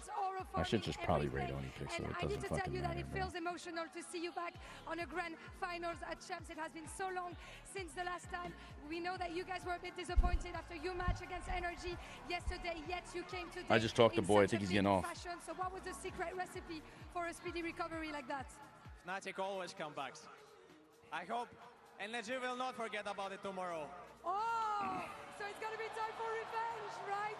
Du coup, on sait que vous étiez un petit peu déçus de votre match contre NRG hier. Vous revenez aujourd'hui en grande forme. C'est quoi le secret? Bah, tout simplement, NRG, Fnatic peuvent toujours revenir, donc ne l'oubliez pas. And we're gonna see that tomorrow, of course. And since 2021, we've been following you, and we've rarely seen you as emotional, as concerned about doing good for the boys as this year with this roster. So what makes it so special to make grand finals with these boys specifically? I think, honestly, I'm just happy for us because we had a rough start towards about this year, like literally maybe one of the worst kickoffs for us, and we come back to the stage so good, like a lot of second places in international tournaments, and right now another grand final of international. it honestly feels insane. Where you belong, Chronicle, I'm not gonna lie. Donc deuxième question, forcément depuis 2021 on te connaît, c'est rare de le voir avoir autant d'émotions, Chronicle. Alrighty, Steven, you there? Pour ses coéquipiers, donc pourquoi avec ce roster-là en particulier? Bah, je suis trop content pour moi et pour mes teammates. On a eu un kick-off compliqué, un des pires kick-offs forcément de l'histoire de Fnatic, et du coup on est trop fiers. Do you want to say something in French, maybe? Yeah, what's up? No, NRG, we're coming for you, and we're gonna be ready tomorrow. The crowd is with us. Can you hear me? And you better be ready. Blue. When you're eating your dinner tonight, you better know that we're Oh, I ready. guess you have to. When you're watching our VODs, you better know we're going to be ready. And when you're in bed having nightmares about us, you know we're going to be ready. Énergie, soyez prêts. Booster a des mots pour ses teammates, and I'm gonna get back to you, Chronicle, for last question. Chronicle, as a